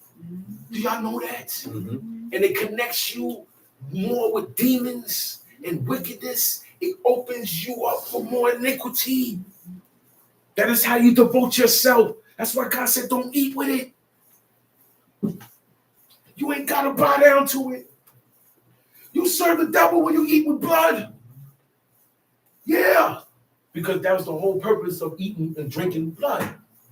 To the way now you go to certain countries, they got a thing called blood pudding. Yeah. My parents from Panama. Yeah. My family background is from Panama, Yeah. Central America. Okay, Spanish speaking Catholic country. Okay, my mother's father is from Nicaragua, war zone. Okay, Nicaragua ain't no joke. Nicaragua. Jeez. You just found out Real that though. Talking about some hood. This ain't no hood. This ain't no hood. Mm-hmm. And out there, it's nothing but Catholic. Right or wrong, you know? Yeah. Catholic is the main thing. Jake is the main thing. And everybody eat blood out there. Every corner, there's a vendor. Mm-hmm. Know what I'm talking about? Every corner, there's a vendor. Mm-hmm. And every vendor got chicharron. You know what chicharron is? Skin. Why? The skin of the pork. Pork skin. And I'm going to tell y'all something else. Chicharron. When we eat our flesh, we didn't eat our flesh with the skin either. No, it's fat. Because the skin is fat. Epidermis. Epidermis and the dermis is an in layer and an outer layer. That's what our fat. skins are. That's why it tastes so good. Uh-huh. Fat tastes good. Fat smell good. That's why God likes the smell. But you can't eat it. Mm-hmm. When you walk past Kentucky Fried Chicken and you smell that smell, that's not the meat you smell, that's the fat. Mm-hmm. Some of these places, man, make me want to vomit when I'm going. Man, the fish. We eat fish, we get salmon. We skin it. Look, we buy fish amongst the Jews. And even they look at us crazy. They say, skin it? Yeah, skin it. That's fat. Right. And you know what he said? He said, Daddy, you're right. It's the dermis and the epidermis. But you still eat it. Mm-hmm. But he said he's right. But he ain't met nobody black who lives like this. Because they figured it's only supposed to be really the Jews. Mm-hmm. No, they copying us, man. They copying us. They biting off of us, man. All right? Europe learned about the Hebrews when the 10-tribe nation was carried out of the 10 tribes that never returned. Okay? In the time of Hoshea, the king of Samaria. He was the last king. They took all of the 10 tribes out. And you know where we wound up? In Europe. Not in Africa. Mm. The Judah. Remember? Judah, Benjamin, what was left? Mm-hmm. Years after, Mm-hmm. when Rome came and got us, we was taken into Africa, we was taken into Rome, we was taken into Greece, we was taken into Persia. By the time that happened, the 10-tribe nation been all over Europe. Yeah. Was they in Assyria, right? Yeah. Right. They never left the 10 They never tribes. left. They never Assyria left. came down, took them. Now you got to remember, Assyria ran everything at that time. That's right. So anywhere they ran it, that's where they spreaded you out. That's right. That's right. That's where they spreaded you out. And at that time, that's when certain foods was introduced. I ain't gonna say what it is either. Uh-huh. Certain foods was introduced. That's all I'm gonna say. The first thing people say, hey, it's not in the Lord. I'm gonna leave you to your studies. Go find out. The way I did. Burn my eyes out with my eye, but burn his eye. He burned his eyes out studying. You know that? The way he couldn't see no more, he had the magnifying glass right there. He had the big magnifying glasses. Until after that, we read for him. Mm-hmm. Or he listened to the tapes. See all these tapes? See all these tapes? That's what he listened to. It's what he listened to, man. Not Jay-Z. Not 50. He don't care what those people are doing and how they live in their life. How about that? Mm-hmm. That's what he listened to. After he cut CNN off, and Nick, pull out such and such and such and such and such. I find it, throw it in, right around Shama. Mm-hmm. And he rock off, he go to sleep, and he wake up to that. And that was training for me to follow. That's right. He didn't say for me to do that. He didn't say, yo, I want you to. He didn't tell me to do that right or wrong for me. That's right. That's right. He did it for him. But he's showing me this is how you gotta be. That's right. This is what you gotta entertain yourself with most of the time. Sometimes you gotta stop doing what you're doing. Pick the book up. I have to stop doing what I'm doing. Pick this up. All right, you know what? I can watch this later, and I'll pick the book up. So I've been watching this all day. Right. That's Pick the right. book up. And I found something that I didn't see before because of that. So we're not telling y'all nothing we don't know what we talking about. We speaking out of experience. Yeah, say it again. We speaking out of experience. Not observation and other stuff. We speak out of experience. Because we came up with a man of God. That's right. Okay? Chop off. That changed his whole life. And he died a servant of God. He died faithfully in the commandments of God. And he showed us how to attain that spirit in 2024. Yeah. You can't tell me nothing, man. There's not supposed to be no bald heads in Israel. When I was coming up, nobody's head was bald. You cut your beard or you bald, you can't come. Bald heads You got a get lot banned. to say, man. You get banned. What David did. Listen, now those men, they didn't do that to themselves. They were sent a message as condolences to the man's father because that was my friend. Okay? Hey. That same dude, that Ammonite dude, and this is the same Ammonite dude that wanted the right eye, everybody. You know, later on, he got cool with David. And when David was running from Absalom because he didn't want to kill him, the stuff that the people was giving up was, one of them was that king. He provided them.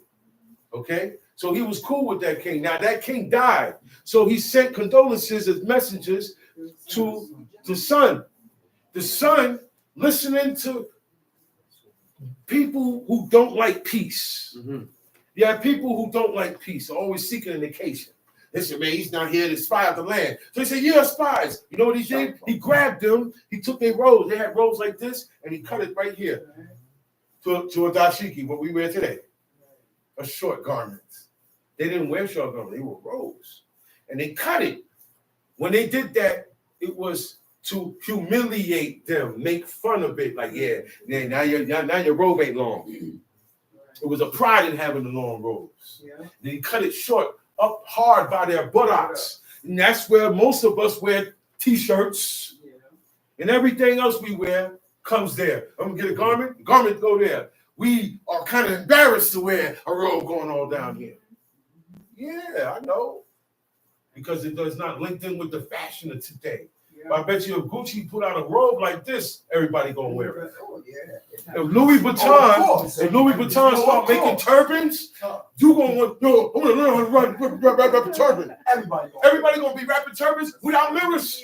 Let it be Louis Vuitton. Let it be Louis. Yeah. With the brand name, they got Gucci on it. Or it got, what's the other one? It's a whole bunch of them. Yeah, it's a whole bunch of them. Y'all like the name. That's your problem. That's your problem. And that stuff don't even. Now, they went and took that and cut half of their beards. You know, you're going to look like a clown. Imagine now, I cut all hair. Everything here is bald, and this is it. You're going to look like a clown. People going to laugh at you. All right? So now, before that, they didn't go to the king. They were embarrassed. They didn't want nobody to see their face. So they stayed in the city in Jericho because that city, nobody lived there. So nobody could see us. Right? And they sent word. They said, look, we didn't come down because, man, this dude cut up, or we could get another garment. But you got to wait till your beard go right. So you know what David said? Wait there until Jericho until what? Your beards grow back. I don't want you walking around like this. People gonna be thinking it's okay. So I'm not telling nobody it's okay. Why nobody touch that? Y'all need to stop being afraid. That's right. Stop being afraid of God's laws. Yeah. Stop being ashamed of God's laws. Yeah, they got too much to Stop say. telling dudes to stop not having bald heads. Telling yo, bro, you're not supposed to have a bald head. Bro, I'm not supposed to see a lineup. Bro, I'm not supposed to be a shade. I'm not supposed to see that. Stop cutting your sideburns. When you cut your sideburns, you worship a woman god of the Arabs. Okay. Y'all don't even know what things mean.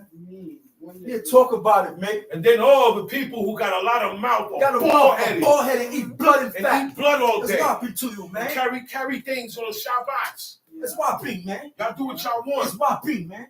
Yeah. You know, like MC Hammer, Man, you man. want to correct people? You want to correct people? MC Stop Hammer. eating blood, You man. can't touch this, man. That's why I be to you. You can't eat halal. That's why I be to you, man. I don't care if it's well done. It's well done with the blood and fat in it. Well done. The world don't get the blood out, y'all. Y'all know that, right? You. The world don't get the blood out. You have to get it, man. Yeah, man. You gotta get it out, sucker. And if you don't know, you do without. That's what I was taught. When in doubt, do without. You can live without it. It's not gonna, oh, well, you need some meat. You don't need no meat. You don't need flesh. I'm gonna tell you, look, I was reading about ancient Hebrew cuisine. You know that? It tells you how and what their diet was in the book. You know what they said their main thing was? Bread and wine. I'll walk out the door right now. Go all the way down there and come back up. Without opening the All door. right? Without opening the door. Bread and wine. Bread and wine. You know who ate meat? Chuck ball, man. The rich. You know who ate? It was an occasion. If I ain't a king, or I'm not a big shot, when you come to my house, look, it's a special occasion. I'm gonna get a goat. I'm gonna get a sheep.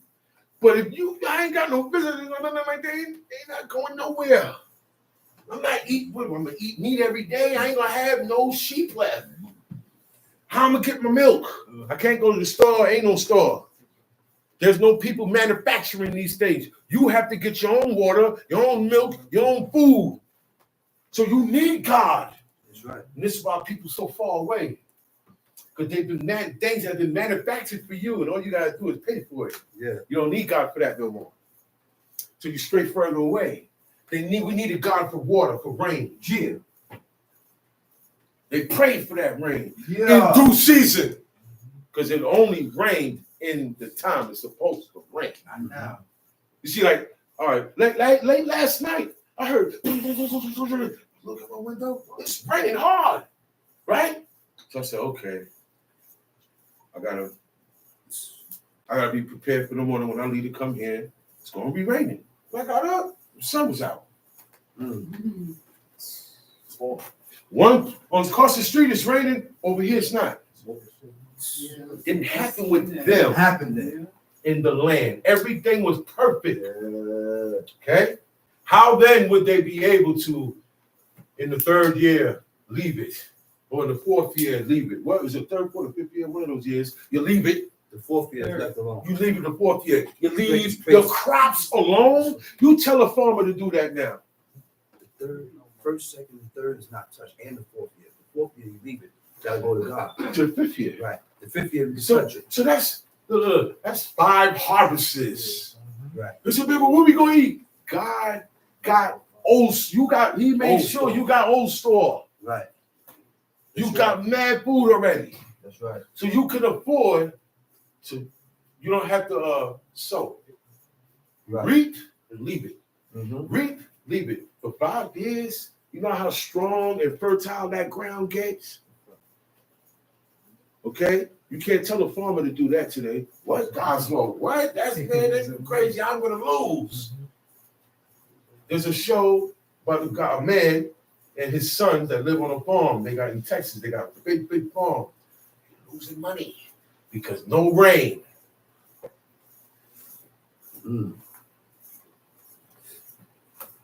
At the beginning of this show, the guy, he don't believe in God at all. But when it didn't rain, and he losing millions of dollars, and the beans ain't growing to his full. It's not being Know what he said? He said, "Oh God, please let it rain." Okay. Who you talking to now? Okay. Who you talking to now? See, God will break you. You don't break yourself. That's right. He will break you. You don't want him. My mama said you don't want to get a rude awakening from God. That's right. Because you might not be able to go back to sleep. You never. Okay? You don't want that, man. You don't want that. You never Wake up on your own. It's best to push on your own. correct yourself before you get corrected. That's what I mean. Okay? Stop playing and stop being in denial. And listen more than you talk. That's what called Israel. Listen, hearken more than you talk. I'm hearing too much talking and a bunch of bald head shiny Words, words. man. Come on, What man. happened to you? Dumb shit. It's not being to you, man. That chapter's finished? Okay. Go to Deuteronomy. It's walking to you, old thou bald head. 25. Word. Deuteronomy chapter 25. Hey, Jacob used a stone as a what? Pillow. As a pillow. If you're bald, you are not going to use a stone as your pillow. That's all I'm going to say. Okay. That's all I'm going to say. Okay. Deuteronomy chapter 25. If there be a controversy between men, Because there's always a controversy between men. There's always a disagreement. There's always a pointing of the finger, an accusation. So God said, I know this is going to go down because not everybody's going to always agree. Sometimes I've seen two men argue about this and they both right. They're just using different words. But but there's a hostility here. I see hostility here. But they both talking about the bad. And everything you're saying is correct. And everything he's saying is correct. So what is the real problem? What is the controversy? Okay? Between men at a time, he said, and they come into judgment. There is going to be a problem that's going to occur where somebody's going to have to decide who's right or who's wrong. Am I correct? right, Okay. So, come see. that the judges may judge them. Then they shall justify the righteous and condemn the wicked. That's it. That's it. I'll go by what the book said, man. I don't make up my own stuff. That's right. It says the judges may judge them. Whoever the judges is, who was appointed to do this, not just anybody gonna judge me either. Okay. Ain't no clown, no bald head. I told one brother, he said, you want to interview me, you're going to have to grow a beard and grow your hair. Grow your hair. I don't get interviewed by heathens. Never got it.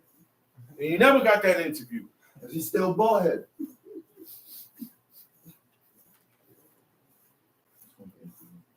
They're coming from a generation where they know better. They didn't come up. A lot of Israelites did not come up getting taught that. Oh, this is my teacher. No, it's not, because you don't live like your teacher. You don't hold the same values for the Lord like your teacher. Don't tell me that's your teacher. Yeah. Don't tell me he's your teacher. That's right. You know what he was about. You knew he was about all this law. So why you look like this? Why you eat that? Why you still celebrating that? Why you still over there? Why you still doing this? Don't tell me that's your teacher, man. Because whoever's your teacher is going to show what you was taught by you living it. Time sheet. And it shall be, if the wicked man be worthy to be beaten, that the judge. So look, in Israel, men get beat when you get out of line. But who gonna do that today? No. We don't have judges today. Uh-huh.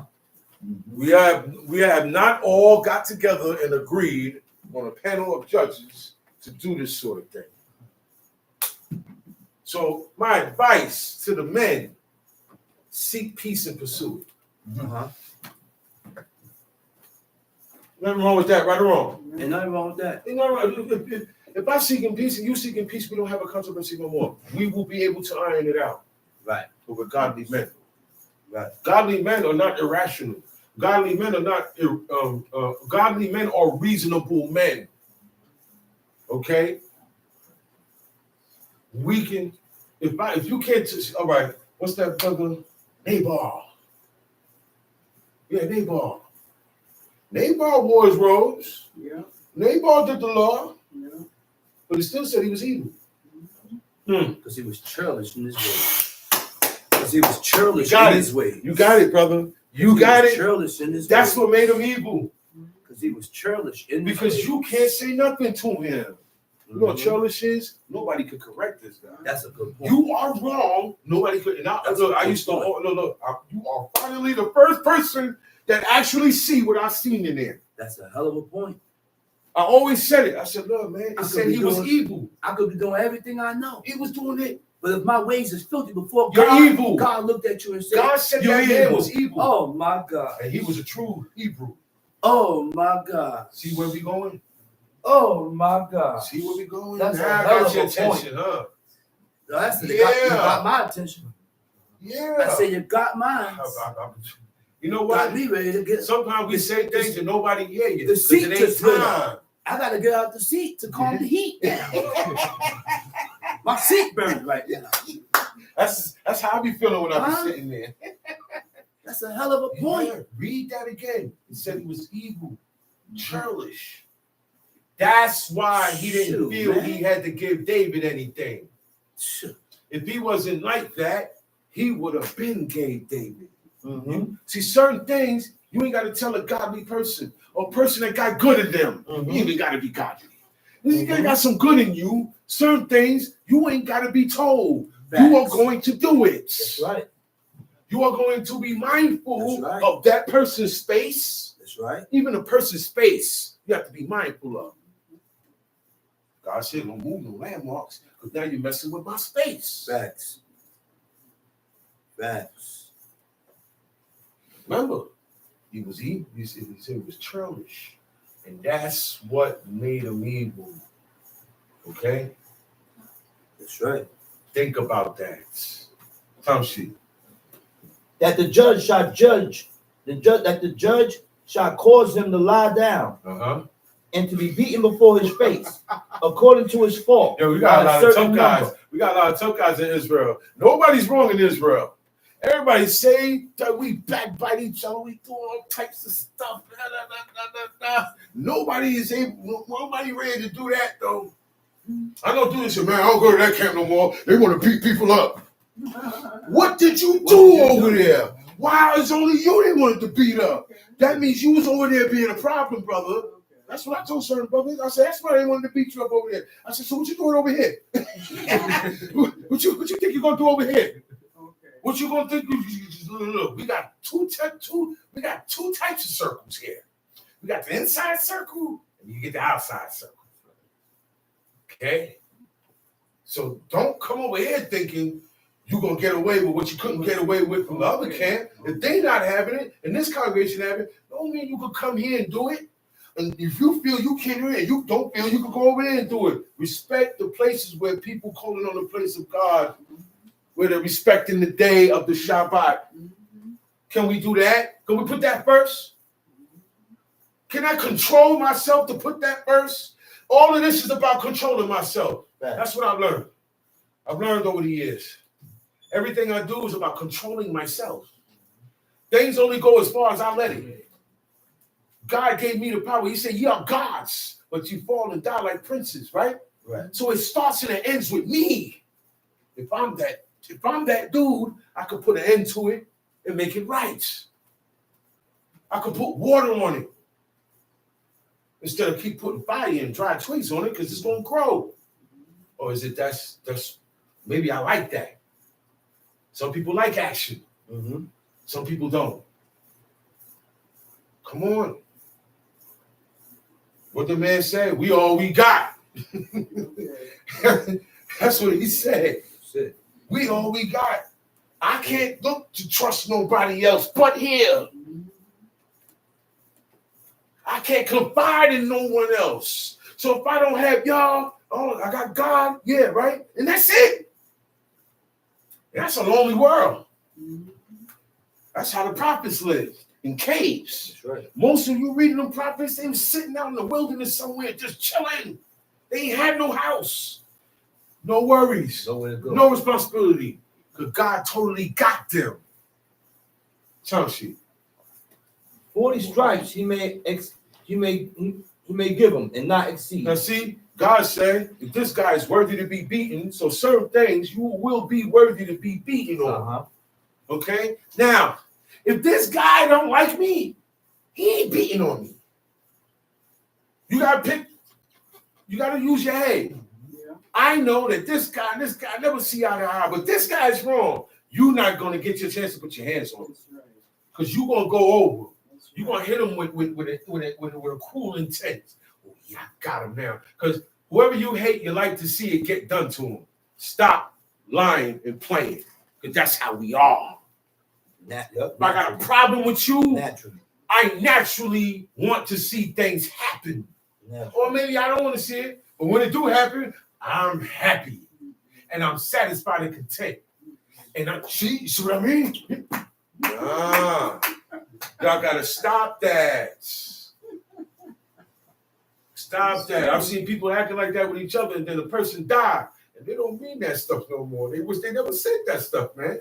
They wish they never said it. If I never got to say sorry. I never got to say I love her. I never got to say I love him. Come on. That's why God said, love the Lord thy God with all our heart, with all our soul, your soul. Because if you don't do that, you can't love me. That's why God said that. That's right. Read. Yeah, 3 more minutes. Read. Yeah. If he should exceed and beat him above these with many stripes, then thy brother should seem vile unto thee. You know, he's gonna look at you like, damn, brother, you wanted to kill me? Despise. See, God looks out for you. He knows, all right, even though this guy is wrong, he's not supposed to get more than what he deserves, right or wrong. That's right. You want to give more. That's right. He got it. He got his licks last week. Why you keep coming at him? Get off his back. Is this hatred, brother? Because that's what this is looking like to me. I asked one person, I said, yo, what did I ever do to you? Did you hear me say anything about you? Mm-hmm. Why everything concerning me is negative and it's energy? I said, you make me want to fight you and go to war with you. What's up? Because that's what it denotes when you want to hate amongst men. You make me want to get at you and break you apart like a lion that roared at Samson. If he didn't roar at Samson, he wouldn't have got rented apart. But he was a threat. I got him there. I pulled out my stun gun. I said, come on. Man, he stopped and he looked at me. I said, come on. And now I got courage and I'm going forward. Moved on. Don't bark at me, man. We shouldn't be barking at each other, man. We're men. We're supposed to be honorable. We have titles. There's a certain way in the conduct that we go about doing things. We're supposed to love each other. Mm-hmm. That all that other stuff don't matter. If I love you, that stuff don't matter. Mm-hmm. If I love you and you love me, nothing else matters, man. I'm gonna deal with you a certain way. And you're gonna deal with me a certain way. Right. Love is a two-way street. Goes both ways. People start getting offended when they see that they're the only ones putting out love. Mm. And I'm not getting it back. I want a divorce.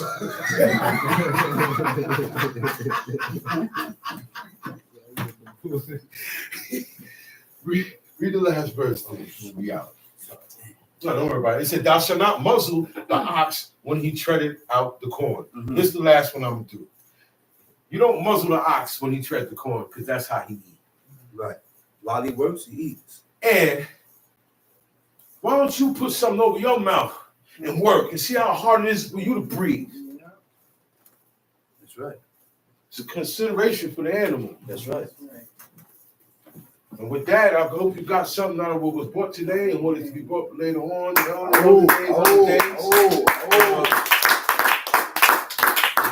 The 23rd of April is the first day.